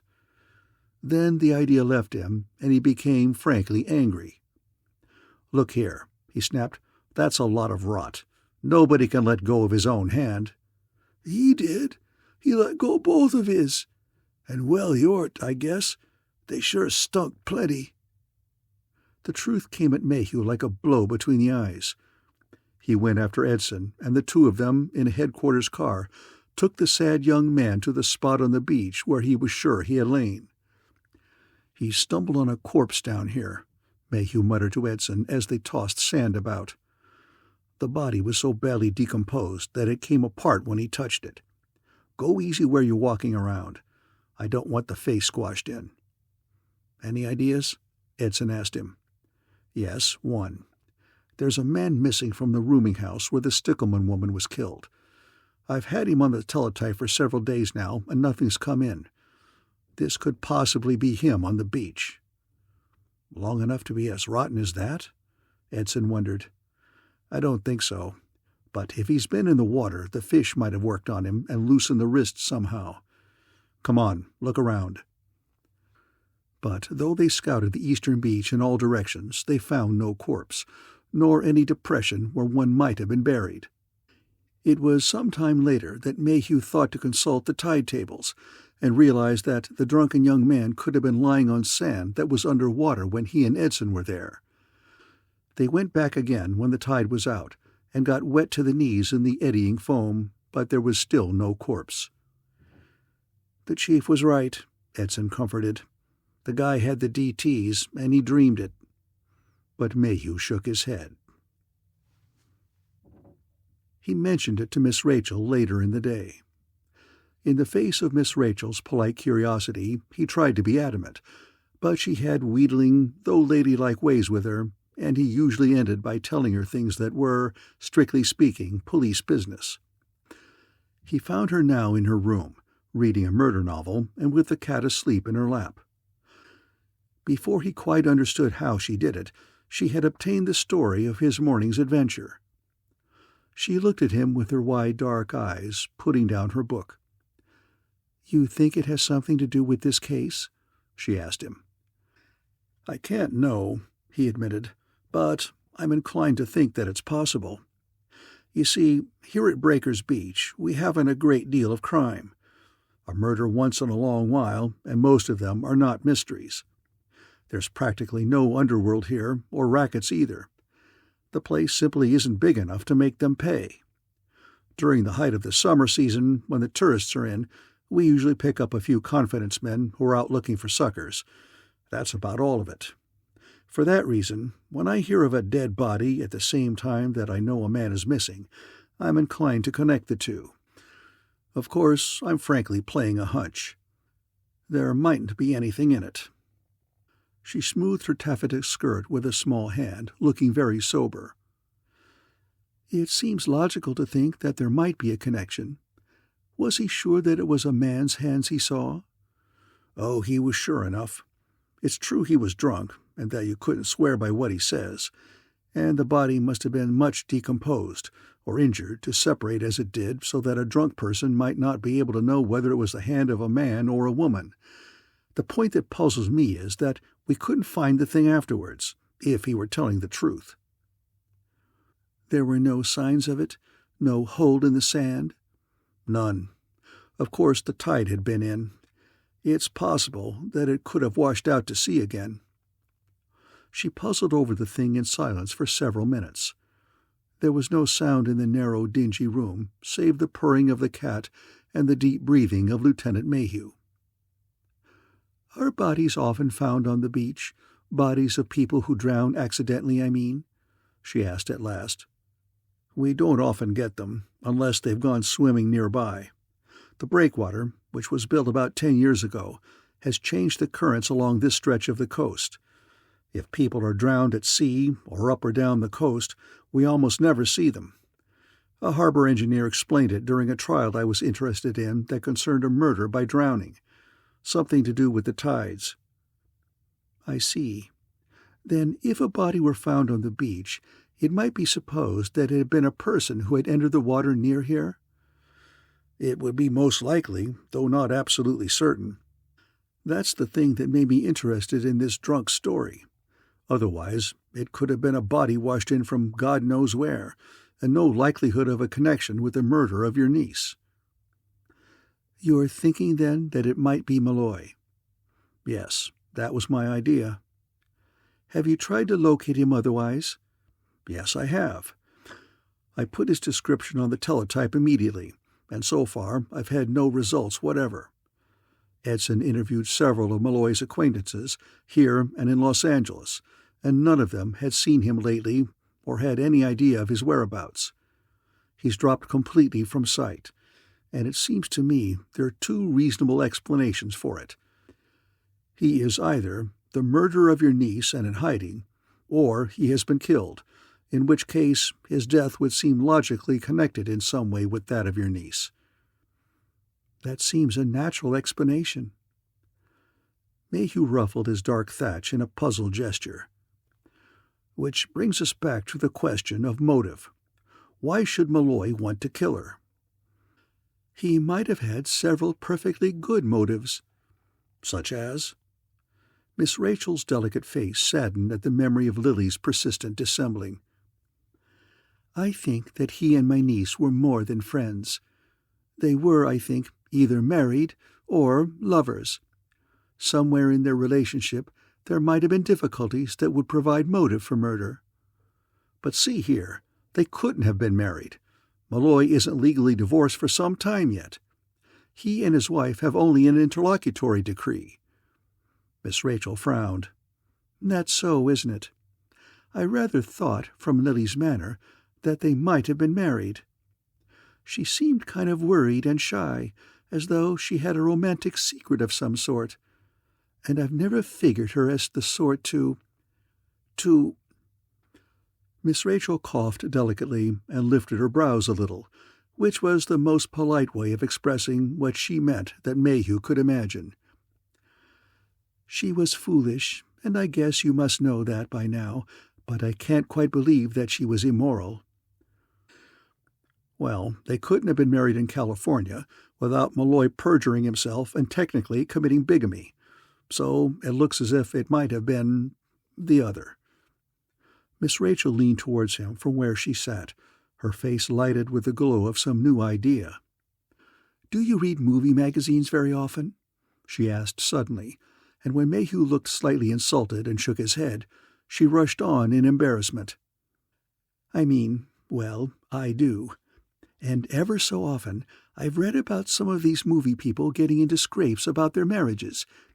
You see, they get their first decree here in California and then rush off into Mexico, Tijuana, and marry some new person. Of course, California doesn't recognize such marriages, but it does seem more respectable than, well. Now remember that Malloy had been an actor. Perhaps people on the stage are something like those on the screen. Maybe he got Lily to go with him into Mexico and get married. Mayhew started to say something in a hurry, bit it off, and looked shrewdly at the little old lady before him. "Would your niece have done that?"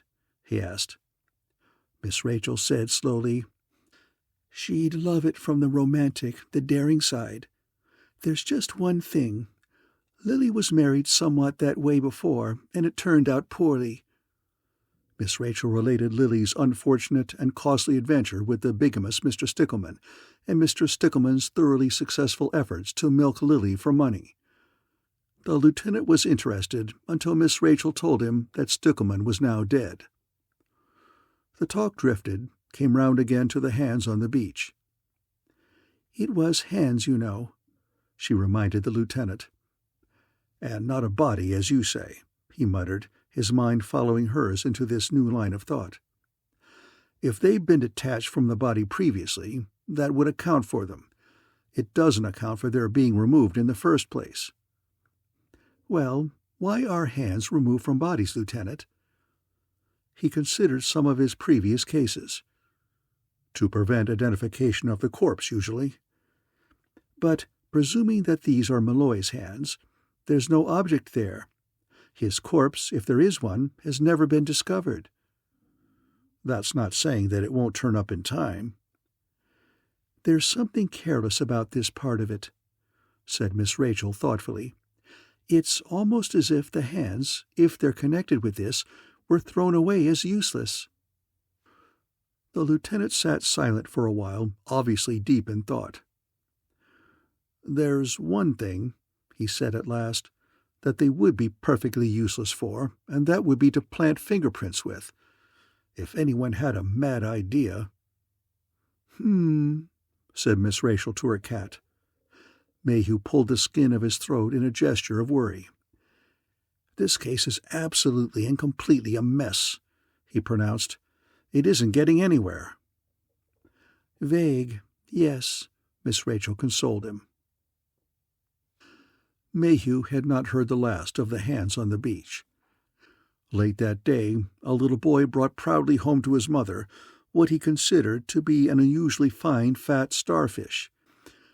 His mother gave one look into his little bucket, screamed loudly enough and long enough to bring the neighbors running, and fainted. The neighbors took the little boy's bucket to the police. In it, unpleasantly decomposed, lay a human hand.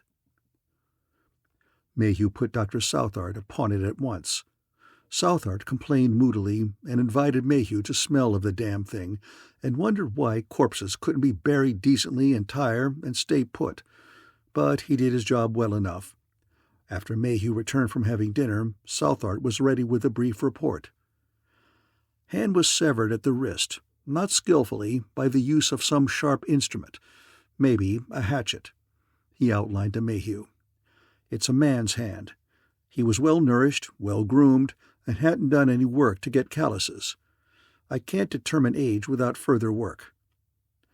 He looked frowningly about him at the immaculate little room full of apparatus and gleaming glassware. "There are times," he said quite distinctly, "in which I positively hate this work, Mayhew." Mayhew shrugged. He considers Dr. Southard, with his sensitive nose, not well fitted for police work. "I'm sorry. I knew it was far gone." "I'm not still griping about the smell," Dr. Southard flung at him. "This damned hand's got far worse than that wrong with it." Mayhew was interested. "What's that?" he asked. "Just come and have a look at what's under the fingernails." The doctor led him to a table where an oversized microscope was focused onto a brilliantly lighted slide. Something wrapped in a cloth rested partly on the slide. Mayhew put his eye to the machine, and the doctor manipulated things with tweezer and scalpel. "Good God," Mayhew muttered, and a little of his tan left him. He caught at the edge of the table and lifted his face to Dr. Southart's. Where did they get a damnable idea like that? Southart made an impatient motion with one hand. Oh, the idea's pretty common property by now, I think. Remember that motion picture, The Frontiers of India? It was carefully explained during the course of the film, in case one hadn't previously heard of it, and the picture was pretty popular. Remember the scene where the Maharaja has the hero tied down and has those little slivers driven under his nails and then set afire? Nice thought. Mayhew touched the skin of his upper lip and brought away the sudden perspiration that had gathered there. But damn it, this is the United States. Dear little Breakers Beach, in fact, the doctor mocked him. And the year of our Lord 1938. And we have ingenious people with us who play at being Maharajas and poke slivers under people's fingers to set a fire. It must feel good, that kind of torture. Mayhew caught at a straw. Maybe they did it after his hands were cut off, he said lamely. The doctor's grin was sardonic. Likely, he asked Mayhew. End of Chapter 11.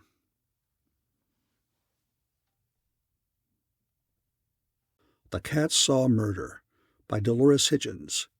Chapter 12. The Weapon. Mayhew was disturbed by the evidence of the severed hand more than he liked to admit. He had been in contact with violent death many times, death both planned and accidental and most often hideous, but outright cold-blooded torture was rare to him. He found himself wondering about the hand and about the man who had owned it.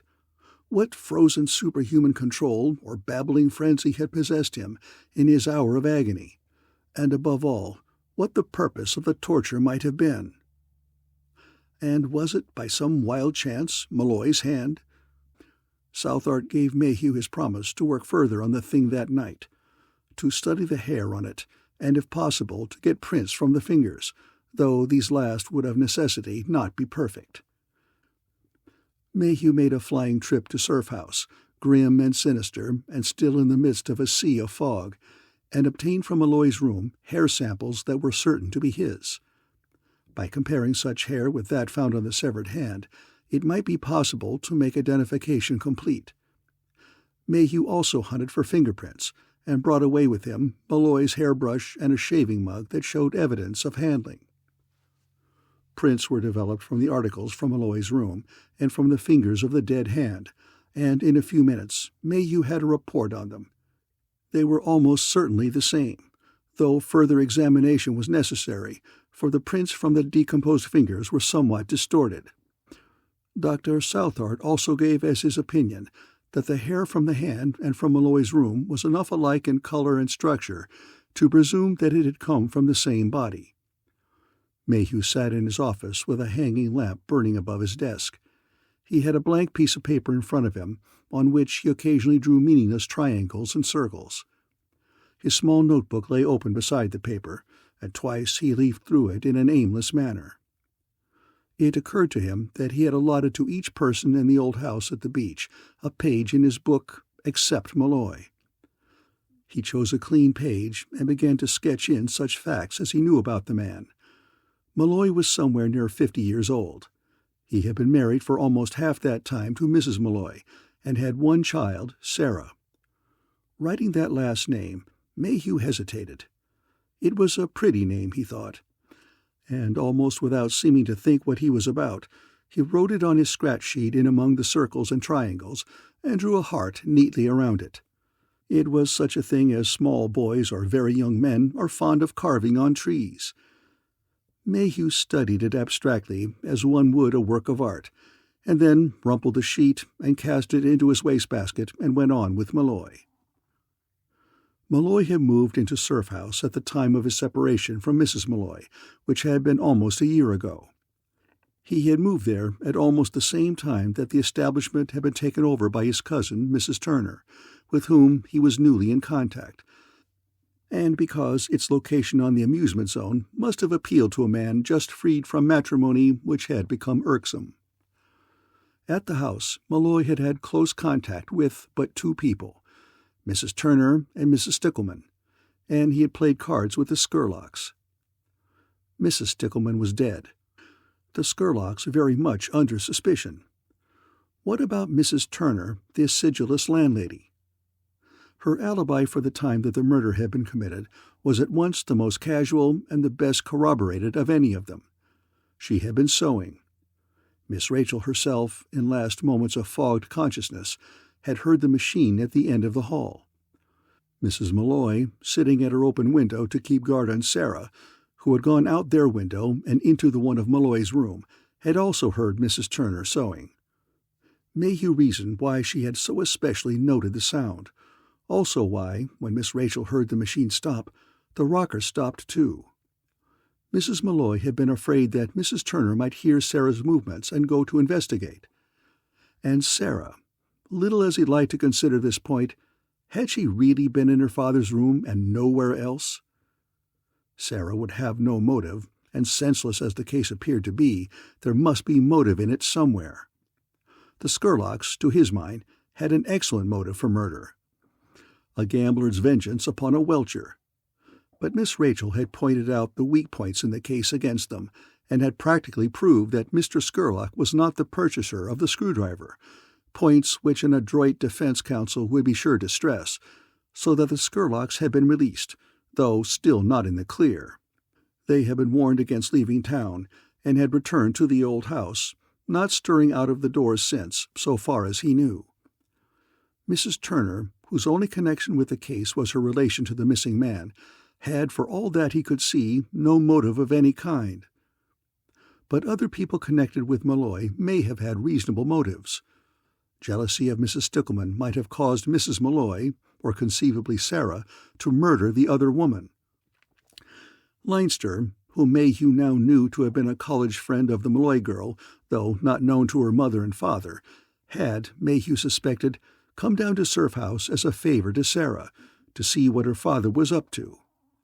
It was far-fetched, and yet not impossible, that some complication of their acquaintanceship had caused him to kill the woman.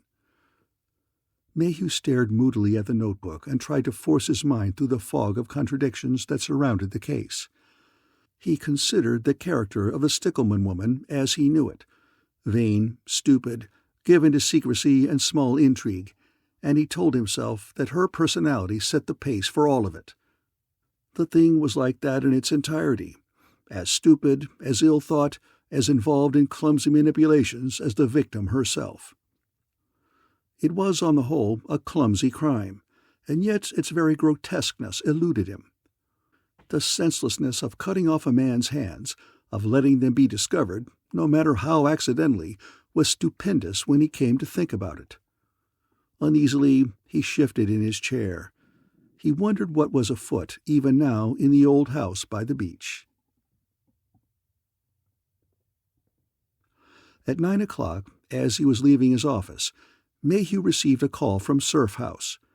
Miss Rachel's precise, clear voice came over the wire. "We've discovered something," she told him. "A short-handled axe. It was sewn into the mattress in Mrs. Malloy's room." "I'll be right down." He hesitated for a moment, thinking. "How did you come to find it?" "Mrs. Malloy says that she turned the mattress today. A few minutes ago she went to bed and Sarah felt it at once. It was near the ticking and near the edge of the mattress." "Don't handle it," cautioned Mayhew, and put away the phone. He found Sarah Malloy, her mother, and Miss Rachel in the Malloy apartment. Sarah and her mother in gowns and robes, and Sarah's hair, in a long sheath down her back, incredibly golden. Miss Rachel was fully dressed in her usual neat taffeta. All of them were standing uncomfortable and silent. Mayhew greeted Mrs. Malloy, let his gaze linger for a moment on the lovely but troubled face of her daughter, and turned to Miss Rachel for an explanation. She led him to the bed where a gaping ripped place bulged stuffing from the mattress. "It's in there," she said quickly. "None of us have touched it. As soon as Mrs. Malloy and Sarah had the mattress open, they had only to loosen these big stitches here, you see, where someone's sewn it, and as soon as they saw what was inside, they called me, and I called you." Lifting the mattress covering, Mayhew saw inside it a short-handled axe. The blade of the thing was stained and crusted with a dark brownish substance, blood long dried, but Mayhew saw at once that there were no corresponding stains upon the mattress filling. This axe, then, had been placed in the mattress after it had dried. He removed the axe and questioned the Malloys closely as to how it might have gotten into the mattress. They assured him that they had no idea how it might have come there. They were out of their apartment part of every day, as a usual thing. Yes, the axe could have been put inside the mattress that very day. Mayhew sighed. Why had Mrs. Malloy decided to turn the mattress? She just thought of it? So. Mayhew took samples of the thread, though these wouldn't help him, barring a miracle, for it was common stuff, and wrapped the axe in newspaper to take it with him. He warned all of the women to stay inside their apartments unless necessary to go out, and to keep their doors locked at night and their windows secured in some way so that they could not be open enough to admit a human body. He demonstrated a simple way to secure a window by putting a nail through the upper sash. The nail would keep the other pane from being raised also, because it would bar the channel that the frame rose in. It was also clear to Mayhew that he should prepare Mrs. Malloy for news of her husband's death, for he had no doubt in his mind but that the severed hand indicated such a contingency. He broached the subject carefully, asking her if she had had any recent news of her husband, and if she were prepared to receive some which was not pleasant. It wasn't exactly an original approach, but Mayhew could think of no other. Mrs. Malloy started to tremble, as she had done on the night of Sarah's misfortune, and her eyes widened to pools of fearful pain. "It's true, then, the thing I couldn't quite believe," she whispered, reading Mayhew's sympathetic face. "He's dead." The brief words drifted to silence under the distant boom of the sea. Mayhew nodded, wishing that he was of the glib type of man who can readily express sympathy in words. "I'm afraid that is the conclusion we must draw from the evidence we have. It's practically a certainty, Mrs. Malloy. I wouldn't tell you otherwise." Above her mother's bowed and shaking head, Sarah's eyes met those of the big detective, and anger, hotly blue, grew in them. A deep pink rose into her face to drown the paleness that had been there. "You shouldn't have told her," Sarah cried, with her chin lifted in defiance. "It was a cruel, a tactless thing to do. Why couldn't you have waited? You admit that you aren't sure." Miss Rachel spoke slowly, as though she were thinking aloud. "You found the hands again, then, and they were Malloy's, as you thought they might be." Mayhew had started to agree, and to tell her of what the boy had found on the beach, when he saw Mrs. Malloy lift her head stiffly and uncertainly, and he realized what horror must be hers if she were to know all of the truth. Quickly he excused himself to the mother and daughter, leaving one in questioning grief, the other in anger. Miss Rachel followed him into the hall. "Come into my room for a minute," she asked eagerly. "Please tell me what you have learned about Malloy." He went into her apartment, where the fragrance of lavender struggled against the musty smell of the old house. Mayhew looked at the chairs, selected a straight-backed one that he had not previously weakened by sitting in it, and sat down. "The hands are almost certainly Malloy's," he told the little old lady, who reminded him at once of a mouse and a ferret. "We've matched prints from them with prints taken from his belongings here, and with hair from his room. There's not a chance in 1,000 that the hand we have didn't belong to the missing man." "You have only one of them?" "Just the one. The other's probably kicking around the beach somewhere. The doctor says that the hand we have was severed by a sharp instrument, but not carefully or with any skill. Chopped off, he thinks, and with an axe or hatchet." Miss Rachel's eyes strayed suggestively to the bulging package that protruded from Mayhew's pocket. "That means," she said thoughtfully, "that your drunken man did not see a body, as I had a hunch he hadn't. He saw these hands, took it for granted that they were thrust up out of the sand with the body concealed below, and he took hold of them. When they came away freely in his grip, he thought that the man had let go of his own hands." Mayhew nodded grimly. "Shows what drink can do to your senses," he agreed. Miss Rachel spent a silent minute thinking. "There's someone awfully fond of working with an axe," she remarked. "Axes and other things," Mayhew said bitterly. He went on to describe the evidences of torture, the bits of charred wood under the nails of the severed hand. Miss Rachel shivered, her eyes gone big. "That's monstrous," she said after a moment. There was an uneven note in her voice and a white line about her lips. "The whole thing is monstrous," Mayhew said shortly. "That's why I'm going to make the request that I am. I want you and the Malloys to go home. There's no sense in your sort of people being here. You may be in terrible danger, and if anything happens to one of you, I'd never forgive myself." Miss Rachel managed to smile. "Oh, but you're here to watch us." Mayhew sneered at himself. "I'm wonderful for protection, really. A little slow, however," he mocked. "Remember what happened to Miss Malloy? She was going to help me by pretending she might be able to remember who had entered Mrs. Stickleman's room the night of the murder. Then what? She nearly got murdered for it, and I came in barely in time to save her, and without seeing hair or hide of who had done it." "An odd thing, wasn't it? The window was closed tight, locked, and you were in the hall. Yet only Mrs. Malloy was in the room with Sarah." Again a look, half disbelief, half angry certainty, came into Mayhew's face. But Miss Rachel burst in upon his thought. "No, don't think it," she cautioned him. "Mrs. Malloy isn't capable of a thing like that. If she killed the Stickleman woman, pardon me, your niece, she would be capable of killing Sarah. You know she would." But Miss Rachel stubbornly shook her head. "She isn't a killer, Lieutenant. Don't ask me how I know. She just isn't." He stared at her in gloomy uncertainty for a while. When Miss Rachel spoke again, it was upon another subject. "Have you thought of investigating the Mexican marriage possibility?" "It's a wild chance. I haven't any faith in it." "You didn't know Lily Stickleman," she said quietly.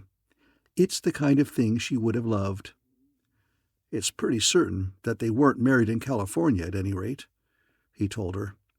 "We've had reports from all county registries, and even from some places close to the border in Arizona. I'm inclined to discount the marriage idea anyhow," he went on. "What's the point of it?"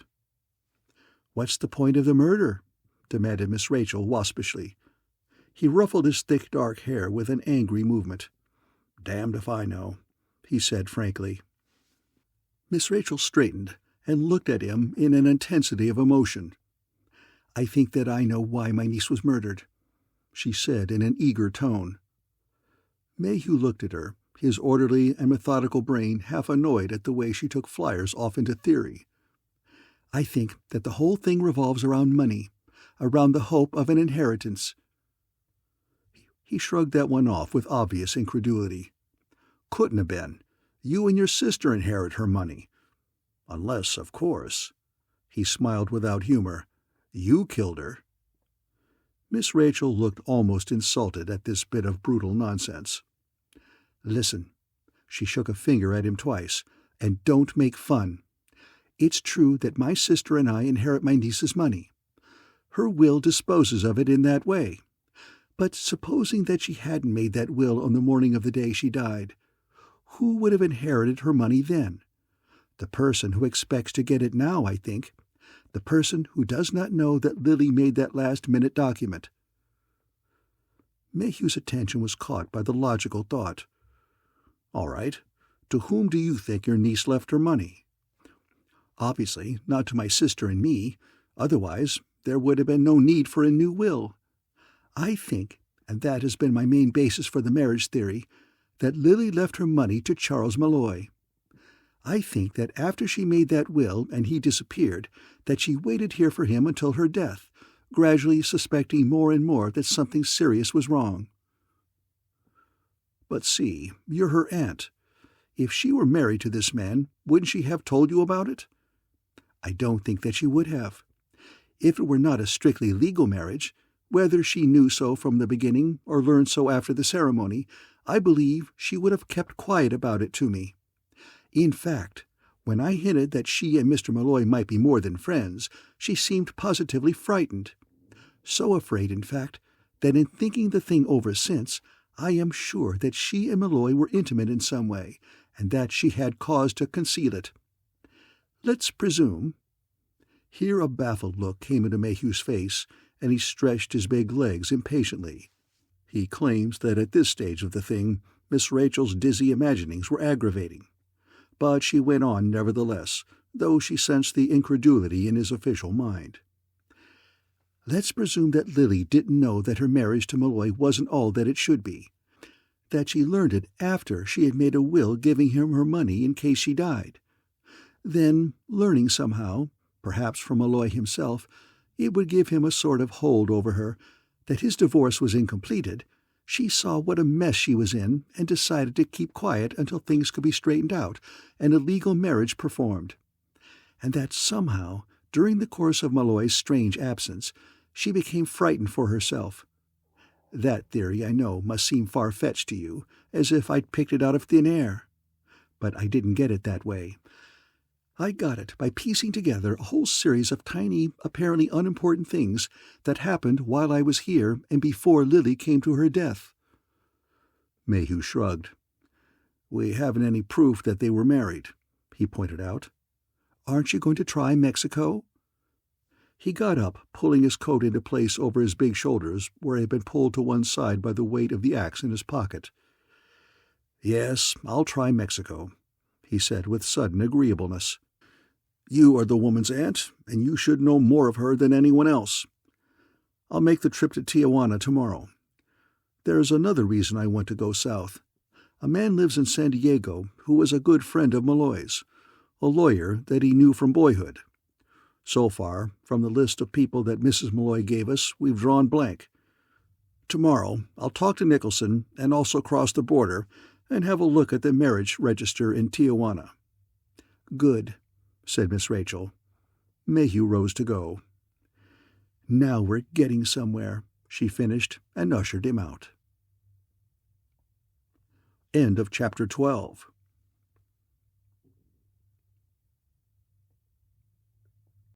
The Cat Saw Murder by Dolores Hitchins. Chapter 13. The Rented Car. The day was cool and without sun. A fog had crept in upon the little beach city, dampening it and blurring the outlines of its buildings. In the business section, traffic was careful and slow. Mayhew waited in his light sedan for a truck ahead to make up its mind about crossing the street. The truck hesitated like a giant bug caught in a mist, with its headlights beaming like yellow feelers blindly, and bunched with its high tarpaulin load like a grasshopper ready to jump. Mayhew, taken with this absent fancy, almost missed the bell, and a fellow officer handling traffic gave him a hail. His way took him through the tortuous maze of traffic and into the more open streets to the south, until he at last was on the coast highway to San Diego. The road was wide, paved beautifully, and invite speed.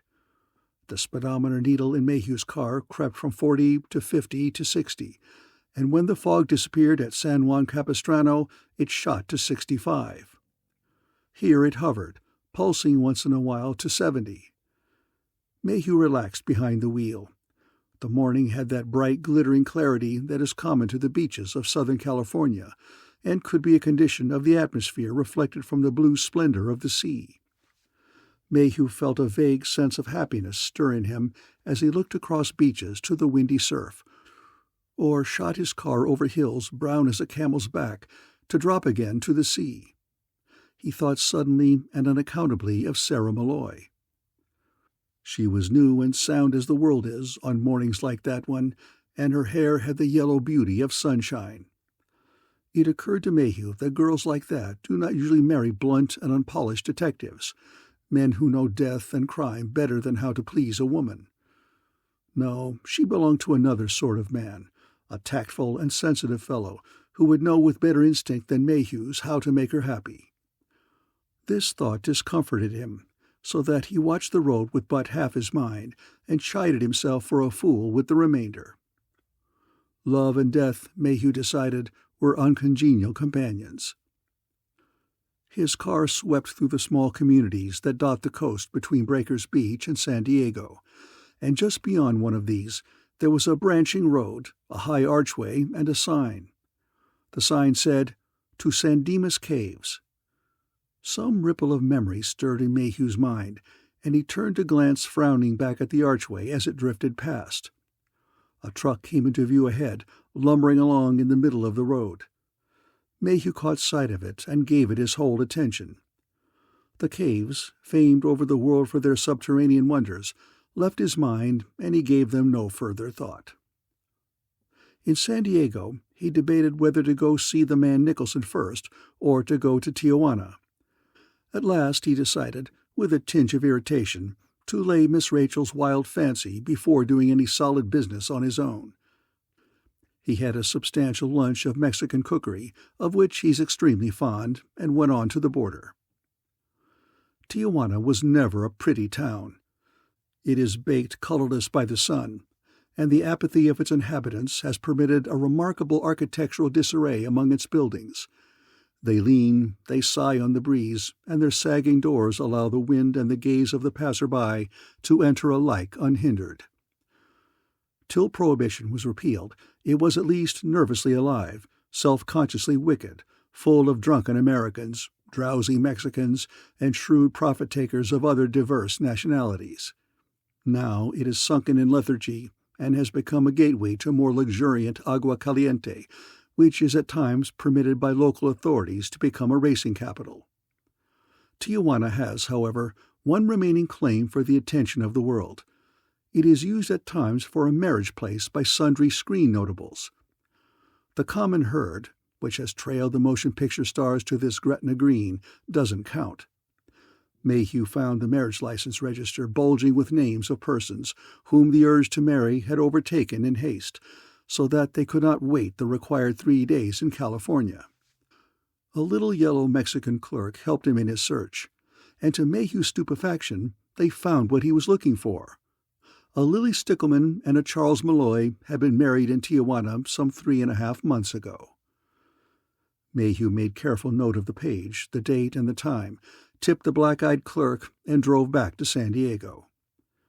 He did not attempt to consider this information in all of its potentialities during this time, except that he began to remember seriously what Miss Rachel had postulated about the existence of a will previous to the one that Lily had given her. He had proved that the Stickleman woman and Malloy had entered into a marriage, a semi-bigamous one on Malloy's part, and Miss Rachel had somehow sensed a deeper connection between Malloy and her niece than what had appeared on the surface. She had also thought that there might be another will in existence, which gave Lily's money to Malloy in case of her death. Mayhew wondered how he might prove or disprove this last supposition, and saw no obvious way to do it. He let this problem rest and drove to the home of Jasper Nicholson. The man lived in an older section of San Diego, in an immense white house, well kept and with spacious grounds, looking out from the side of a hill above the bay. Mayhew was led in by a butler, and after a few moments Nicholson joined Mayhew in the library. Mayhew studied the man, struck instantly by his odd appearance.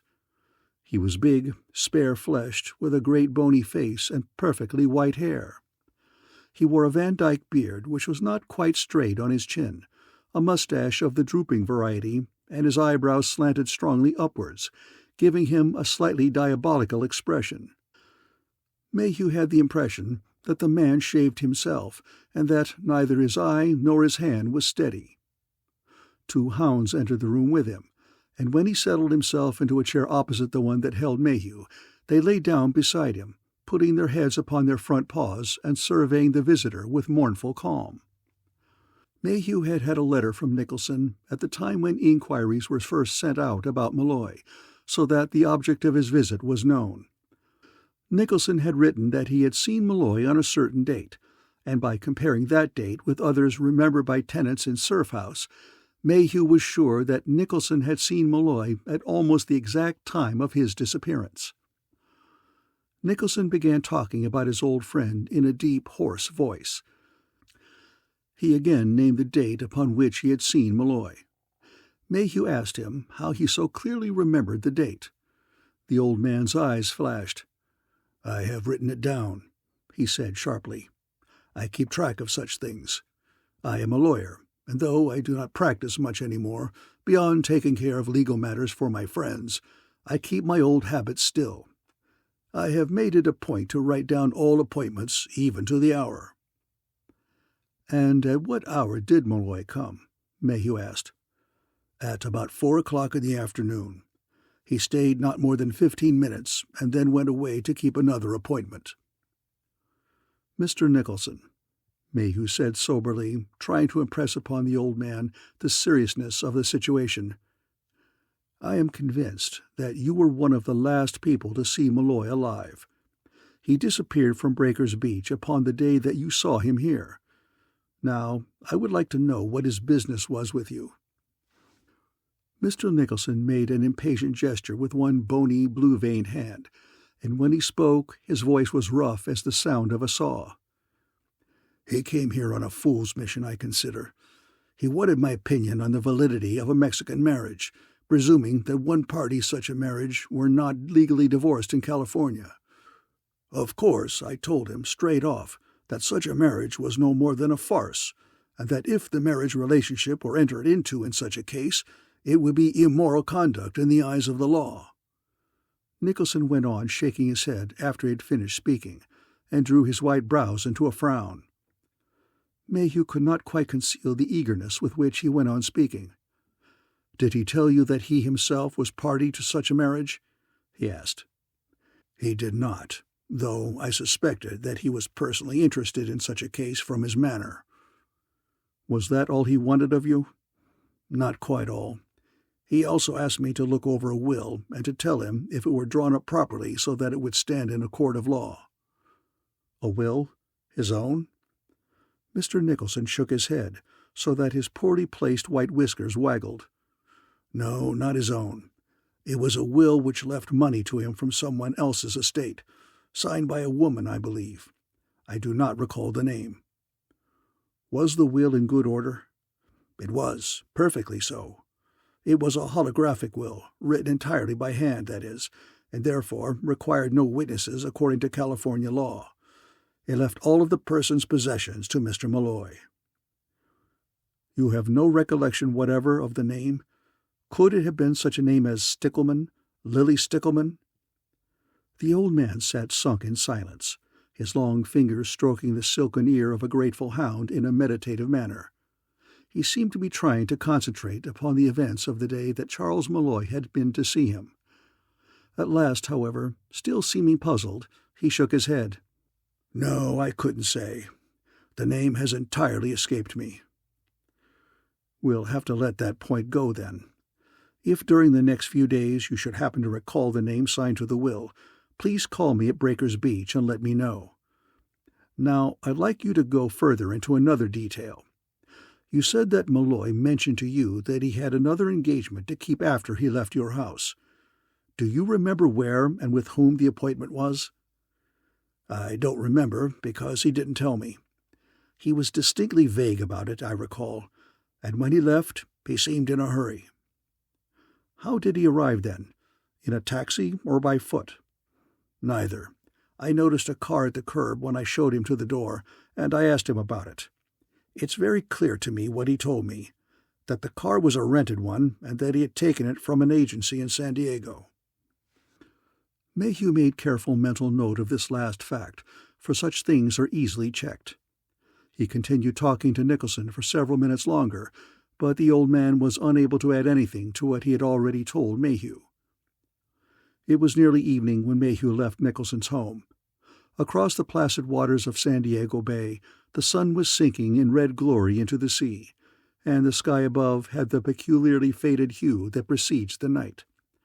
The sea winds had a salt smell in them, crisp and chill. Mayhew drove into town, found a restaurant and had dinner, and then began the round of car rental agencies.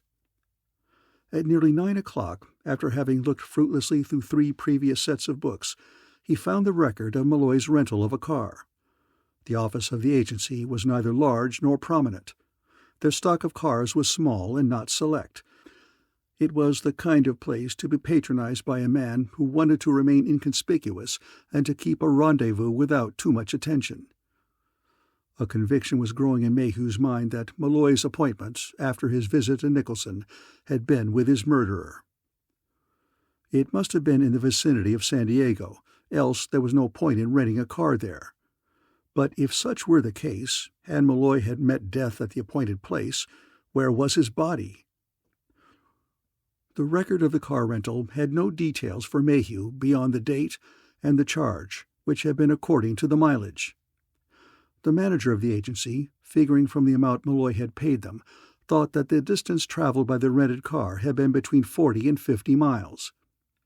He had not been on duty when the car had been returned, but he asked Mayhew to wait until 9:30, when the night man would come on duty. The same man who had received the returned car when Malloy or some other person had returned it. The night man appeared promptly at the proper time. He was a slender man, red-haired and good-natured in appearance, and he seemed intelligent. In answer to Mayhew's question, and after studying the entries in the book as to the date and amount charged, he said that he believed that he remembered the return of the car. He recalled it, he said, because of the damaged condition of one rear tire, for which he had had to charge $1 for repairs. A piece of broken clamshell had embedded itself in the tire, puncturing the tube and allowing a slow leak that had kept the tire from going entirely flat. The man, here Mayhew jerked to eager attention, had willingly paid the charge.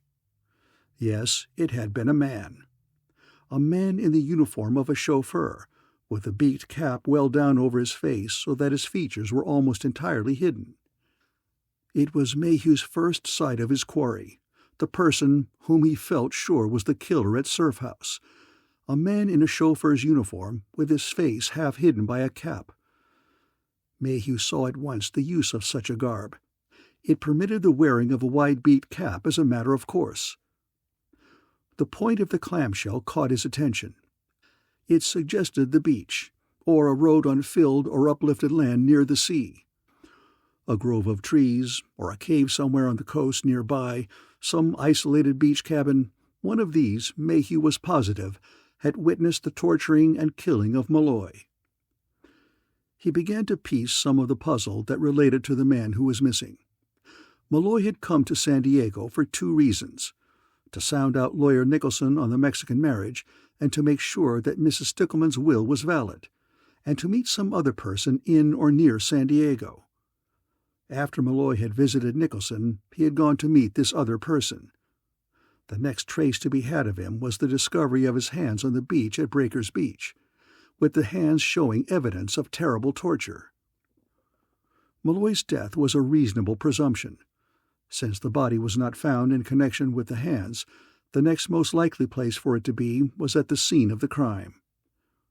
The purpose of cutting off the hands had been made clear to Mayhew only that morning, when the report of what was found on the axe handle had been put on his desk. There had been attempts made to implant fingerprints on the handle. The police expert had at once recognized the prints as made by the hand of a corpse, for upon death the fingers shrivel and prints show characteristic long crevices. Only a stupid murderer would have left the useless prints on the weapon, for they so patently betrayed that the hand which made them was incapable of crime or of anything else. Mayhew cursed inwardly. He had called the murderer stupid, and much of the murderer's actions were stupid. And yet the fact remained that at bottom the crime was a shrewd one, ably planned and plotted far ahead, and lacking only expert technical knowledge to make it work. Mayhew left the car rental agency with thanks for the help he had been given, and in his own car swung off onto the busy highway that led towards home. As the car swerved and dipped, passing La Jolla, Oceanside, coming up to San Clemente and San Juan Capistrano, he teased out bits of the puzzle in his mind. He was getting a much clearer picture of the 2 unfortunates in this business, Lily Stickleman and Charles Malloy. He saw that to the woman's characteristics of stupidity and secretiveness he must now add romantic rashness, for she had married Malloy without evidently knowing much about him. Malloy was coming into view as not too honorable, willing to stoop to do shady things if it promised a profit, willing to marry a woman without the legal right to do so if the woman had money. Malloy must have been interested in that money. So, as Miss Rachel had said, must that other person be. Would Malloy have signed a will, knowing that other person as he must have? Could Malloy have been forced to sign it, through exposure as a bigamist, or by torture? The lights of San Clemente dropped behind him. Laguna shed light into the dark night sky far ahead. Had Malloy gone to Nicholson on his own, or had he been sent? It was conceivable that Malloy was not the moving force behind the entanglement of Lily Stickleman, that he had been used as a tool, that even the marriage had been arranged. Mayhew tried to picture Mrs. Malloy sending her husband out upon a fortune-hunting expedition. The shrinking character of the woman made it seem unlikely, and yet, in crime, it had been Mayhew's experience that nothing was impossible. There were two logical heirs to any estate which Malloy might have had through inheritance from Lily Stickleman. They were Mrs. Malloy and her daughter Sarah. End of chapter 13.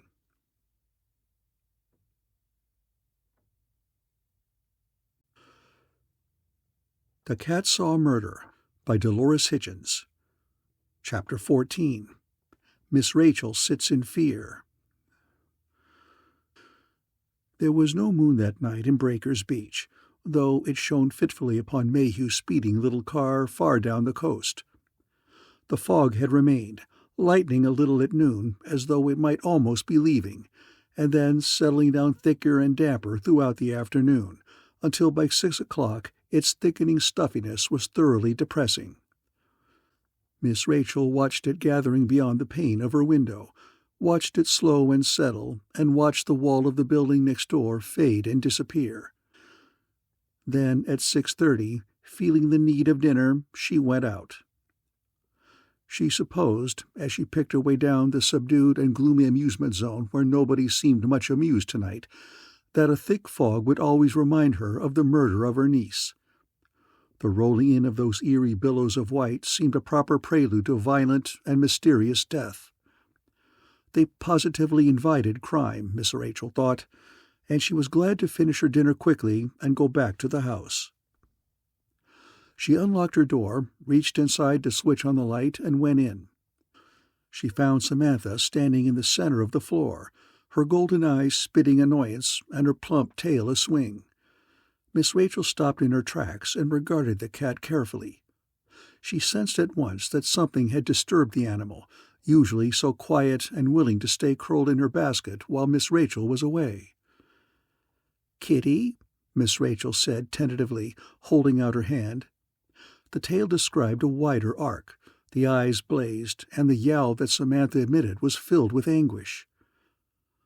An idea flitted into Miss Rachel's mind, and it seemed to have some connection with her knees, for those parts of her immediately went to the consistency of jelly. But Miss Rachel, though elderly and small, has stern stuff in her. She forced herself to go to the closet, fling open the door, and search the recesses of the place thoroughly, and after that to go to the tiny lavatory next the closet and do the same to it. There was no one in either place. She came back and sat on the edge of her bed and watched the cat. Once the animal's eyes seemed to stare with especial malevolence to a spot beneath the bed, and Miss Rachel went through a breathless spell of fear before she examined the floor thoroughly and made sure that nowhere in the room was anyone hiding. Still the cat was angry. Still she prowled the room and switched her tail, and still her eyes insulted Miss Rachel for that lady's lack of intelligence. At last it occurred to Miss Rachel, though no one was now in her room, someone could have been there during her absence at dinner, and that another person's intrusion would account for Samantha's behavior. Perhaps, if someone had entered the room, they had treated the cat roughly and antagonized her. Miss Rachel made hasty examination, but upon Samantha was no mark of violence. Miss Rachel also knew the cat's fondness for following people. It had caused the animal's presence in the room during the time of Lily's murder, and she wondered if her visitor, if indeed there had been one, had been brutal in his methods of keeping the cat from going out with him. That, to her mind, was a very probable theory. It seemed likely, too, that if someone had been in her room, that they had been there for a purpose. Thinking thus, Miss Rachel wandered about her room investigating things. Everything was exactly as it should be, until she looked at the window. Absently, she touched the nails which she had driven into the window frame to keep the lower pane from being lifted more than the 2 inches she required for ventilation, and one of them dropped at the slight contact into her hand. It startled her. The inexplicable looseness of that nail at once assumed immense and frightening proportions. She stood quite still by the fogged pane, staring in turn from the nail in her hand to the hole in the window frame where it belonged. Then she raised carefully on tiptoe and looked closely at the place from which it had fallen, and at the other nail still on the opposite side of the window, and she at once saw obvious signs of tampering. The nails had been loosened by wiggling them back and forth, and then setting them gently back into place, but precariously. Slowly, Miss Rachel raised the sash. The lower pane went up until it touched the remaining nail. A little more pushing, and the nail was dislodged, flipping outwards and landing in almost complete silence on the carpet. The pane was then free to go as high as anyone cared to push it. It had been Lieutenant Mayhew's idea to put the nails into the window, but whose had it been to dislodge them?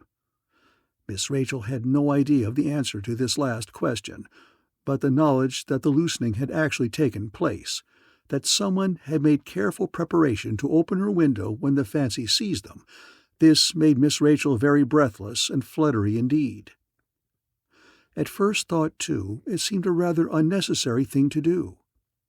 If someone wished a way of entering her room, why not tamper with the lock upon the door?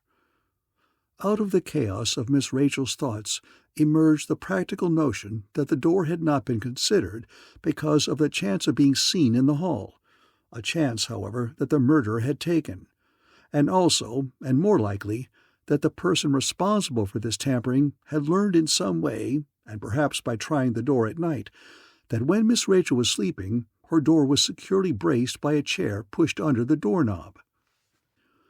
This, then, brought to her the premise that there was a person who wished to enter her room, and obviously while she was either absent or asleep. And since she was absent for such few minutes during the day, if their errand was one which took any time, they must be planning to enter her room during the night. Miss Rachel, reaching this terrifying conclusion, sat numbly on her bed and stared at those 2 sinister little pieces of metal, the nails from her window. An urge for flight was growing within her bosom. With a sudden burst of nervous action, she jumped from the bed and began throwing things into her suitcase. But Miss Rachel, besides being a little bit timid, is also as curious as Alice in Wonderland, and she began to wonder, as she packed her things, who it was who wished to come into her room in such a surreptitious manner. This puzzlement gradually took hold of her mind, so that her hands moved more and more slowly at their task, and finally she stopped and looked long and absently at the window.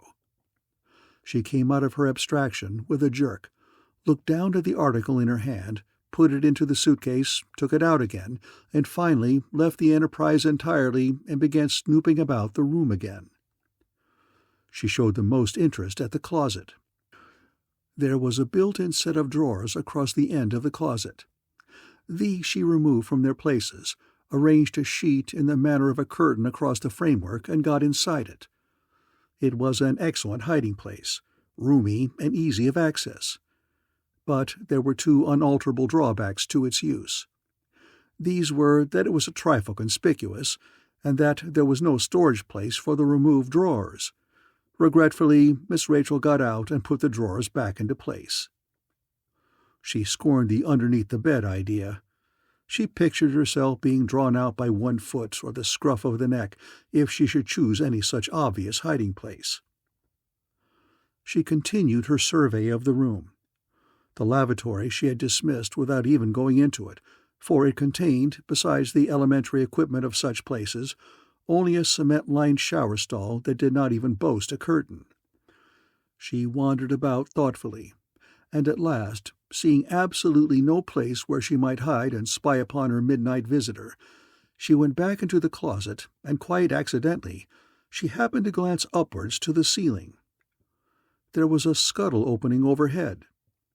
Now, in Southern California, where houses are not the serious affairs that they are elsewhere in the country, the formal attic is practically unknown except in very large establishments or in houses built by unconverted Easterners.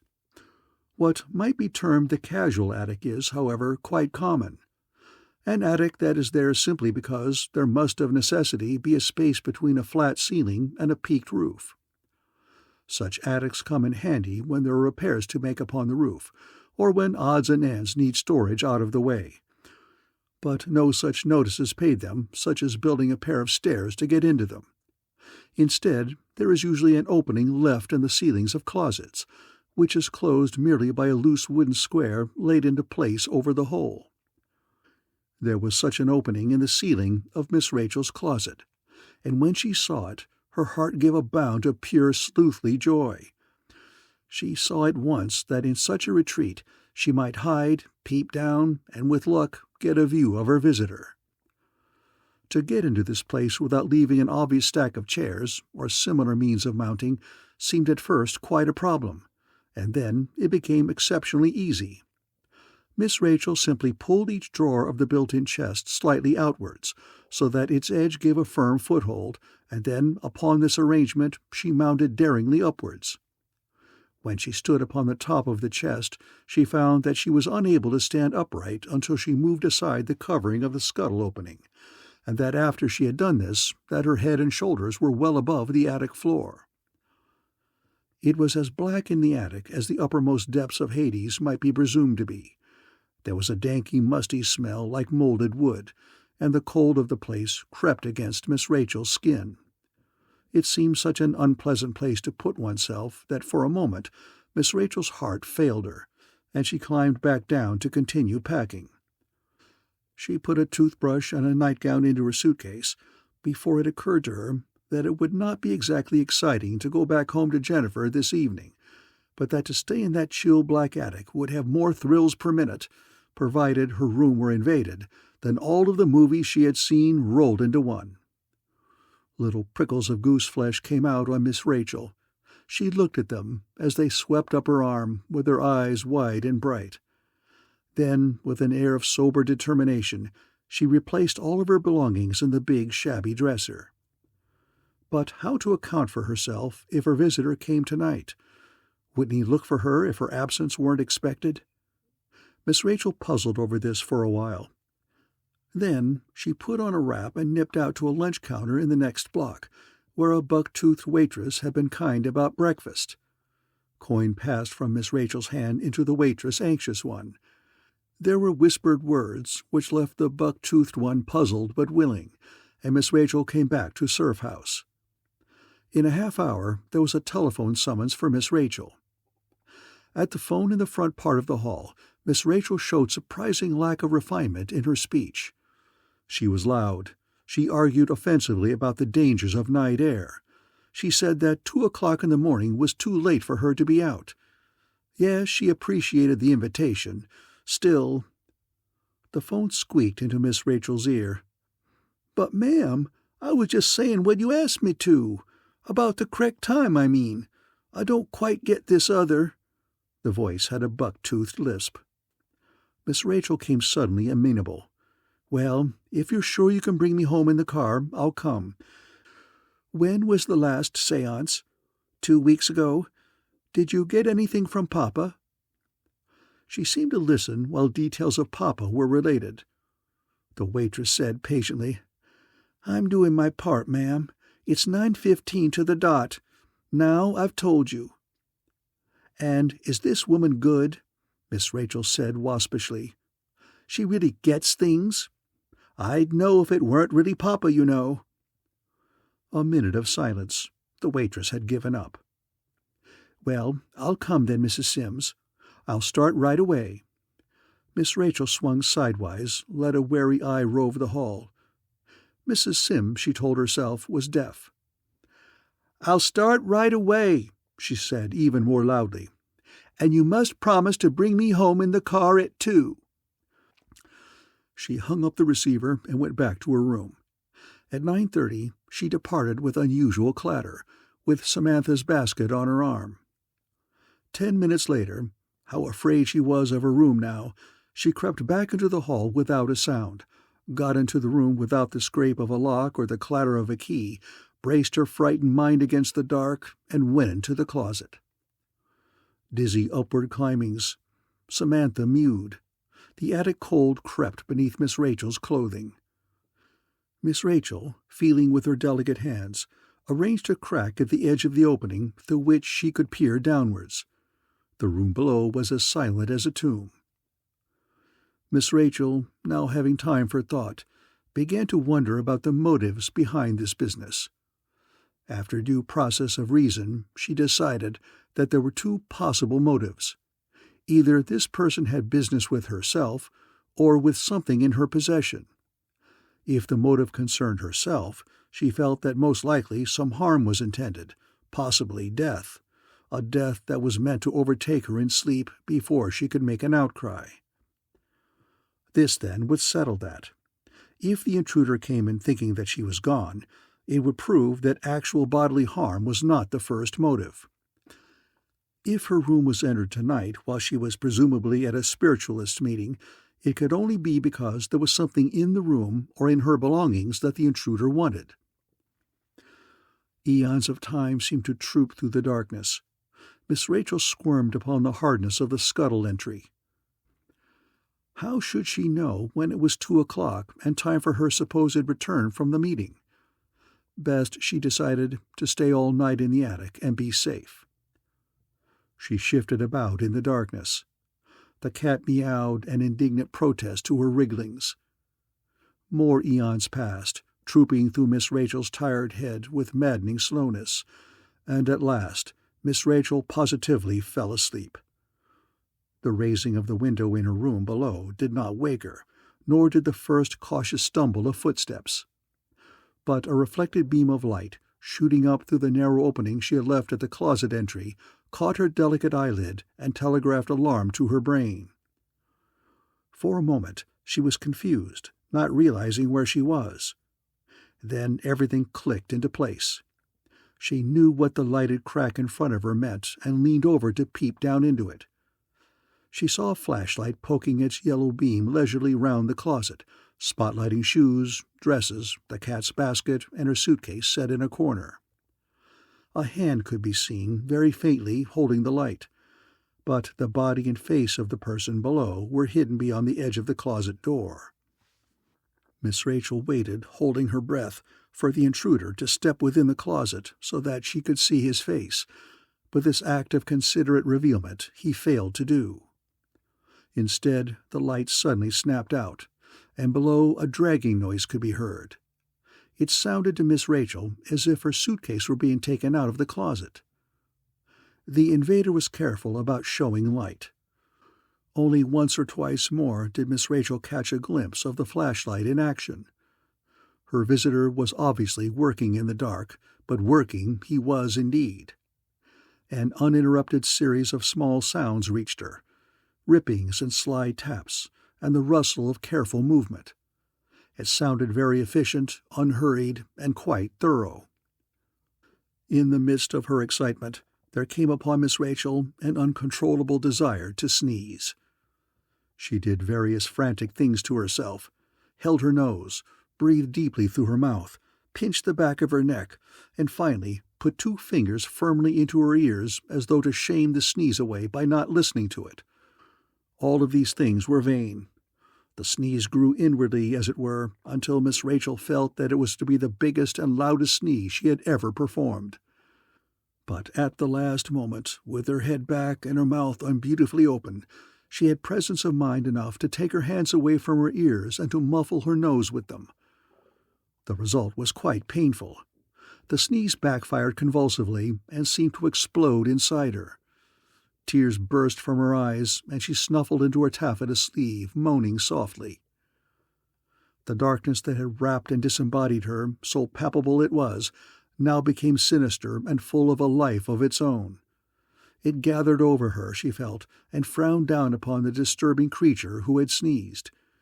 She was also terrified for fear that the person in her room had heard her, so that when her nose stopped running and the darkness quit seeming so tense, she peeped downwards again and listened. She held her breath and became nothing but ears. For a little while there was frightening silence. A minute ticked away, perhaps 2. Then the whispering rustle below went on, and Miss Rachel breathed again. The cat had been disturbed by the quiverings of Miss Rachel, and now she writhed about and opened her mouth with a small wet sound. A second terror again flooded Miss Rachel's heart. Would the cat yowl, or only yawn? She waited. The cat made a small, dissatisfied snort, a purr in reverse, and curled down again to go on sleeping. The search went on below, went on, it seemed, for hours and hours. The excitement that had played a rippling hopscotch through her nervous system dribbled away. Miss Rachel got frankly tired, and then uncontrollably sleepy. She curled herself upon the lid of the closet opening for safety's sake and drifted into a land of troubled dreams. Daylight, early and thin, shone through the narrow windows of the attic when she awoke. This time there was no start of surprise. Her protesting body warned her, long before she was completely awake, just where she had been sleeping. She listened. There was no sound at all in her room, but she let the silence reassure her for many minutes before she descended from her refuge. Descending, she came into chaos. Her belongings, and the articles of furniture in the room, had been reduced to their original materials. That is, her suitcase was now hacked-out squares of leather, several pieces of fiberboard, and a length of moiré lining. Her shoes were kid and cloth and odd wooden things that had been covered heels.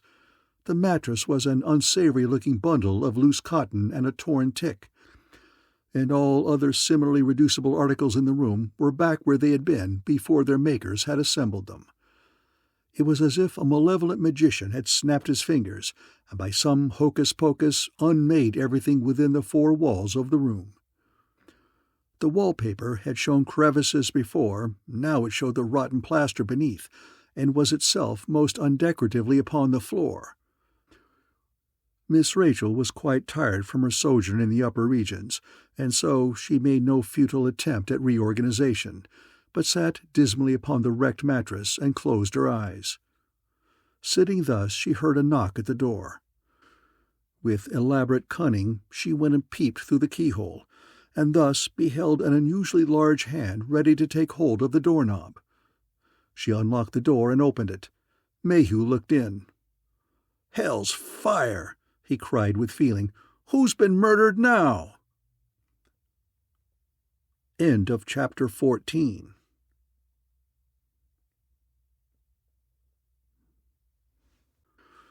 The Cat Saw Murder by Dolores Hitchins. Chapter 15. Miss Rachel Listens In. It was several minutes before Miss Rachel could convince Mayhew that no more homicides had occurred. Once his mind was laid to rest upon that point, however, he became intensely interested in the purpose of wrecking the room. He poked about in the rubbish and picked up the hairy-looking piece of leather that had covered her suitcase. "What was this?" he asked. "My bag." "What did you have in it?" "Nothing." He waggled the leather impatiently. "Then why this? Why torn up if it was empty?" "I rather think they were interested in what might have been put between the lining and the cover." "They?" "The person who came here last night." Anything missing? What did they want?" "The will, I think. No, nothing's gone. Just torn up. I'll have to get some new things." Miss Rachel looked not displeased. It may be that she relished the thought of a shopping spree. "You've told someone, then, that your niece made a new will?" "Oh, no. Why should I? Lily expressly made it a secret. I think our murderer is getting afraid. Nothing coming out, no move is being made to settle the estate. He must be beginning to wonder why. He might have thought he could find a will, if there should be one, and destroy it." Mayhew gave up his aimless potterings and fell into a chair. From somewhere within the chair's recesses there caroled forth a harsh and chattering scream. 2 screws popped out with considerable force, and the bottom fell with a smash. Mayhew picked himself off the floor and dusted himself off. Miss Rachel regarded the wreckage of what had been the chair without any particular concern. "It doesn't matter," she replied to his muttered apologies. "The room was a mess already." But she watched him cautiously from the corner of an eye as he found a more secure perch upon one corner of the bed frame. She herself found a sitting place upon a fold of the mattress. There she drooped like a small wet hen. Mayhew told her then that he had found that her niece and Malloy had been married in Tijuana almost 4 months ago. She tried to look happy and interested in this confirmation of her theory, but weariness was blurring her thoughts. Mayhew talked for a short while longer, and then, seeing how tired she was, he advised her to go somewhere else and get some sleep. This last she did not do. Mayhew went across the hall and spoke for a few minutes with Mrs. Malloy. He wanted some definite date upon which to fix Malloy's departure from Surf House. Mrs. Malloy thought that Mr. Leinster might be better able to give him such information. Mr. Leinster had been here at the time, and though she did not say so, had apparently been keeping a fairly close watch upon her husband. Mayhew stepped into the hall from the interview with Sarah's mother and found Miss Rachel and Mrs. Turner carrying a new mattress between them into Miss Rachel's room. "I bought this one to replace that bloody one next door," the gaunt and rusty-haired landlady was saying loudly and without tact. "Now I will have to buy another new one. These mattresses cost $4.50 apiece. The profit's gone out of this business, I tell you." Miss Rachel did not answer. Through the open door of her apartment, Mayhew watched the women fall to work upon the clutter of the room. Mrs. Turner expressed neither curiosity nor surprise. She simply got busy in an angry, determined way, gathering up the heterogeneous mess and taking it by way of the hall to the dust barrel at the back door. Miss Rachel made rather ineffectual efforts to help, but the larger woman put her to shame in the matter of energy and strength, and Miss Rachel turned to making up the bed. Mayhew interviewed a surly and suspicious Leinster. The younger man had made no bones about his dislike for the detective ever since the night of their scrap in Malloy's room. He did, however, definitely fix the date upon which he was sure Malloy had left Surf House for the last time. When Miss Rachel awoke late in the afternoon, she felt much better. The stiffness had largely gone out of her limbs, and her back had quit aching from lying upon the hard attic floor for so many hours. She lay still for a few minutes, looking at the bare, unbeautiful room flooded now with the afternoon sunlight. Her thoughts turned to the other people in this house, and she wondered what each of them was doing at this moment. She dwelt upon each in succession, upon Mrs. Marble, Mrs. Turner, the Malloys, Mr. Leinster, the Timmersons, and Skurlocks. A small sigh escaped her. "We don't know enough about any of them," she complained inwardly.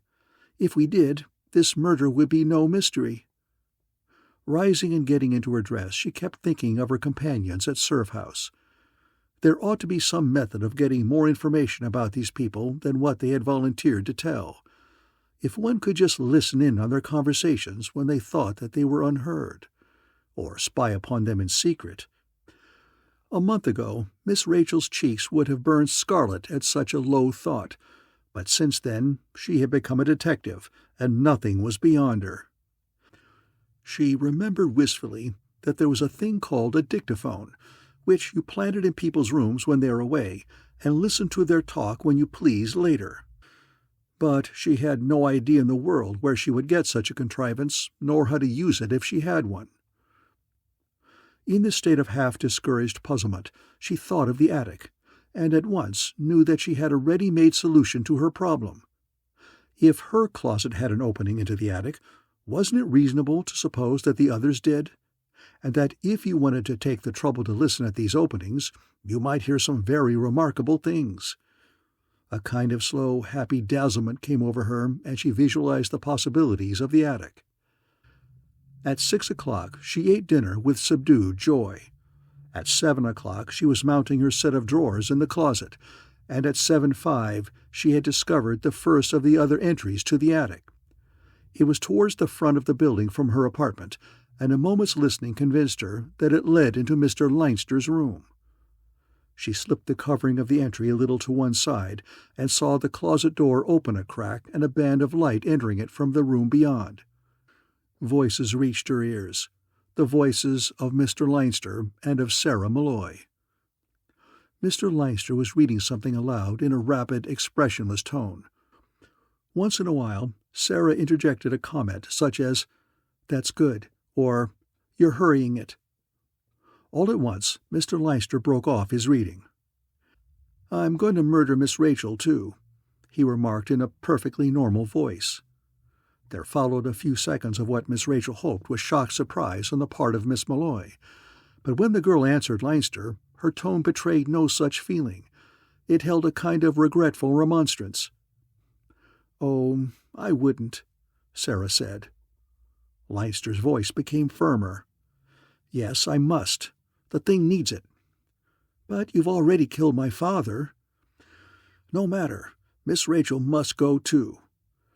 "But she is such a dear little lady, Gerald." Mr. Leinster made a scornful noise deep in his throat. "Listen, Sarah," he said patiently. "I've killed a dozen like her if I've killed one. It's nothing at all. I'm going to kill her." Sarah yielded the point much too easily, Miss Rachel thought. "How are you going to do it?" she asked with mild curiosity. "Poison her?" "No." Mr. Leinster was prompt in his decision. "I'm going to shoot this one. It'll give a little variety to the thing." "Then you'll have a gun in your hands," Miss Malloy pointed out helpfully. Miss Rachel had started to shiver, thinking that never in her life had she heard such cold-blooded planning, or dreamed that such nonchalance in the face of crime could be. At the same time, there was something queer about the whole thing.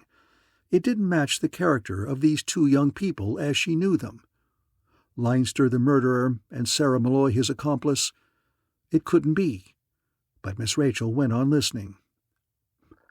"They disposed of the gun quite neatly by leaving it beside Miss Rachel's body with her fingerprints on it.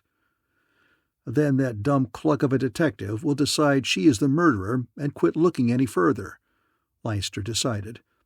"He'll think she committed suicide from remorse." Miss Malloy answered with some heat. "He will not," she flung back. "He's not as dumb as you think." There was more silence after that. A kind of thoughtful silence on Mr. Leinster's part, Miss Rachel decided. Then, "Sarah, are you stuck on that guy?" "Oh, piffle!" Sarah exclaimed carelessly. "Get on with your murders." At this callous urging, Miss Rachel's white hair rose along her neck. Could there be any doubt after such talk? But Mr. Leinster was not to be turned aside from the object of his hatred. "He is dumb, Sarah. Don't fall for a guy like that." "Some of these days," Miss Malloy replied evenly but with feeling, "he's going to find out that you write murder mysteries under the name of Beverly Barstow, and I haven't a doubt but that he'll let the newspapers in on it. Then where'll you be? Can't you just see the headlines? 'Murder expert piddles futilely in beach case,' or 'Barstow blubbers in bafflement,' or—" "Don't go on," Mr. Leinster said, somewhat subdued. "You've got to let him solve this case," Sarah demanded. "Like hell I will," Mr. Leinster cried, forgetting himself. "Then I'll let on who you are," she threatened. More silence, the angry kind, Miss Rachel thought. Then, even more subdued than ever, Mr. Leinster replied, "All right, he can solve the thing in this story I'm writing about it, but I'll bet you dollars to doughnuts that actually he can't do it." "And who will, then?" she taunted. "Me," Mr. Leinster said flatly and ungrammatically. Miss Rachel listened a while longer to their conversation. A sweet relief possessed her. She knew now the answer to the riddle of Mr. Leinster's murderous intentions, and she had no fear of really being killed by him. His murders were only paper ones, dished out lavishly for the entertainment of his public. Miss Rachel herself had read Beverly Barstow's Cunningly Killed, and had considered it really good. In it 7 people, no less, met hideous death. Miss Rachel still remembers, on dark nights, the place in the book where the little boy finds his cold and bloody grandmother stuffed into the pen with his pet rabbits. She had unwisely read that section aloud to Jennifer. Jennifer had had to sleep with her for nearly a month afterwards, with Miss Rachel on the side of the bed next the door. There was no opening to the Skurlock's closet, and this fact gave Miss Rachel much thought. The Timmersons, however, were easily listened in upon. Their closet door was standing wide when Miss Rachel peered down through a crack at the entry, and she even caught a glimpse of Mrs. Timmerson's shoe and a corner of the gas heater that she sat beside. They didn't do a great deal of talking during the half-hour that Miss Rachel listened to them. Each apparently had a book or a magazine. Miss Rachel plainly caught the rustle of paper as they regularly turned pages. There was only one bit of conversation that was in any way mysterious or interesting. That occurred after Mr. Timmerson had gone to the kitchenette for a drink of water and had brought a glass back for his wife. "Thanks, dear," Mrs. Timmerson said pleasantly. There was a faint swiggling sound. "I was thirsty. Guess this dry book is to blame." A full laugh from both of them at this excursion into humor. Then Mrs. Timmerson turned abruptly serious. "Dear, you ought really to tell them where you got it." It was evidently a remark coming from a topic that was familiar to Mr. Timmerson, for he seemed to know at once to what it referred. He was quite sober in his answer. "No, I don't think I should. It might rouse suspicion, more than you think." Miss Rachel could picture the short, plump little man shaking his head and indulging in his habit of feeling of one of his chins. Mrs. Timmerson's voice matched her husband's in seriousness. "But he's very apt to find out about it anyway. And with Malloy missing, this way it won't look well for you to have kept it back. You should really tell him the whole thing. I have a dreadful feeling that it will cause trouble if you don't." "Nonsense." Mr. Timmerson's voice tried hard, but it failed to carry conviction. "And you quarreled about it. Perhaps someone else heard that quarrel, dear. Counterfeit money is—" Whatever Mrs. Timmerson thought counterfeit money was, Miss Rachel was not destined to learn. Mr. Timmerson broke in upon his wife's talk and forbade her to mention the subject again. He spoke with some considerable anger, and Miss Rachel sensed that the man had heard much from his wife on this topic, and that he himself was quite worried about it. Mrs. Timmerson was obedient. She abandoned her request for her husband to tell someone, Mayhew, about some incident that concerned counterfeit money and a quarrel, and that evidently related somehow to the missing Malloy. The two Timmersons went back to their reading, and Miss Rachel gathered no further bits of mysterious talk from them. It was boring, listening to nothing but the rustle of pages being turned, so Miss Rachel slid the entry cover back into place and made further exploration in the attic. Mrs. Malloy's closet also possessed an entry to the attic. This fact offered considerable illumination to Miss Rachel. She had always wondered how Sarah Malloy's assailant had skipped out of the room without opening a window or being caught by Mayhew in the hall. She had never shared Mayhew's suspicions of Mrs. Malloy, and she saw now that she was correct in not doing so. In Mrs. Malloy's closet there was the same arrangement of built-in drawers that she had found in her own, and even if Sarah's attacker had not taken the time to open the drawers to make steps, as Miss Rachel had found it necessary to do, the problem of climbing to the top of the chest and getting into the attic was not one to worry an active person or a strong one. Mrs. Malloy was evidently alone in the apartment, for Miss Rachel heard no sound of voices. It took her a while to identify the sound that she did hear, a soft sibilant clicking, and a rustle not quite like that of paper. At last, opening the closet entry quite wide and leaning head downwards through it, she made out the figure of Mrs. Malloy in the room beyond. The closet door was hardly ajar. All that she could see was a leg of the table and portions of Mrs. Malloy's dress on either side of it, but the meaning of the sounds was suddenly clear. Mrs. Malloy was shuffling and dealing a deck of cards, apparently playing a game of solitaire. The floor of the attic was not entirely boarded in. At places, the timbers of the ceiling had been left exposed, and on these sections Miss Rachel had to go carefully to keep from stumbling and falling in the dark. In spite of the cold and the dust, she persisted in her scouting expedition until she was sure that she had found every entry that led into the attic. Not every apartment had an entry, and what openings there were appeared to have been built in haphazardly. In all, there were 5. In her own room, in Mr. Leinster's, in the Timmersons', in Mrs. Malloy's, and in Mrs. Marble's.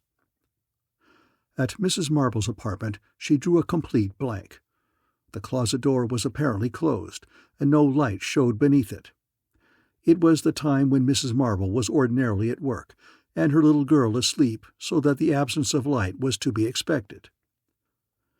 Back in her own room, Miss Rachel constructed a floor plan of Surf House, much like the one that Mayhew had drawn in his black notebook. She wrote in names to correspond with the tenants in the various apartments, and then, by means of little crosses, designated the apartments which had access to the attic. Afterwards, she studied this plan for a considerable time. It seemed to her that there should be some sort of significance in the fact that some apartments had attic entries and some did not. But beyond the knowledge that Sarah Malloy's attacker could have fled her room through such an entry, Miss Rachel could think of no other. And yet, some vague idea nagged at her consciousness, demanded to be brought into the light of day. What the thought was, she could not quite fathom, and at last she gave the problem up and went to bed. Tomorrow, she decided, she would do some really intense thinking. Didn't all good detectives think intensely, cudgel their brains and wrangle with facts until the solution of the crime burst brilliantly upon them out of nowhere? Miss Rachel thought she could do no less. End of chapter 15.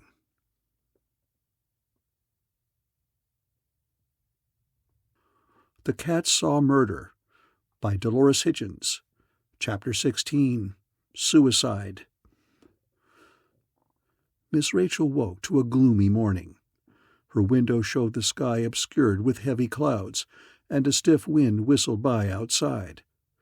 By leaning far to the right with her face pressed against the pane, she could glimpse a narrow view of the sea. This morning it looked sullen and dirty and reflected the anger of the sky. She felt a little forlorn and not quite in the mood for the weighty thinking she had planned to do. Before going to breakfast, she wrote a note to Jennifer and spent 10 minutes in brushing Samantha's fur by way of passing time. While she was at this last occupation, she tried to throw off the depressive influence of the gloomy weather by a little play with the cat. Tickling Samantha's ears brought many purrs of feline comfort but little lightening of Miss Rachel's mood. At last, feeling actively hungry, she put the cat into her basket and took the brush which was the cat's to the window to clean it. She had replaced the nails that kept her window from being raised more than a few inches. Unhooking the screen, she thrust her hands through the narrow space and ruffled the bristles of the brush to dislodge the cat's hairs. Many of them floated away on the wind. At last, caught by an eddy of air, a whole tuft of them floated inwards and lodged upon the pane not more than 2 inches from the tip of Miss Rachel's nose. She looked at them absently for a moment. The wind caught them again, and they were gone. But just as they swept out of sight, it occurred to Miss Rachel that perhaps those hairs hadn't looked exactly as they should have. Weren't they a trifle faded, sort of an off-color gray instead of the coal black they were supposed to be? Or were they? Miss Rachel thought that she must be imagining things. And still, she had a distinct memory of a lighter shade in the tuft of blowing fur.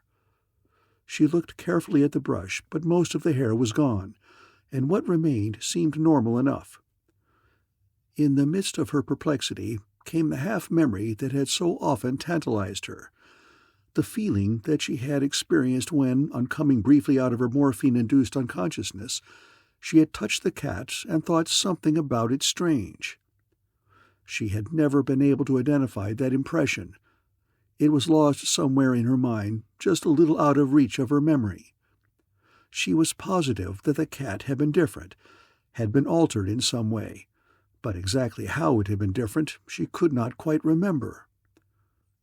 She went slowly now to the bed and sat down upon it, and tried to force her mind back through the days to the time of Lily's death and her own near dying. She had been in bed. The doctor and the nurses had been near. Someone had helped her to sit up. And then the cat had come, and she had reached out to touch it, to feel of something familiar in the whirling fog of her thoughts. And then... Her fingers were sliding now unconsciously in the same gesture as that she had used the night of her niece's murder. They crept across the counterpane, and without watching them, she had her brilliant eyes focused in an intent look straight ahead. She did not even see the cat jump up and approach her hand with amiable playfulness. But when her fingers contacted the silken fur, and she drew them backwards momentarily so that they pulled the surface of the fur aside, then, in that split second, Miss Rachel knew what it was that had been strange about the cat. How odd, how ridiculously easy, not to have remembered it before. For, of course, next her skin that night, the cat had been wet. She got immediately off the bed, and when she went to breakfast a few minutes later, the cat went along in her basket. Mayhew, coming to his office about an hour afterwards, found her sitting there waiting for him. He gave her one of his rare smiles and seated himself in the immense chair behind the desk. "Good morning," he said pleasantly. He was surprised to discover that he had come to like this little old lady very well indeed. It was a positive pleasure seeing her sitting there like a small gray owl, looking very wise. "Anything new?" he queried hopefully. "I think so," she told him. She took a minute then to arrange things in her mind, and told him each detail of the morning's happenings. The tuft of faded fur blowing by, the attempt to remember what had been different about the cat on the night of the murder, and her sudden realization that the cat's fur had been damp. Mayhew looked very thoughtful for a moment. "What do you make of it?" he asked her. She wrinkled her brow a little. "I think that perhaps, for some reason, the cat's fur has been was dyed on the night of the murder." "The obvious conclusion," he said slowly. "If the cat is dyed, it means that it's not your cat, not the one with the money, I mean. Another animal's been substituted for the real one. Now the fur is growing out and shows its real color. That's it, isn't it?" She nodded quickly and opened the cat's basket which sat beside her on the floor. A black head emerged, 2 yellow eyes looked on Lieutenant Mayhew with wrath, and a red mouth yowled. When Mayhew thrust out a brown square hand, the cat spat at it. Miss Rachel promptly shut down the lid again. "Isn't there some way of testing fur for dye?" she asked. "Then we'd know for sure." Mayhew nodded. He went on to explain that the police department laboratory, though having a good equipment for ordinary criminal investigations, would scarcely be able to carry out the complicated tests for dyestuffs. Work of this difficult type, which now and then had to be done, was performed for them by a commercial laboratory in the Fox building in the next block. Here, Mayhew and Miss Rachel waited in a tiny reception room for the test to be completed. Mayhew nursed badly scratched hands, for he had had to pull hairs from the indignant and active animal, and she had retaliated by removing some of his skin. The chemical report was long in coming, but it came. It came embodied in the person of a remote young man in a white smock, who delivered the opinion that there was not a trace of any dye whatever in the fur. Mayhew and Miss Rachel conferred hurriedly, and brought forth the thought that perhaps it had been a spotted cat and dyed only upon the necessary portions. Mayhew again pulled fur, and again was scratched, and they waited for more silent minutes. But the word was still the same when it came. There was no dye in the fur. Mayhew argued unreasonably with the young man in the white smock. He took the cat and pulled aside portions of its top hair, risking more scratches to show the fellow that the fur actually was faded underneath. The young man raised his eyebrows and shrugged. He was, he told Mayhew, only a chemist and not at all a cat expert. In what amounted almost to rage, Mayhew took himself and Miss Rachel and the cat off to a veterinary establishment on the outskirts of the town and demanded to be told what was wrong with an animal when its fur turned off colors. The tall old bespectacled veterinarian studied Samantha respectfully and gave as his opinion that the fur was faded for 2 reasons. The cat was old, and she was shedding. Fur that is shed is usually pale and dull in appearance, for the life has been gone out of it for some time. This cat has an enormous amount of loose hair in her fur. He caught gently at the black coat and brought away several tufts of fur. Mayhew wondered grimly to himself why it had been his luck to choose for extraction those that had been so firmly embedded in her hide. In addition, the older man continued, this animal is well up in years for a cat. See her teeth? He pried open a pair of unwilling jaws to reveal the tiny molars. Often, as a cat grows older, if its fur is very dark, the animal will look faded. It's the same thing, really, as a person growing gray. He touched his own pepper and salt head quickly. They went away subdued, with their fine theory knocked into oblivion. Sitting beside Mayhew in his car, Miss Rachel stubbornly clung to her discovery of that morning. The cat was wet, she said. I'm positive that she was. Her fur was quite damp when I touched it underneath, next her skin. But Mayhew was tired of the subject now that it had apparently lost its significance.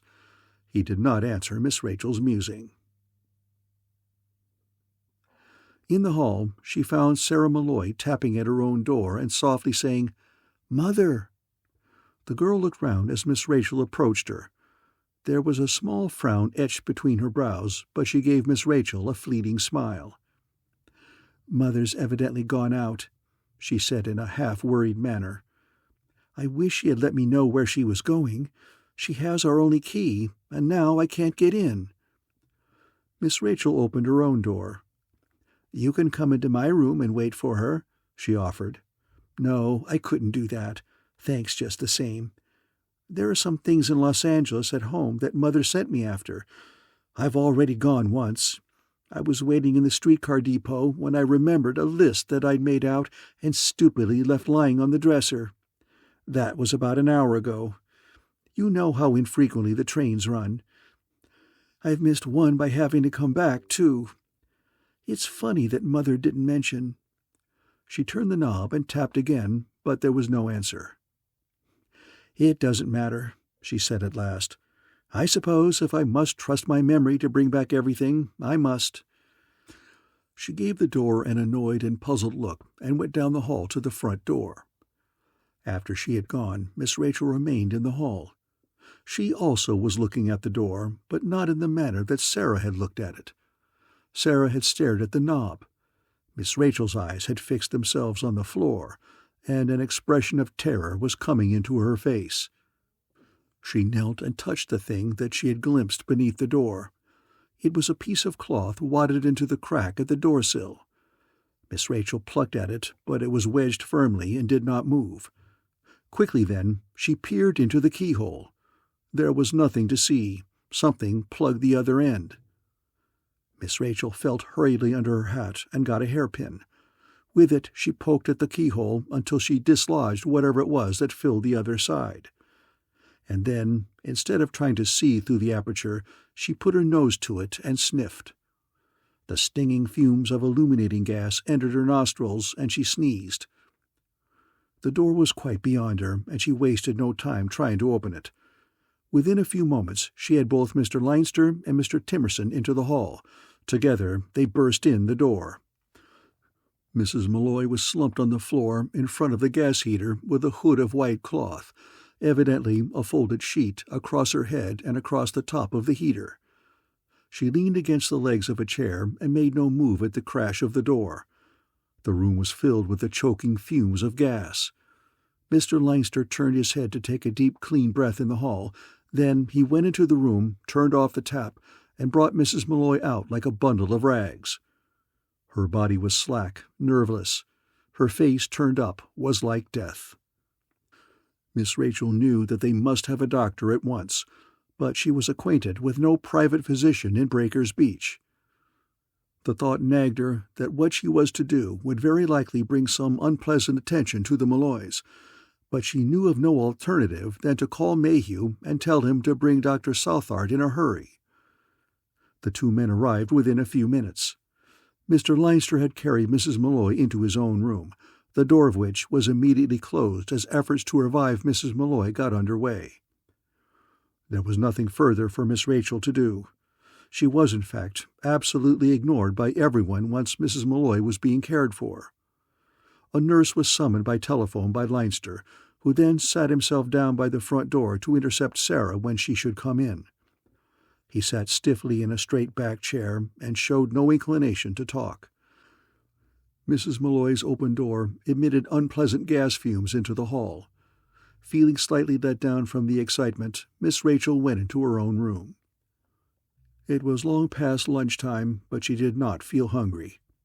She let the cat out of her basket, and that brought back to her mind the problem of the morning.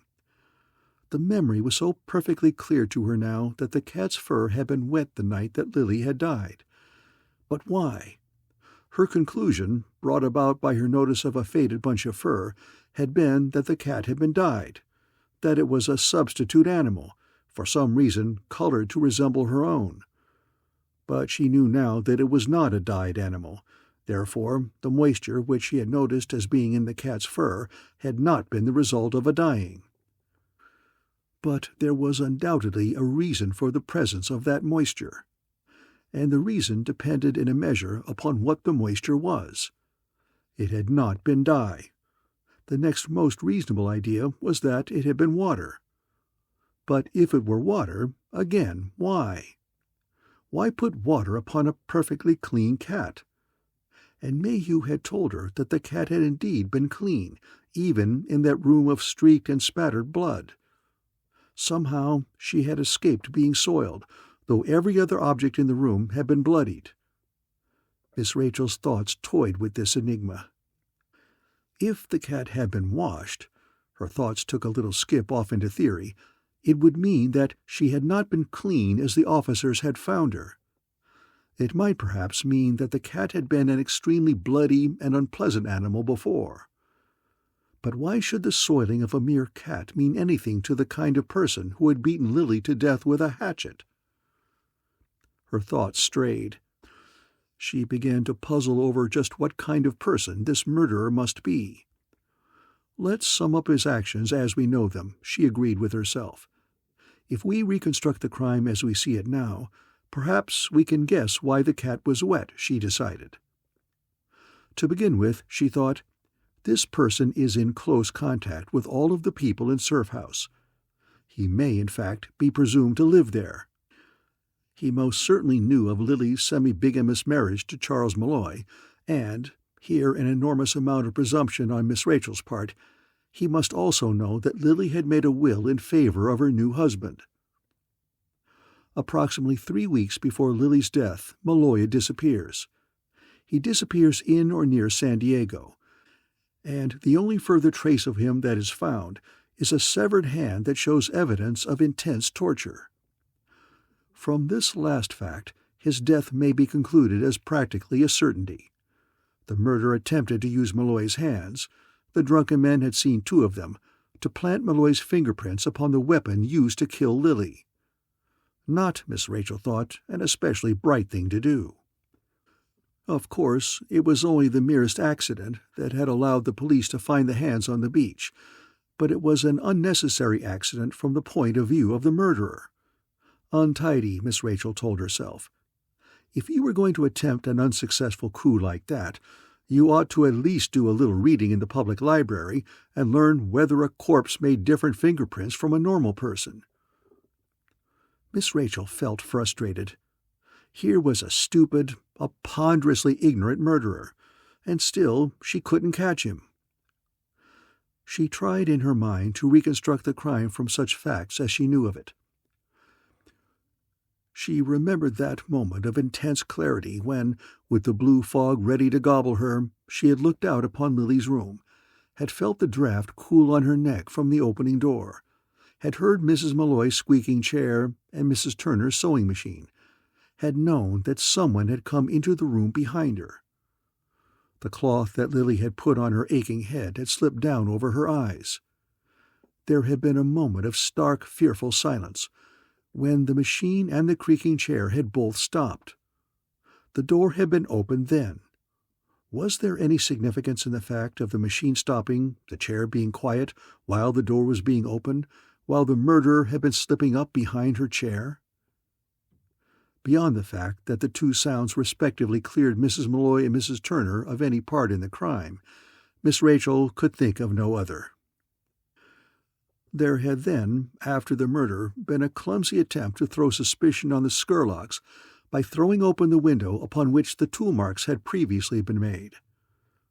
All of this fact, all of it true, all of it planned and carried out by the person who had killed her niece. And yet it failed to account for two facts, the fact of the cat being wet and the fact of the room being entered twice, as Sarah had heard it being entered. Miss Rachel now cudgelled her brains in the best detective tradition. Let's suppose, she told her stubborn conservative other self, that Samantha was dreadfully bloodied when Lily's blood was let. And let's suppose that our murderer is the kind of person who simply cannot endure to see a little kitty all soiled. So he bathed her. Miss Rachel had stumbled upon a startling point. If the murderer had washed the cat, where had it been done? Certainly not in Lily's sink, which had been full of dishes that would have caught traces of blood, nor in her wash-basin in the lavatory, in which stockings and underwear had been soaking. But where? Miss Rachel suddenly quit puzzling over this point, for something much more important had come into her mind. It was a picture out of her imaginings, a scene based on what she knew of her cat and what she knew of the crime. Because Miss Rachel was so movie-minded, the thing unrolled much as a film might have. A figure came carefully out of Lily's room into the hall. It was a figure without form or sex, or any distinguishing features that Miss Rachel could imagine.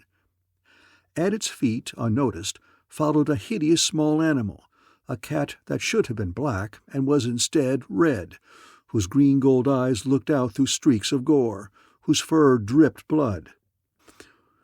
The obscure human figure darted to another door, opened it, and went through. It stood for a moment then, panting from exertion and excitement, but safe. Safe. And then, noting some movement from the corner of its eye, it looked down and saw the cat. Saw the bloody and disgusting creature whose unlooked-for presence irrevocably connected that human creature with the crime. What to do? Miss Rachel visualized that moment of panic, that first split second of despair, and then the frantic endeavor. What to do? Miss Rachel forced herself into the position of that murderer. Her thoughts hummed. Kill the animal? Its absence would be noticed. It would be searched for, hunted down. The room might be searched before those fatal little tracks, now here, now there, could be washed up. Miss Rachel could fairly see her little cat walking about, sniffing and investigating that strange room. Then the simplest, the easiest, the most obvious thing was to bathe the cat. If she weren't bloody, who would dream that she might have left a trail into the murderer's room? If she were back inside that murder room, cleaned of blood, there could be no thought in anyone's mind that she had ever left it, or that, if she might have done so, that she had marked her way. And so the cat had been washed and returned immediately to the scene of the crime. That gave the murderer time to clean up his own premises, as well as to remove the clothing that he had worn and get rid of it. Miss Rachel felt that her theory was a good one. It had the advantage of explaining more than one puzzling point of evidence, and it was based upon facts, upon the cat's inclination to follow people from a room, upon the fact of the cat being wet after the murder, and upon the fact of Lily's door being opened twice at the time she was dead. End of chapter 16.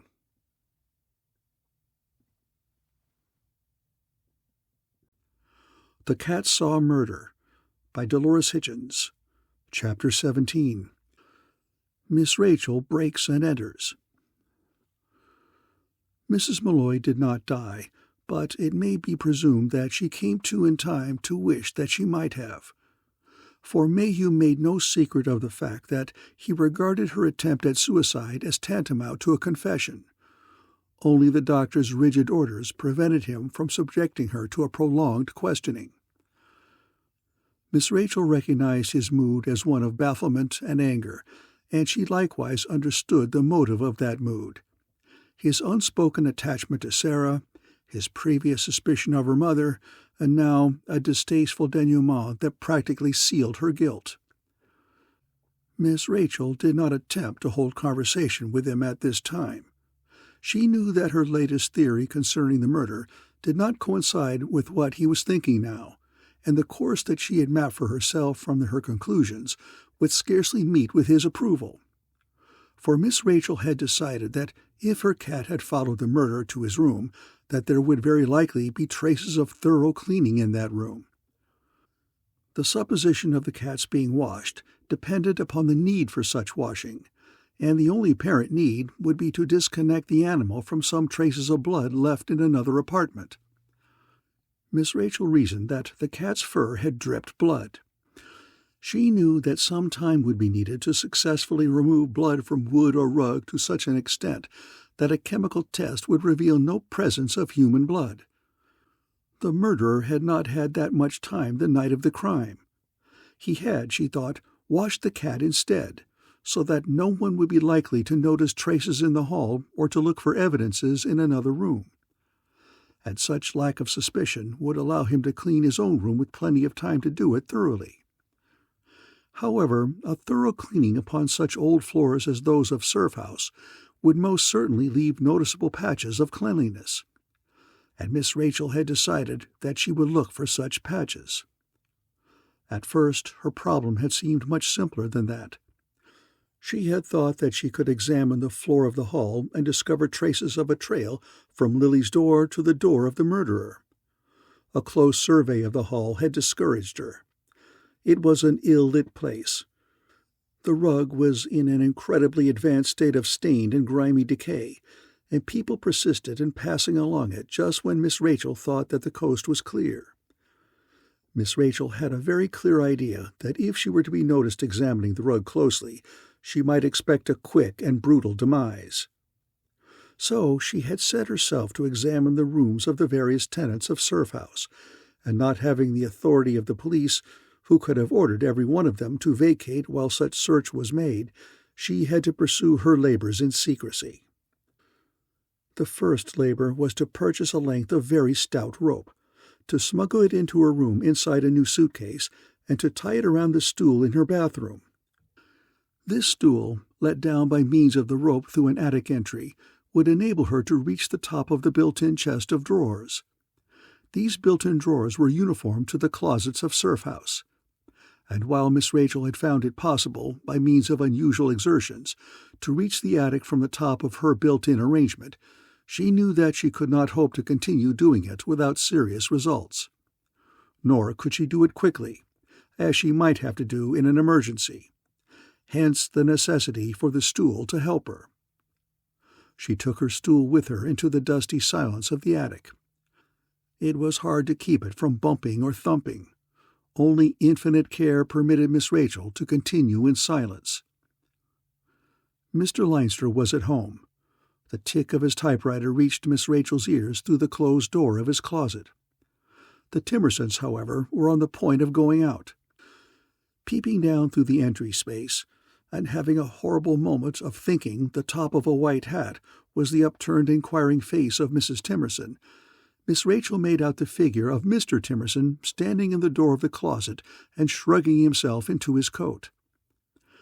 "Hurry, Rodney," his wife's voice urged him from the room beyond. "That mystery picture starts in 10 minutes, and I want to see it from the beginning. Get your hat on and come on." "I'm all ready," he assured her. "Have you the key?" Metal rattled against metal as the key was fitted into the lock from the hallway. The lights clicked out, the door shut, the key was turned. The Timmersons were gone to the show. Miss Rachel waited for some moments to be sure they hadn't forgotten something and were coming back for it. Then she edged the stool down into the darkness. Its legs scraped the top of the built-in chest. Miss Rachel angled it until it rested firm, secure below. Getting down, even so, was a ticklish business. Standing on the floor of the Timmersons' closet, with their clothes touching her in the dark, gave Miss Rachel a sudden feeling of deep guilt. Scruples against breaking and entering were deep in her. She found this ever so much worse than simply listening. She was nervous, too, fearful of the Timmersons' sudden and unexpected return. But at last she forced herself out into the larger room. After a second of listening at the door to make sure that the hall was silent, she switched on the lights. The room reflected the personalities of its tenants. It showed traces of fussiness and a kind of lame comfort. Padded doilies adorned the chair backs, and embroidered pillows decorated the floor. A few plaster cupids, befeathered and coy, testified to Mr. Timmerson's skill with a ring game on the Strand. The room contained several chairs, a bed made up into a couch, and 2 tables. This furniture Miss Rachel made haste to move about as she examined the floor. There was no large rug in the room. 2 small ones gave what protection was to be had from the bare boards, a small rug in front of the gas heater and a larger imitation Persian before the couch bed. These also Miss Rachel moved. Almost at once she found what she was looking for. In a far corner of the room, half under the edge of the biggest table, showed a patch of floor much wider and cleaner than the rest. It apparently had quite recently been scrubbed with vigor and persistence. Miss Rachel bent to look more closely, with her heart strangely thudding from excitement. And as she bent, a cold disappointment came over her, for at the side of the table stood a small bottle of ink, about it still the faint remains of a spilled puddle. And the marks upon the floor, that the scrubbing had not quite removed, were not blood-colored but black. The Timmerson apartment remained determinedly innocent. In no other spot was there evidence of much cleaning.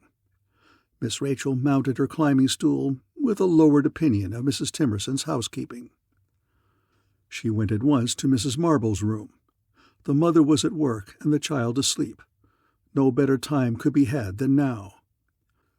Miss Rachel had provided herself with a small flashlight to use in rooms where putting on the lights would be inadvisable. With this in her hand, she crept quietly about the floor, collecting much dust but no evidence. Out of darkness, Clara spoke to her. "What are you doing?" she asked suddenly. For a moment, Miss Rachel's heart did flip-flops inside her, and she was frozen in an attitude of astonishment. Then she rose, not without shaking a little, and turned on the lights in the room. Clara was sitting up in the center of the double bed watching her.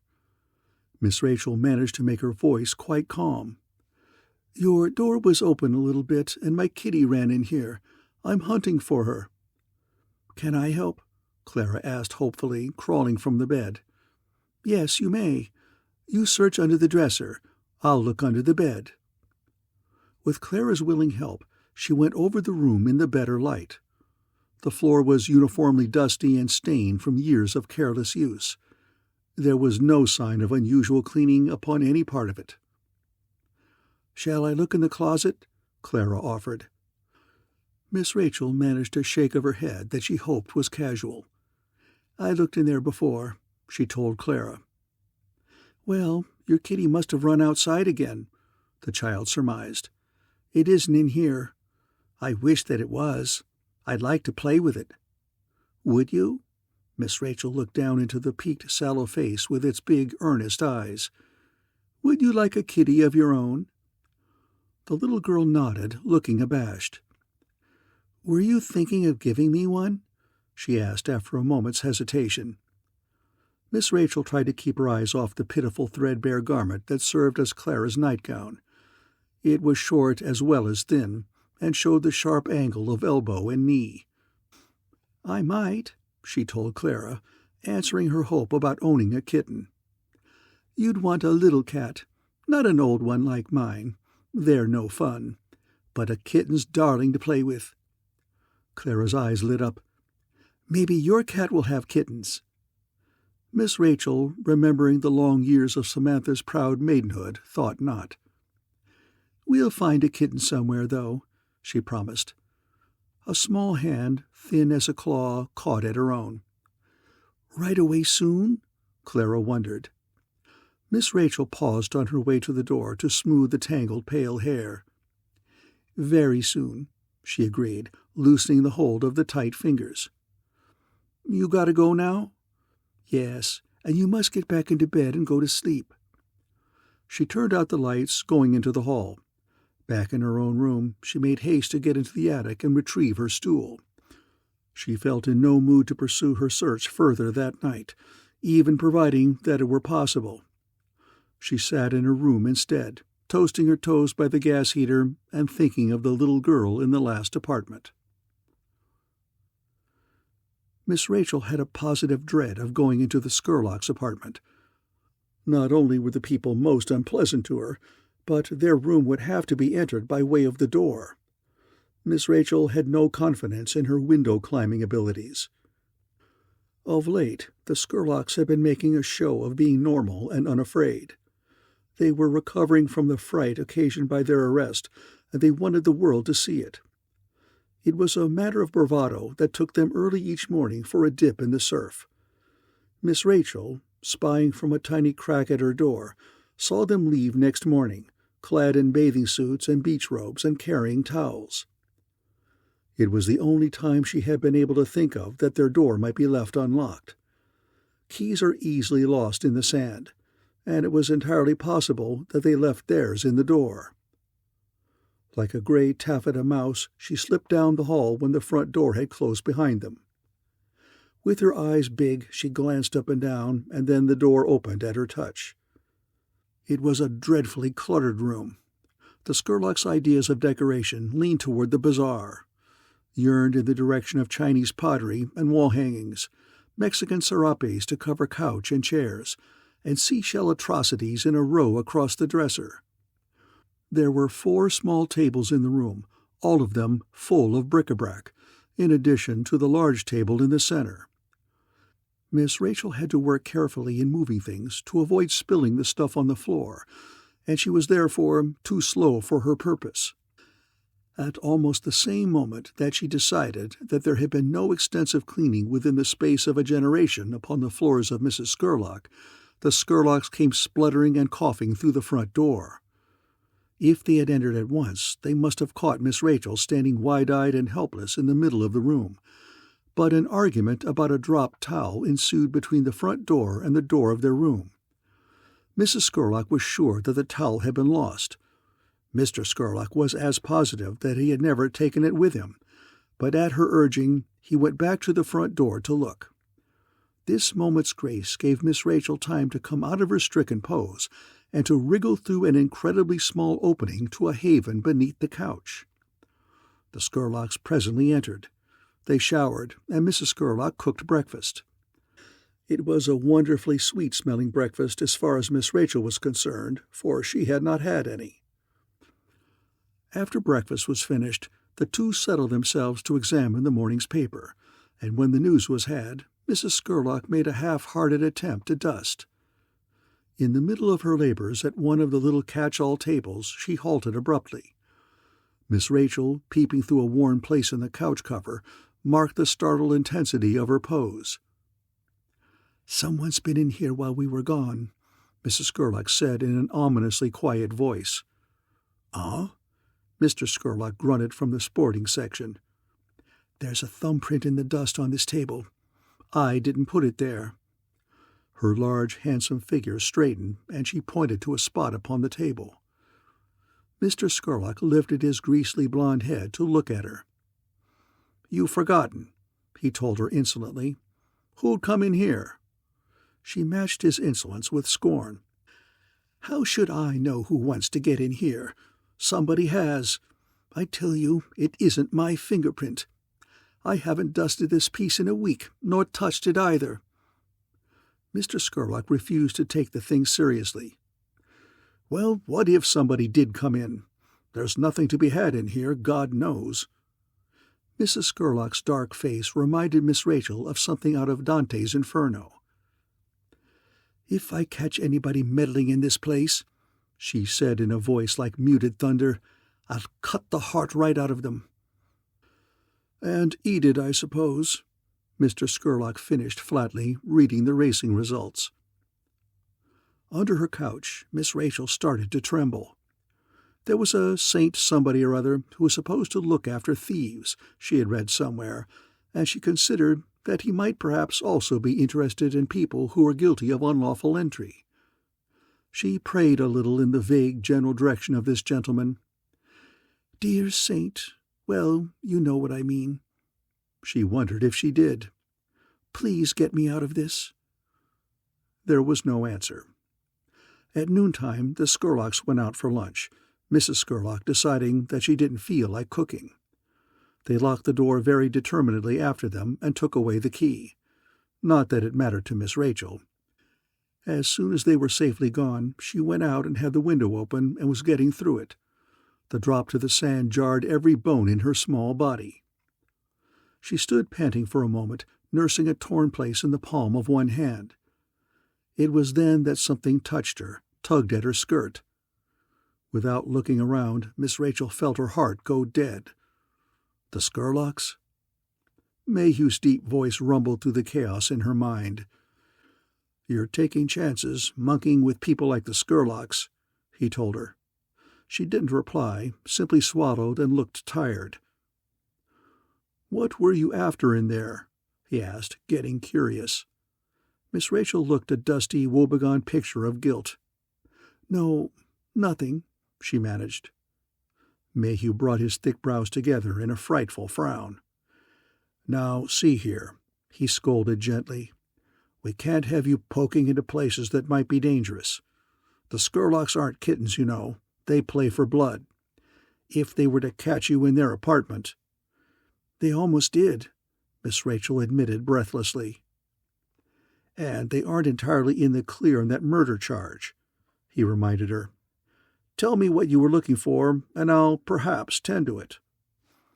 His word perhaps sounded very indefinite to Miss Rachel, and in addition she had not a very clear explanation as to why she was hunting for scrubbed places in Surf House. The whole thing would sound highly ridiculous to the sensible ears of Lieutenant Mayhew. Miss Rachel put him off with a vague explanation about missing documents. The look he gave her was stern in the extreme, and set Miss Rachel into the place of an unreasonable and naughty child. He was on his way to talk to Mrs. Malloy. He and Miss Rachel parted in the hall to the accompaniment of Miss Rachel's false promises not to pursue any more dangerous and silly leads that might occur to her. Behind her door she heard Mr. Leinster come out of his room, beat on Mrs. Malloy's door, and demand to be admitted to the conference. Miss Rachel was torn between a desire to listen in upon possible fireworks and the thought that now was the time to look over Mr. Leinster's dwelling. Duty won, and after Leinster had pushed into the room across the hall, Miss Rachel went, via the attic and a roped stool, to his apartment. It was bare in the extreme, bare and dirty. Miss Rachel believes that if a mop had been applied to Mr. Leinster's floor, its path would have been as plain as the swath cut by Sherman's march to the sea. She retreated to her own room, not exactly in disappointment, but with some of the fine, fresh enthusiasm she had felt for her theory gone. It began to appear likely that nowhere in this ancient building was she to find a floor that was clean, much less one that had been scrubbed. If the broom and the mop were unknown, why expect to make the acquaintance of a scrub brush? She sighed, feeling misled by her own fancies. A tap at her door brought her to attention. Clara's rumpled head stuck itself into view. "Come in," Miss Rachel invited. Clara came, twisting her faded dress round a finger, "I was thinking about the kitten you promised me," she said shyly. "Have you bought it yet?" "Not yet," Miss Rachel admitted to Clara's instant and apparent disappointment. The little girl shuffled about the room, examining Miss Rachel's scant belongings. At last, with a sharp look, she said hurriedly, "If you'll get me the kitty right away, I might tell you something." "Would you? What about?" Clara ducked her head and put her tongue in her cheek. Miss Rachel was conscious of a wary scrutiny. A minute ticked by as the childish eyes surveyed her. Then, "Something what happened the night the lady died." Miss Rachel's slight body tensed, and she half rose from her chair. But like a moth, Clara was at the door, ready to fly. "I won't tell," she said with finality. "Not unless I get the kitty." "Clara, listen!" Miss Rachel cried, getting up. But Clara was gone. End of chapter 17.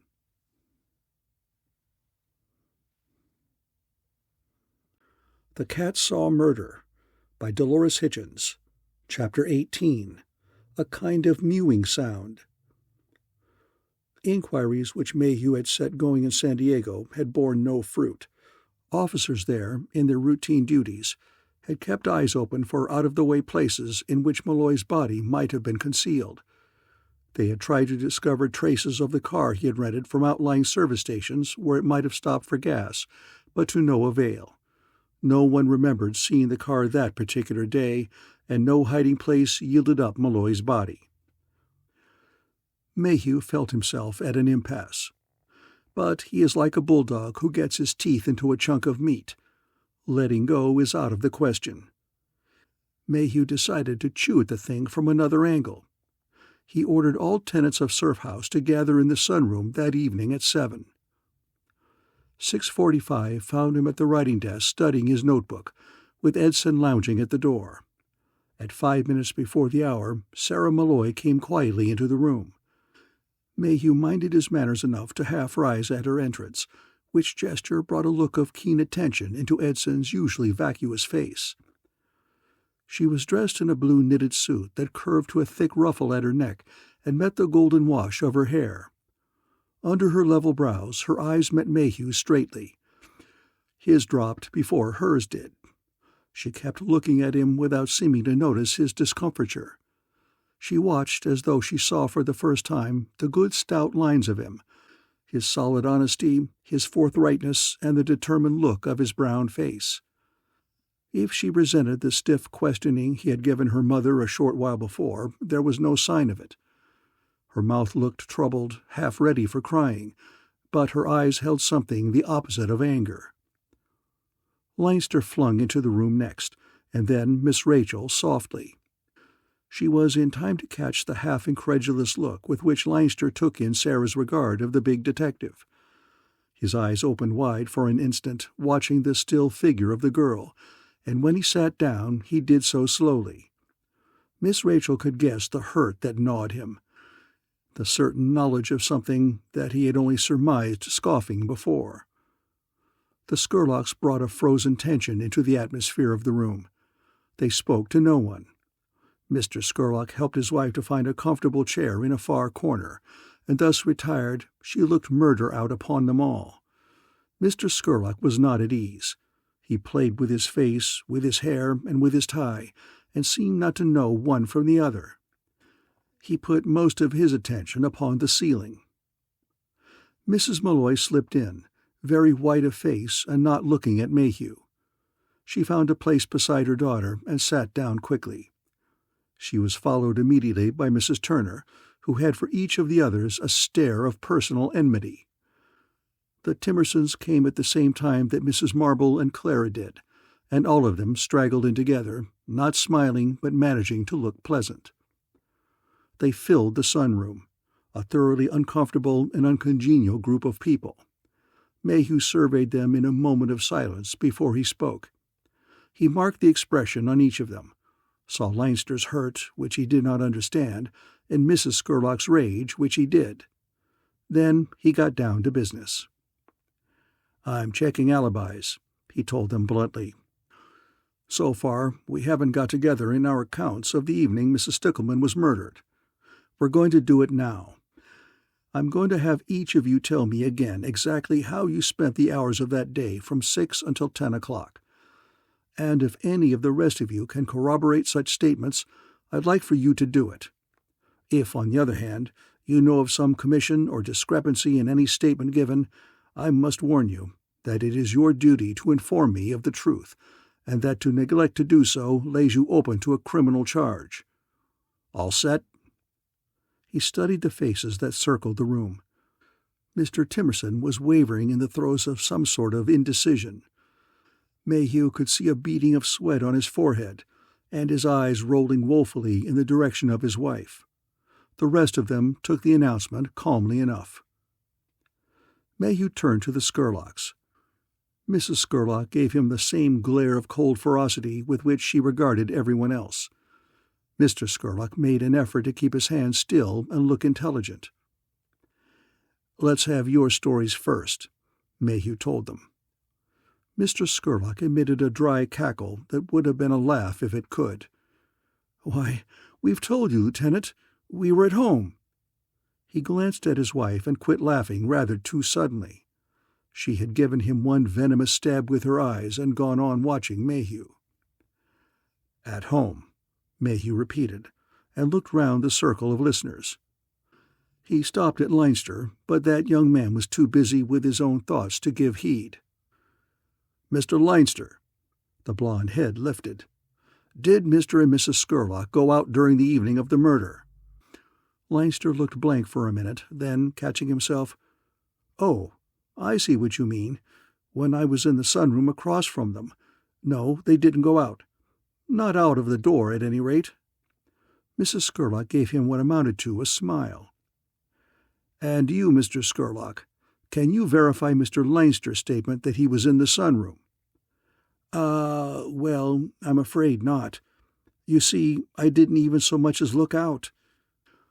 "Did you glance out, dear?" Mrs. Scurlock had not glanced out. "Can anyone here verify Mr. Leinster's statement?" No one, it appeared, could do this. Mr. Leinster had been seen by no one in the sunroom. Mayhew dropped the subject of Leinster's whereabouts to question the Timersons. Mrs. Timerson again got off on the discovery of the murdered woman's body, but her husband stopped her and began manfully to reveal the subject of a quarrel he had had with Malloy. "The man's been missing so long it's beginning to look odd, and we think it might have something to do with the death of Mrs. Stickleman. Anyway, here it is for what it amounts to.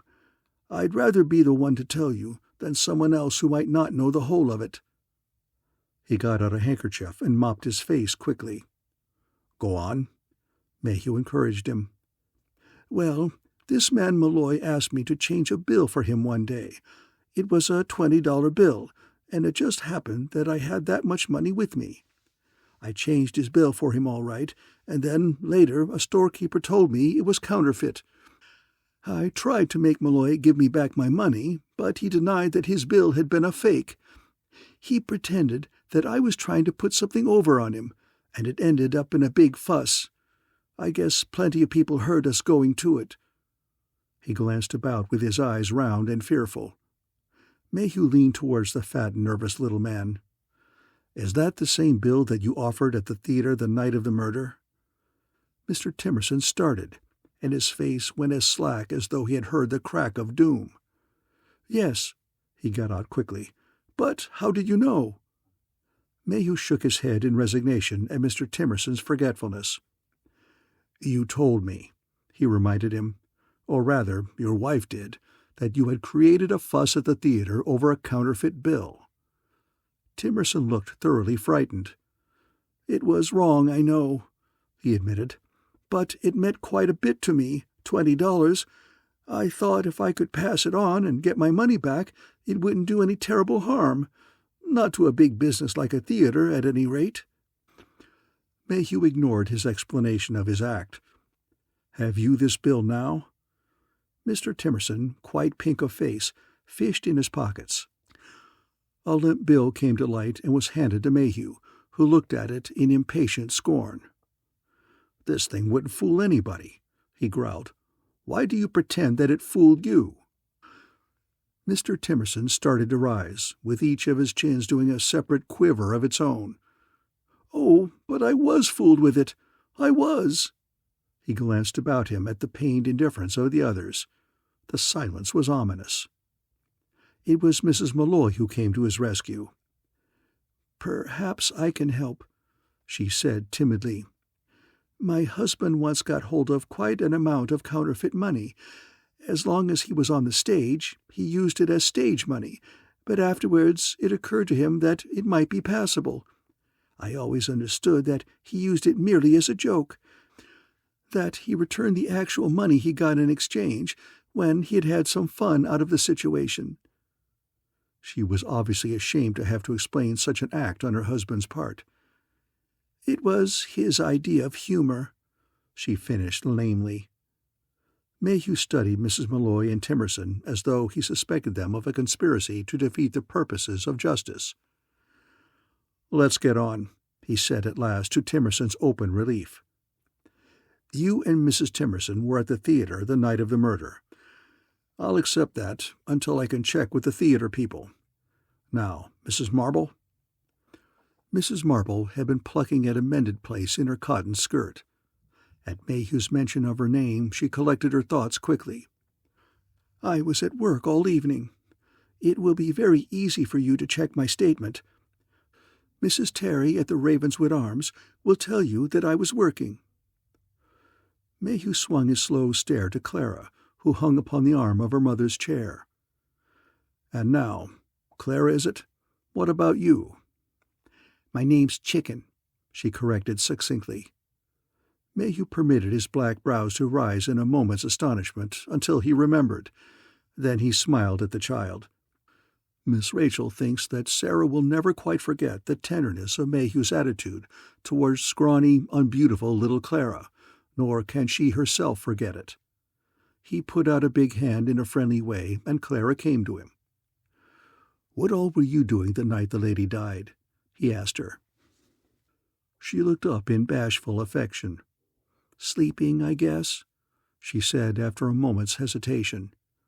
Miss Rachel sat tense in a shiver of dread. If the child were to hint that she knew something, she mustn't, for the sake of her own safety. "Don't tell her now," Miss Rachel begged silently in her thoughts. "Not here, not with whoever it is looking on and listening." She glanced at the circle of faces, behind which face waited the beast that pounced in the dark. "Sleeping all of the time?" Mayhew prodded carefully. The child's eyes met Miss Rachel's. They widened as Rachel gave a cool, determined shake of her white head. It was a gesture that might have passed as a mere unconscious nod, but to Clara it was a command from a lady who was going to give her a kitten. "Just sleeping," she said promptly. Mayhew looked his disappointment. He had sensed from the beginning something reticent in Clara's attitude when she spoke of the night of the crime. He set her now to the floor from his knee where she had climbed, and turned his attention back to the adult members of the group. "Mrs. Turner?" He looked across at the tall, spare figure of the landlady and wondered inwardly how she could be so infernally ugly and yet have been married. Above her long, coarse nose, her eyes met his unhesitatingly. "This is absolute nonsense," she pronounced loudly. "I've told you before that I was sewing. I sewed all evening." Mayhew looked at Sarah's mother. "Mrs. Malloy, I believe you verified Mrs. Turner's statement?" She nodded. "Yes, I can verify it. I was sitting by the open window of our room, and I plainly heard the sound of Mrs. Turner's machine." In the face of Mrs. Turner's open scorn, Mayhew went on poking. "There weren't any long periods of silence, a half-hour, say, when the machine wasn't running?" "Oh, no. It didn't run continuously, of course. There were stops, such as a person makes to break thread, fix the material, and such. I use a machine myself, and naturally noticed the sound." Mrs. Malloy carefully refrained from mentioning her real reason for close attention to the sewing machine. her watch for Sarah while Sarah investigated her father's deserted room. "I was hemming some new curtains," Mrs. Turner broke in. "The curtains are in dreadful condition. No one has taken the least care of them." She stared in deep animosity at her tenants, who looked individually guilty. Now Mayhew must look at Sarah, and Miss Rachel expected at least some sign of emotion. But he met the blue gaze of her young eyes as coldly as he had met the looks of the others. "Miss Malloy?" I had entered my father's room through the window that night. I was looking for some old letters and souvenirs that Mother wanted from his things.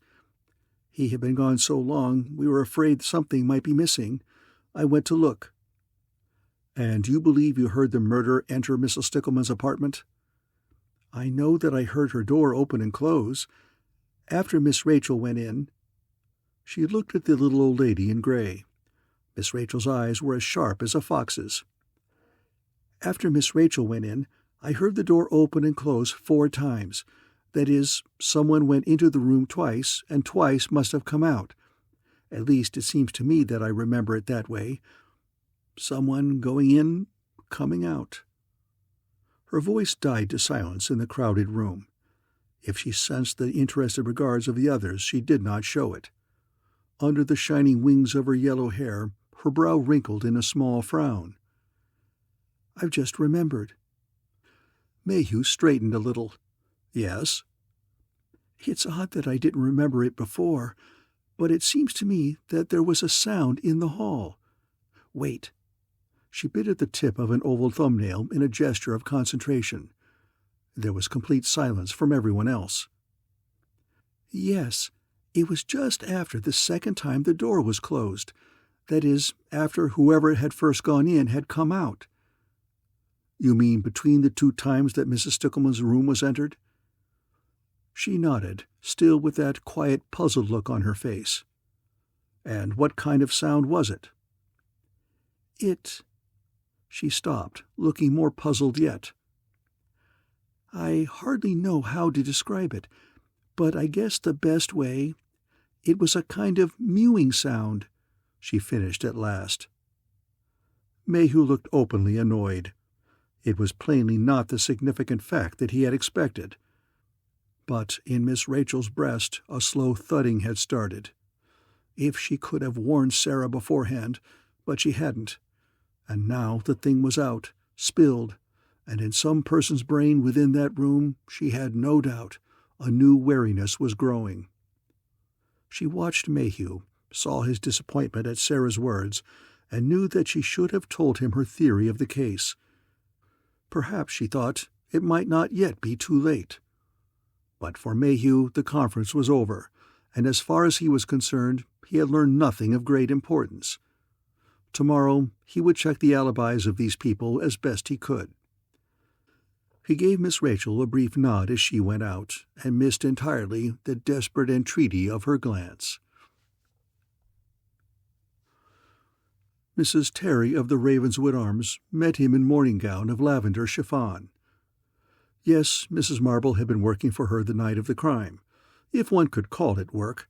Just puttering in the kitchen, really, though one had to pay. Wasn't it a dreadful murder?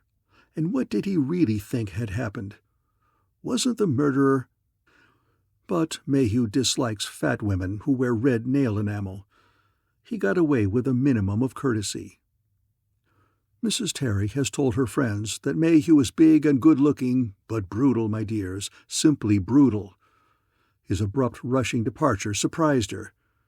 There are nearly 200 pounds of Mrs. Terry to be surprised, but Mayhew managed nicely. His goodbye, in reply to her chirruping one, approximated the growl which Leinster has said was all that he needed to be a bear. It left Mrs. Terry with her mouth open. It was still early morning. He found the theater on the Strand wrapped in silence and darkness. By means of a small card tacked beneath the burglar alarm, Mayhew learned the manager's name and address and called on the man at his home. The manager was big, very dapper, and came in freshly shaved and wearing a red silk dressing-gown. It took Mayhew several minutes to recall to him the incident of Timerson's counterfeit bill, but at last he remembered it well enough. This, while being no proof that the Timersons had stayed the full time at the theater, at least verified a part of their alibi. Mayhew could think of no way to check up on the statements of Leinster, who claimed to have been in the sunroom, or of Sarah and her mother. But in response to a nagging hunch, he visited a sewing machine shop to discover if there was any known means of running a machine without staying with it. The young woman who managed the shop was very stylish, very bright, and intensely superior, and she was plainly not impressed when Mayhew informed her that he was a police officer. No, she thought in reply to his query, there was certainly not any method she had ever heard of to manage a sewing machine, outside of putting a book on a foot control and leaving it down. That might do it. Mayhew asked if such a procedure wouldn't give a continuous running, unlike the normal usage of a sewing machine. The young lady laughed archly. Whatever trick Mayhew was up to, she considered it funny. Of course putting a book on the foot control would cause the machine to run on and on. She'd done it once as a child to annoy an aunt. No, it hadn't sounded like real sewing. Now, she wondered if he had seen these new models. Lovely little machines. She asked ever so casually if he were married. Mayhew was overcome with the feeling that he'd better leave before he was sold a sewing machine when a new thought occurred to him. "What about repairs? Do you have a man who works with these things?" "Indeed we do. We have a repairman." She seemed to be getting a little vague as to why. Mayhew got the impression that repairs were chicken feed. "Could I see this man?" She looked briefly in the direction of the rear of the store, which was walled off with fiberboard, painted gray, with a curtained doorway in the center. "He's back there." The sound of a machine's hum came suddenly from behind the curtain. Mayhew found a little gray man in the rear. He sat in the midst of dozens of parts of sewing machines with a dismantled machine before him. Mayhew greeted him pleasantly and explained to him what he wished to know. The little gray man scratched a whiskered chin. Mayhew sensed uneasy reserve, a desire to keep still about something he knew. At last he spoke. "It was a secret, like." "This is police business, man." "I know." The little man looked shrewdly at Mayhew from under bushy gray brows. "This was going to be a Halloween trick at some rich woman's party. She sent her chauffeur in to find out about it. Not that I had to tell him much.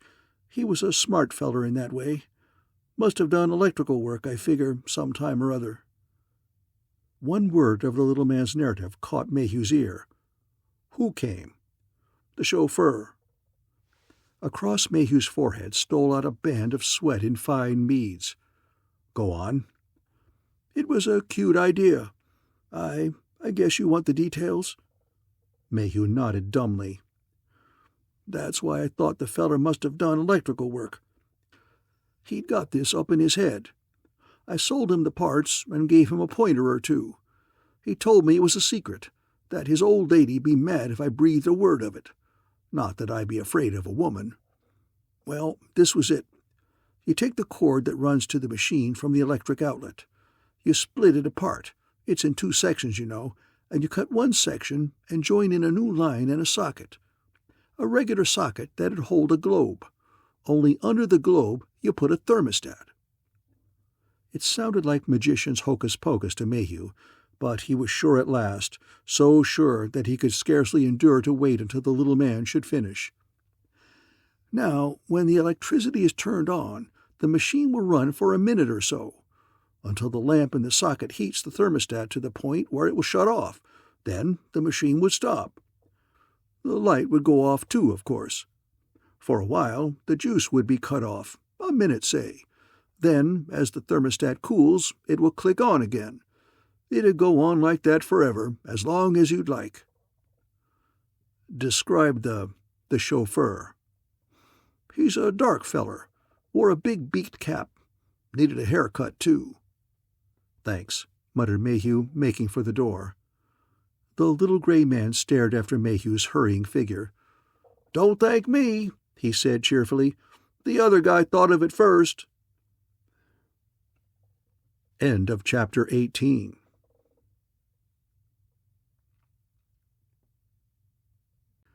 The Cat Saw Murder by Dolores Hitchins. Chapter 19.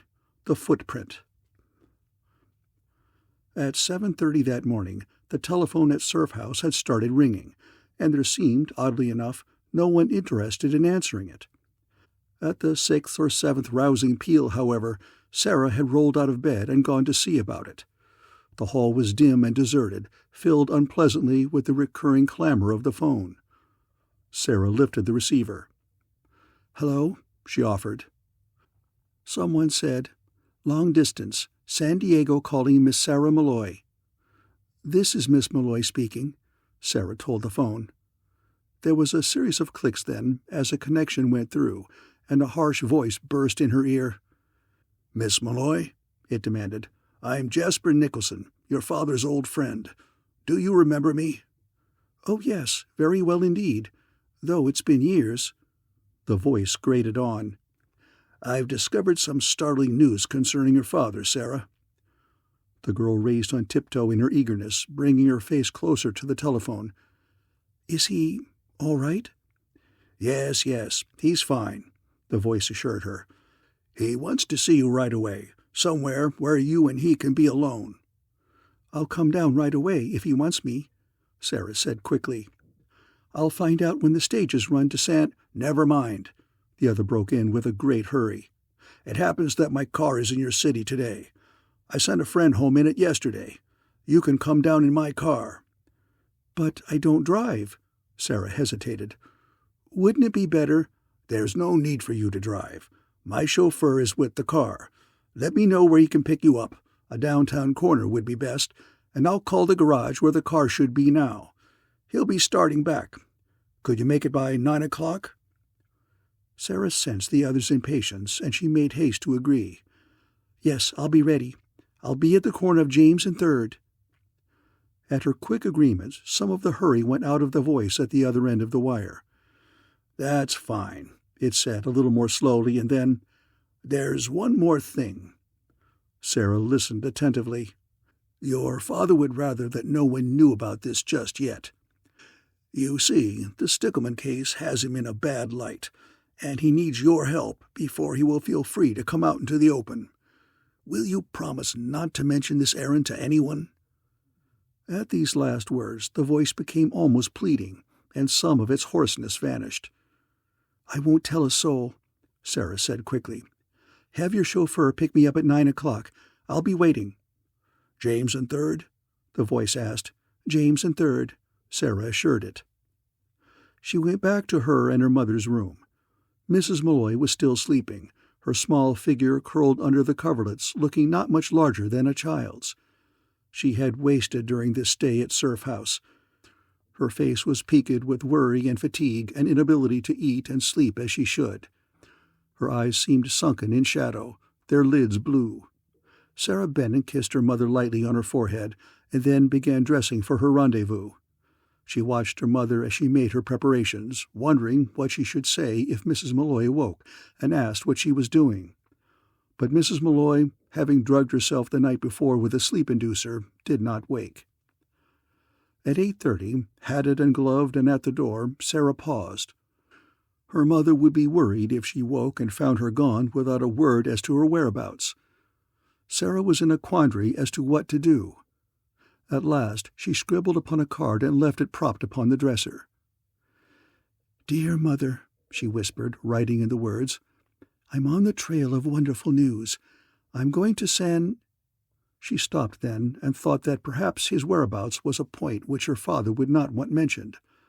A careful erasure took away the last 3 letters. "I'm going to see a friend. Don't worry." She filled it out and signed her name. Miss Rachel could not remember having slept a wink all night. She lay stretched upon the uncomfortable bed, watching the dawn creep grayly into the window, watching the sunlight yellow the wall outside. Once in a while she sighed, and when Samantha made a scratching noise inside her basket beside the bed, Miss Rachel sat up suddenly, staring at the door. Then, placing the sound, she lay down again, shivering. The telephone's ringing startled her, but she felt no desire to answer it. Telephones, she felt, should not ring so loudly in places like Surf House. A dull buzzing would be more in keeping with the atmosphere of this sinister place. Or a hiss. She tried to imagine a telephone hissing. Sarah's voice, muted by the length of the hall and her closed door, became audible. Without a scruple that she was conscious of, Miss Rachel crawled from bed and opened her door a crack and listened. Sarah's half of the conversation reached her, and she unaccountably didn't like it. She got back into bed again, very displeased and thoughtful. Day grew broad and golden outdoors, and still she stayed in bed, feeling guilt for her laziness. Then she heard Sarah leave her room, closing the door very softly after her. Miss Rachel became positively alarmed. She at once got up and dressed. A tap at Mrs. Malloy's door brought no response. With an air of open shameless snoopiness, Miss Rachel tried the door. It opened, and she went quietly inside. Mrs. Malloy was sleeping heavily, curled beneath the bedclothes. Miss Rachel looked at her carefully, but beyond a look of exhaustion could see nothing wrong. Then her gaze went round the room. Sarah's note brought a pucker of alarm to her brow. After she had read it, she put it back in its place upon the dresser and returned to her own room. She stood for a long minute in frightened indecision, not knowing quite what to do and having a feeling that she was either delaying in something dreadful and urgent or else meddling in an affair which was simply none of her business. There was, at any rate, one very decisive course of action which was open to her. She went down the hall to Mrs. Marble's apartment and knocked at the door. It took a while to rouse the work-weary woman, but at last she came, looking sleepy and surprised. Miss Rachel invited herself briskly into the room. "I must talk to Clara," she told Mrs. Marble. Clara, having got up hours before to play, sat in her nightdress on the floor with two ragged dolls beside her. "Have you got the kitty?" she asked Miss Rachel, circling her thin knees with her arms, watching the old lady with eager interest. Miss Rachel was now so thoroughly become a sleuth that she thought nothing of a small falsehood for the sake of information. "Yes, I've bought your kitty. She's still at the store, however. We'll go get him this morning." "That's good," Clara said noncommittally.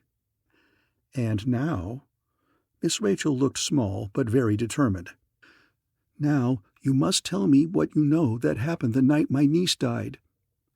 She sat down on a chair, not missing the start of amazement that shook Mrs. Marble's slight frame. Clara seemed undecided. "You must tell me," Miss Rachel repeated firmly. Clara looked up with a sly glance, but Miss Rachel's stern small face brooked no nonsense. "Come on, Clara." "Well—" Clara's eyes shifted to her mother, then back to the little old lady in gray. "I wasn't asleep," she admitted cautiously. Miss Rachel appeared not to be surprised at this information, though Mrs. Marble was showing signs of desperation. "Clara," admonished the mother, "if you're making things up—" Miss Rachel shook her head. "Go on. What did you see that night?" Clara shot a quick, guilty look towards the door to the hall, lowered her voice, and muttered so that only her mother and Miss Rachel might hear. "I heard a kind of little noise, and I peeked out." "And what did you see?" "I saw Mrs. Turner coming out of her room. She had a little axe in her hand, and she put her hand behind her skirt. She looked at the door for a minute. Then she left it open, as if she thought she wanted it that way." "Could you see into her room?" Clara turned her head sidewise, archly. "I creeped out when she was gone, and I peeked into the room. Her sewing machine was in there. It was running by itself." Miss Rachel started. It was a moment before she found her voice. "What do you mean, running by itself?" Clara stopped in bewilderment. "That's all. Just running all alone. There was a light close by, lying under the table. When the machine stopped for a minute, the light went out." She shifted to look at her mother. "Mom, you know the foot jigger that Mrs. Turner puts her foot on to make the machine run? Well, she had her big book on that, keeping it down. Her big book, the one with everyone's name in it." Of the arrangement with the electric light, Miss Rachel could understand nothing, but she saw that here was the heart of the matter, the very core of the crime. She got up suddenly, smoothing her taffeta skirt. "Let's go into Mrs. Turner's apartment," she suggested. Mrs. Marble, her face white, put out a hand to Clara. "Not coming?" said Miss Rachel, seeing her fright. Miss Marble shook her head, speechless. "I don't believe she's at home," Miss Rachel went on. "I believe she's gone somewhere. With Sarah Malloy." Miss Rachel stepped briskly across the narrow hall and beat a tattoo upon Mrs. Turner's door. There was nothing but silence inside. Miss Rachel went in. A desk claimed her attention before she looked at the floor. Inside the desk was a letter addressed to Mrs. Ann S. Turner. Miss Rachel studied it for a long moment while a bitter gray line grew about her mouth. Then she flung it from her all at once and looked down. The floor was remarkably clean. She was on her hands and knees, half under the bed, when a hard hand clutched her skirt. "Come out, damn it!" Mayhew rumbled above her. "Where's the Turner woman?" Miss Rachel had located what Mrs. Turner, for all her work with mop and brush, had missed. Dim through a layer of lint under the bed showed a faint cat track. Samantha, then, had covered the room pretty well before being caught and bathed. Miss Rachel shivered, backing away, remembering that here was a bit of Lily's blood. At Mayhew's touch she got up, looking very sober. Seeing him, the thought struck her that Mayhew was a manhunter. Something had tensed and brightened in his face, giving it a look of ruthless determination. "Where's Turner?" he growled again through his teeth. Miss Rachel's face was a study in pain. "We're late," she told him. "She's got away with Sarah." He flung about and went through the door in a hurry. Miss Rachel heard him beating on Mrs. Malloy's door before she had gotten into the hall after him. When she reached Mrs. Malloy's apartment, he was standing at the window studying the card Sarah had left. At his elbow stood Mrs. Malloy, inarticulate with terror. Both of them looked round at Miss Rachel's entrance. "How do you know they're together?" Mayhew demanded. Miss Rachel understood the cause of his belligerent doubt. He didn't want to believe that Sarah was with Mrs. Turner. But carefully and sensibly Miss Rachel told him of the telephone call. Still, he looked disbelief at her. "But why?" "Oh, that's pretty obvious. Sarah knew something very important about the murder of my niece, and Mrs. Turner wants her out of the way before you get on to it." He swung round, facing her with anger black in his eyes. "What does she know?" he demanded, and rushed on. "And why the devil didn't she tell me about it?" "She did tell you," Miss Rachel explained hurriedly. Mayhew's hands clenched suddenly, his face going gray, but he said nothing.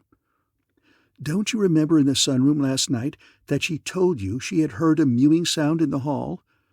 "And what of it?" Here Miss Rachel shook her head. "We mustn't stand here talking. We've got to find Sarah." He came close and caught her arm in a grip that for once was not gentle. "Do you know where they've gone?" Miss Rachel, feeling the tension of his fingers, sensed the iron control that he was keeping over his nerves. She has said that it was just then that she became sure that Mayhew really was fond of Sarah, which was nice to know, but gave no help at the moment. "I believe I know the direction she has taken," Miss Rachel told him. "You see, in her conversation at the telephone this morning, she started to mention a town beginning with San, and she offered to come down. Doesn't that suggest they're going south, say to San Diego?" Mayhew tore the note in a gesture of bewilderment and despair. "God, woman, there are thousands of towns in California that begin with that particular prefix. It's Spanish. It's—" "I know, but it's a chance. What other have we?" "None." Some of the frenzy went out of him as he said it slowly. He went from the room and up the hall to the telephone and called police headquarters. "Put this on the teletype right away," he commanded. Looking up, he met Miss Rachel's serious eyes. "There's not much I can give them," he told her, cupping the mouthpiece with his hand. "We've no idea of the kind of car they're using." "It will be a rented car," Miss Rachel told him. "But we haven't time to check the agencies." Mayhew spoke suddenly into the telephone, giving them what he could, what Miss Rachel had heard of Sarah's call, a chauffeur-driven car with a young woman in the back seat, probably going south. When he had finished, he looked at his watch. It was 9:40. "Damn, now we just missed it," he growled. "Maybe we haven't yet," Miss Rachel said briskly. "How's your car for speed?" The same idea had been in Mayhew's mind, but he did not relish a passenger. Women are inclined to scream at Mayhew's technique on curves. But Miss Rachel was gone to get her hat and a wrap, and she was back before he could get out of the door. "I'm going," she said coolly. It struck Mayhew all at once that from the beginning Miss Rachel had considered this case her own, and a wave of unreasoning anger rose in him in the face of her calm determination. "You can't go," he told her suddenly. "This is police business. You're out of it." She stood by the door, watching him in chill displeasure. "I suppose you know what you're doing," she remarked, and when he gave no answer, "You'll miss her. You haven't any eye for hats." Mayhew was stung as usual by the unexpectedness of her words. "Hats?" he echoed, still angry. "Hats," she repeated, and went on in the manner of a schoolteacher lecturing her most stupid and unruly pupil. "Don't you know that the best chance we have of catching them is by recognizing Sarah's hat through the rear window? Do you think that that car will be poking along in such a way that you can drive up to it and look in at your leisure?" She stopped to put her chin out at him. "In case you don't know," she went on carefully, "Sarah has 3 hats, and I'd recognize any of them." He took her arm very quietly. "You win. Come on." Sarah had waited not more than 3 minutes at the corner of James and 3rd Streets. Then there had swung to the curb, out of the slow line of traffic, a long black car. A chauffeur, capped and goggled, had leaned from his place at the wheel to open the rear door for her. "Hello," Sarah had said, getting in. The chauffeur had merely nodded in reply, his attention on the car ahead. The man was an expert and careful driver. Stop signs and traffic signs were obeyed with scrupulous precision until the open highway to the south was reached. Then they began to make time. Sarah studied the driver curiously. He was not a tall man, or else he was in the habit of driving slouched down in the seat, for all that she could make out from where she sat were the tips of his shoulders and an untidy stretch of neck beneath the cap. He needed a haircut most remarkably, Sarah thought, and then, losing interest, she turned her eyes towards the blue dazzle of the sea. The miles and the hours flew. At a crossroad the car slowed and turned. Looking out, Sarah glimpsed a tall archway with a sign hung above the road.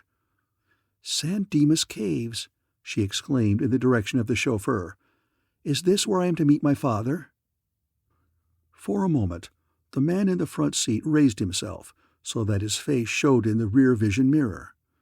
Eyes looked through goggles into her own. It was then that Sarah began to be afraid. "It's damnable," Mayhew was saying through his teeth sidewise. "Yes, and frightening," Miss Rachel said absently, watching the ends of a truckload of pipe upon which it seemed they were to be immediately impaled. Mayhew saved them from being gored by the pipe with a last-minute flourish, like a conjurer, and they hummed round the truck and ahead of it. "It's a man, after all," he went on dully. "A guy who wears a chauffeur's uniform. Where does the Turner woman come in? Damn it, in spite of those hands, it must be Malloy. He could imitate a woman. He's been on the stage." But Miss Rachel disagreed. "No, it's much simpler than that." Mayhew's eyebrows went up. "I think," she went on carefully, "that we'll find Malloy today."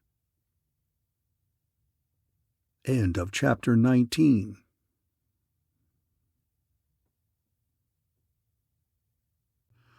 The Cat Saw Murder by Dolores Hitchins.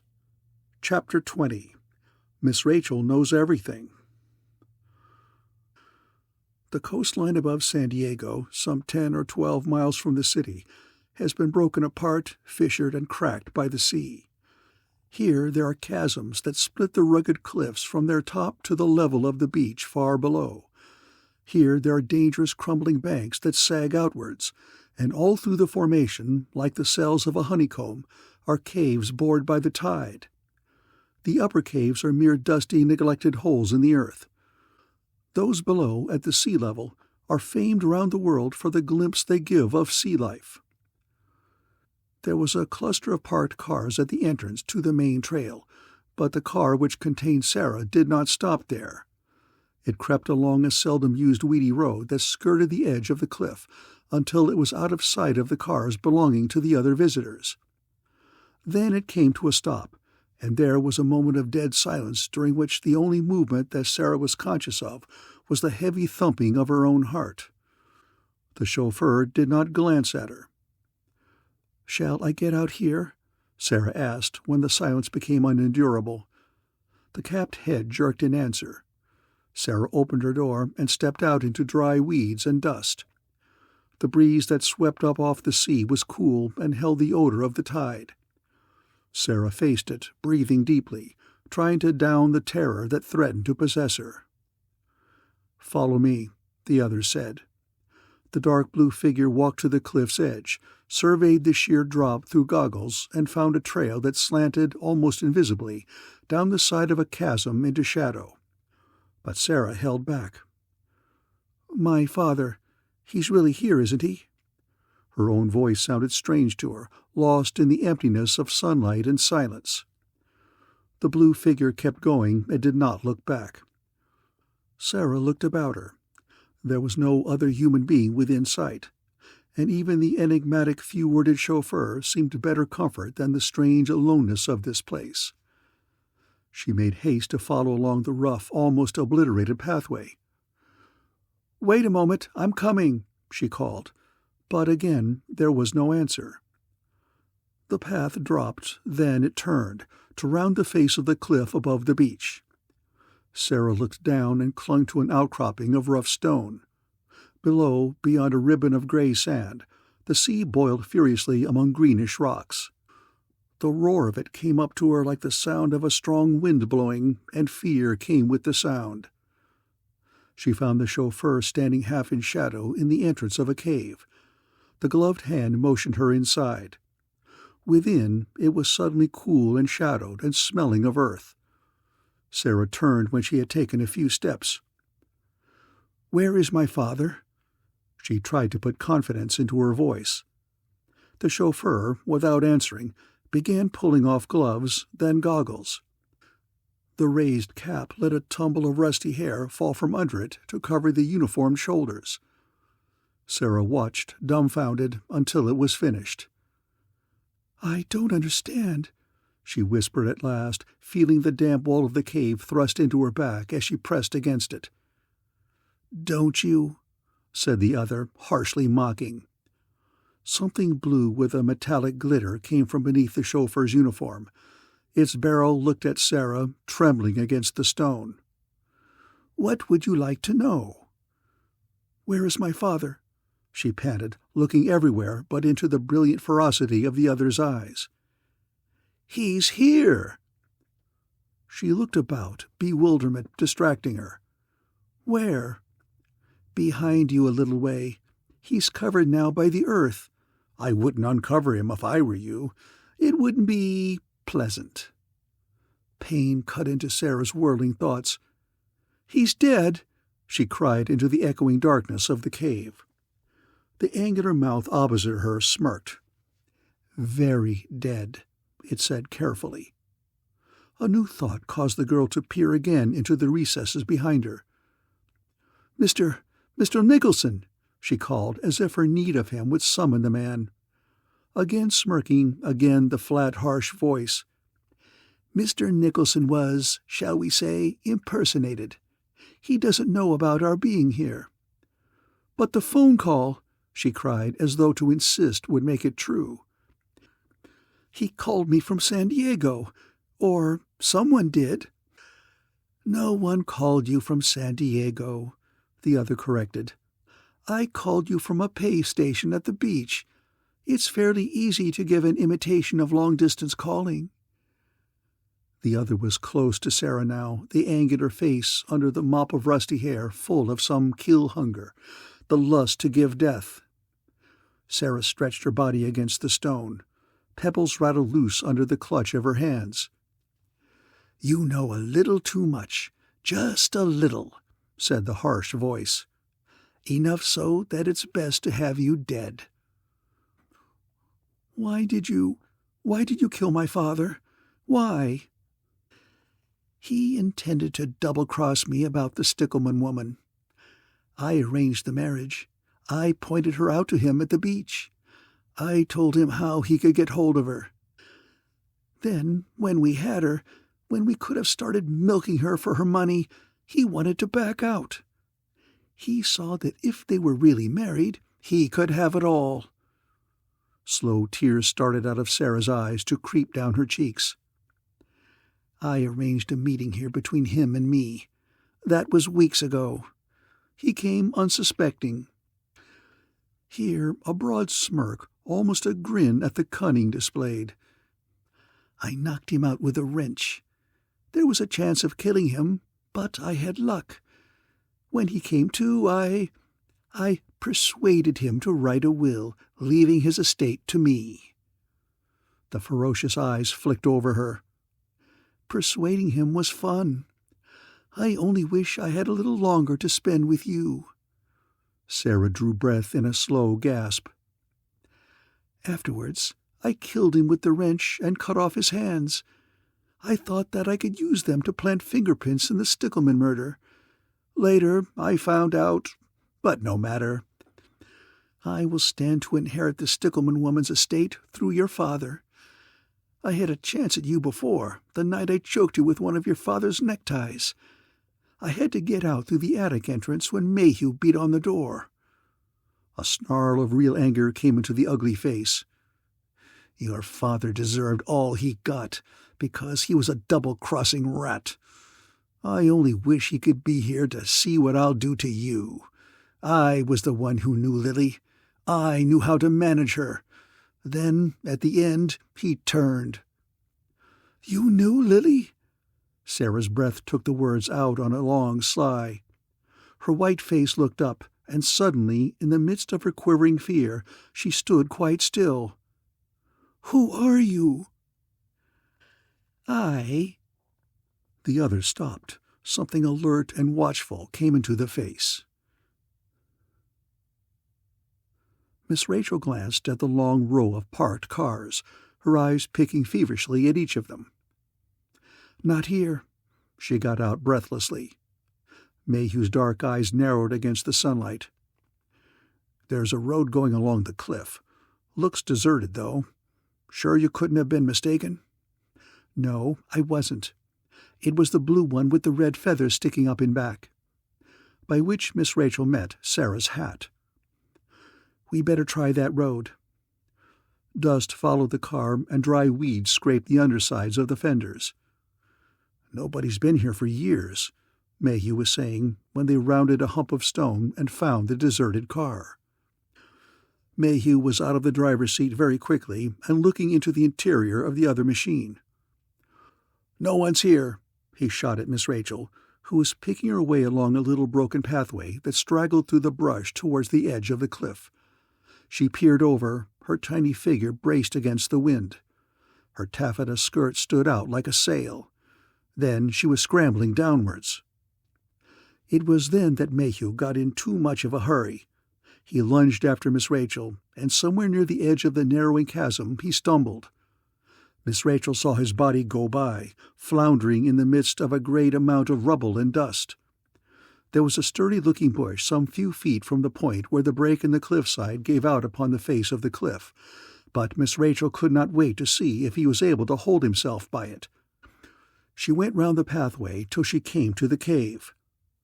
She was obviously expected, but then their approach had not been exactly silent. The nose of a wicked-looking automatic greeted her as she walked in. Sarah has said that at this moment Miss Rachel was positively superb. She cannot understand how so small and sheltered a lady could face a gun and appear coolly collected. But then Sarah did not see the purple horror. Miss Rachel thinks that if you haven't acquired a plum after seeing a picture like that, you never will have it. She ignored the pointing muzzle and looked beyond the distorted face above the blue chauffeur's uniform. "Sarah," she called. "Sarah, are you all right?" Sobbing answered her, and a sobbing cry. "Go back." Miss Rachel deigned then to glance in the direction of the strange figure holding the gun. Her eyes snapped reproof. "You should be ashamed of yourself," she said with feeling. Then she leaned closer and openly studied the person before her. "You're an odd-looking thing now, but I think I know who you are." There was a cruel joy in the smile that preceded the reply. "Do you?" Miss Rachel straightened. "Yes. We've met before, you know. It's been in my mind these last few days who you should be. It's been so much the same kind of trick that I wonder I didn't guess long ago. Getting money out of Lily because the marriage wasn't regular? Who thought of it, you or Malloy?" "I, of course. I saw Lily at the beach one day. She didn't see me, but I followed her, learned where she was staying. I had just taken over the house at the beach. I was flat broke.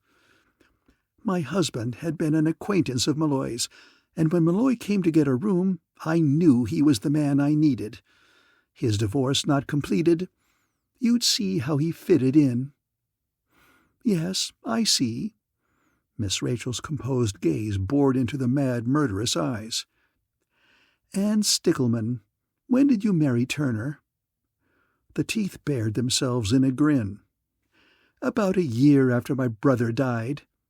The grin faded, and as though the mention of her real name had increased the other's anger, the blue figure advanced. The trigger finger grew slowly white. Miss Rachel seemed frozen. Then, as if her ear had caught some sound from outside, her head flew round. So did that of the other woman. Miss Rachel ducked.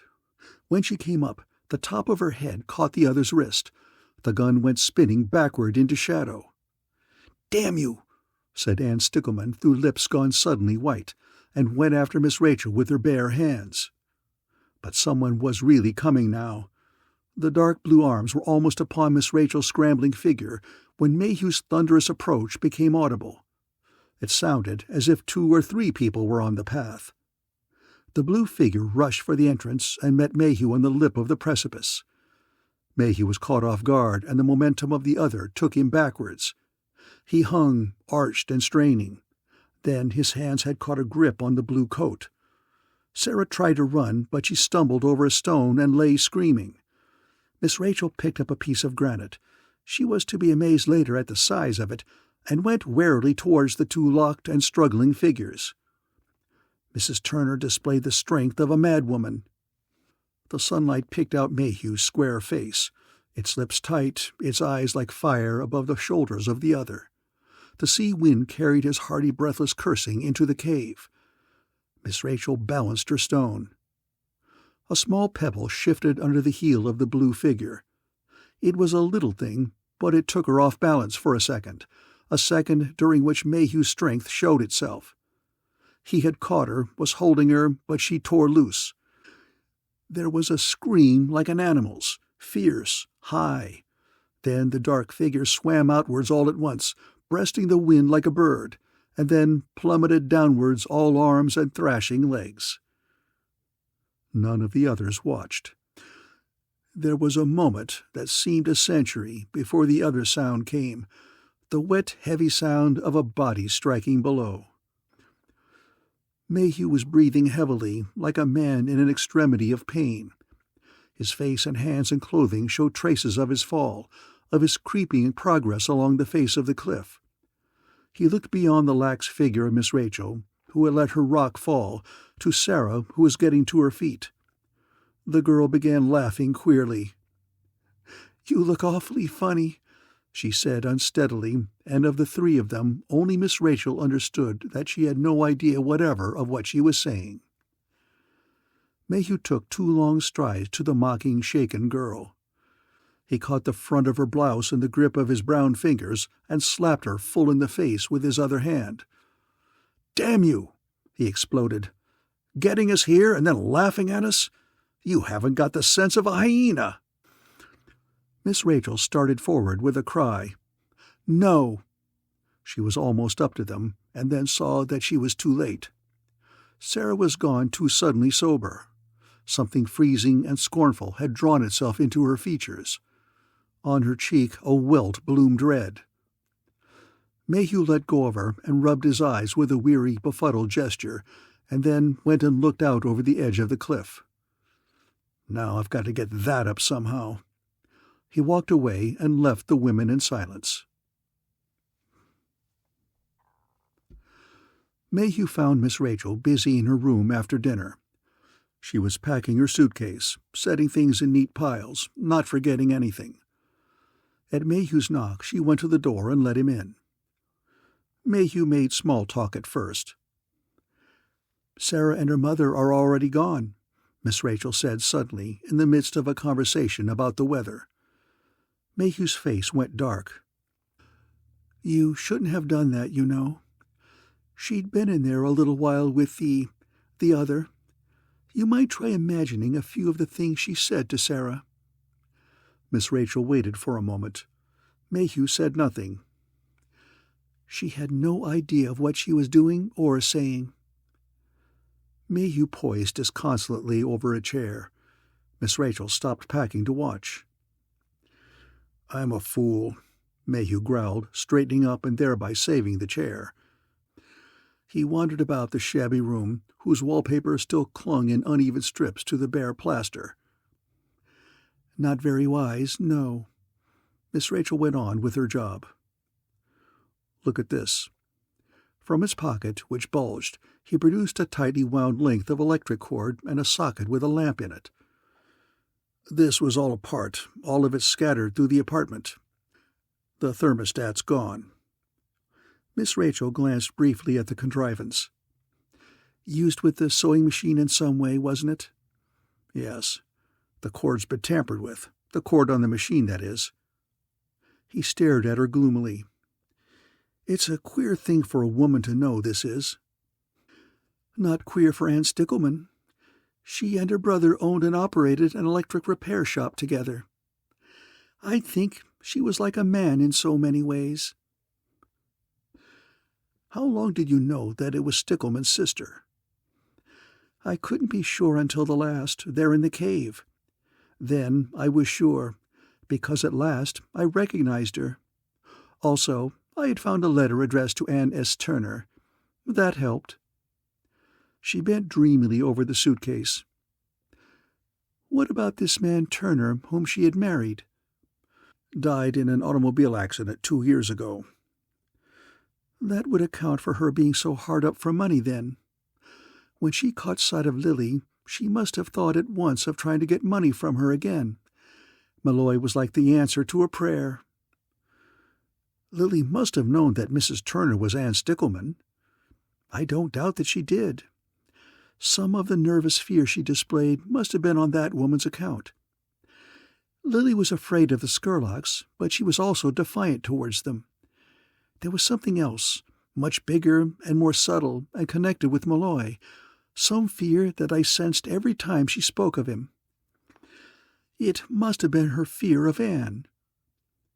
"Would your niece have been stupid enough to marry Malloy, knowing that his divorce was incomplete?" "I doubt it.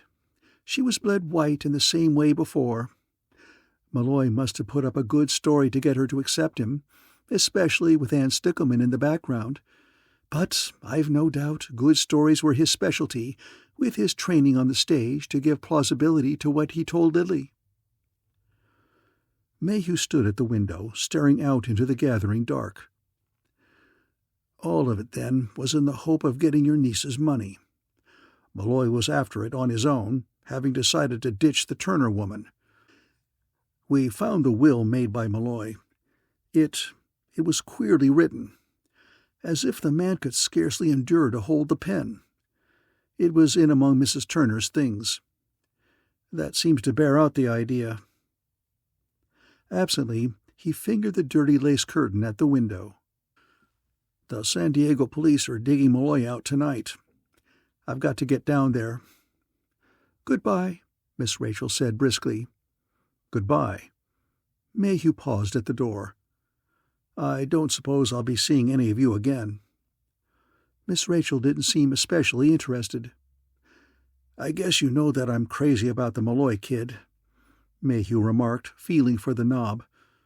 Under his tan, he was somewhat pink. "You haven't acted on it," Miss Rachel said solidly. She glanced up at him. There was dismissal in her eyes. Miss Rachel poked a note under Mrs. Marble's door. "Dear Mrs. Marble," it said, "I've just realized that my sister and I have needed a housekeeper for quite a while now. We're really elderly, you know, and a cleaning woman twice a week isn't a lot of help. Would you consider working for us? We'll make the salary satisfactory to you. And you can have Clara with you all of the time. Let me know by mail to my home in Los Angeles." Miss Rachel's name and address were signed to the note in her meticulous spider-track handwriting. Miss Jennifer Murdoch looked over her toast at her sister, sitting opposite across the little breakfast table.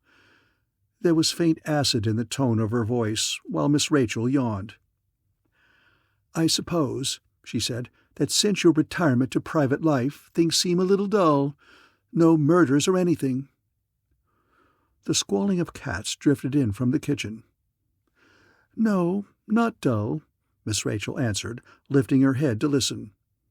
A pleased look came into her face. "Jennifer, isn't it odd that Samantha should have had a family at her time of life?" Jennifer let go her patience in an explosion of woe. "Rachel, how can you talk that way? It's perfectly obvious what must have happened. Some dreadful tomcat. You didn't keep your eye on her." Rachel leaned across to pat Jennifer's trembling wrist. "Don't be upset, sister. It really doesn't matter, does it? And Clara's awfully fond of the little ones." Miss Jennifer softened a bit at mention of Clara and subsided to grumblings. "So many things happen down there, Rachel. I'll never get it all straight. Goodness, how could you stay there?" "There wasn't enough happened to suit me," Miss Rachel said surprisingly. Jennifer stopped eating breakfast at that one. "Not enough!" she cried. In the moment of silence that followed, the sound of Mrs. Marble working in the kitchen was audible. "No, there wasn't enough happened. That's what I said, and that's what I meant. Sarah and Lieutenant Mayhew should have made up their quarrel. They're really fond of each other. The other day Lieutenant Mayhew stopped by for a moment. You were upstairs, and I forgot to mention it later, but he looks really dreadful, almost thin." "Well," Miss Rachel cast about in her mind, "do something about it, Rachel." "I did. I asked him to luncheon next Thursday." Jennifer looked her exasperation.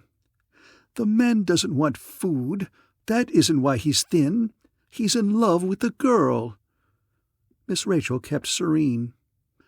"I know it. He'll get his girl." "How?" said Miss Jennifer, with her mouth round. "I phoned Sarah. She's coming too.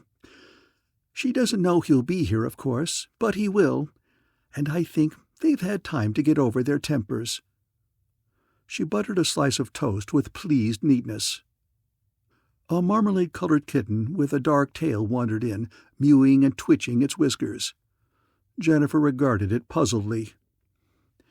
"You're such a good detective, Rachel," she said forcefully, "that perhaps you can tell me who the father of these kittens is. Unheard of colors." But Miss Rachel had no answer for that one. End of Chapter 20. The End of The Cat Saw Murder by Dolores Hitchins.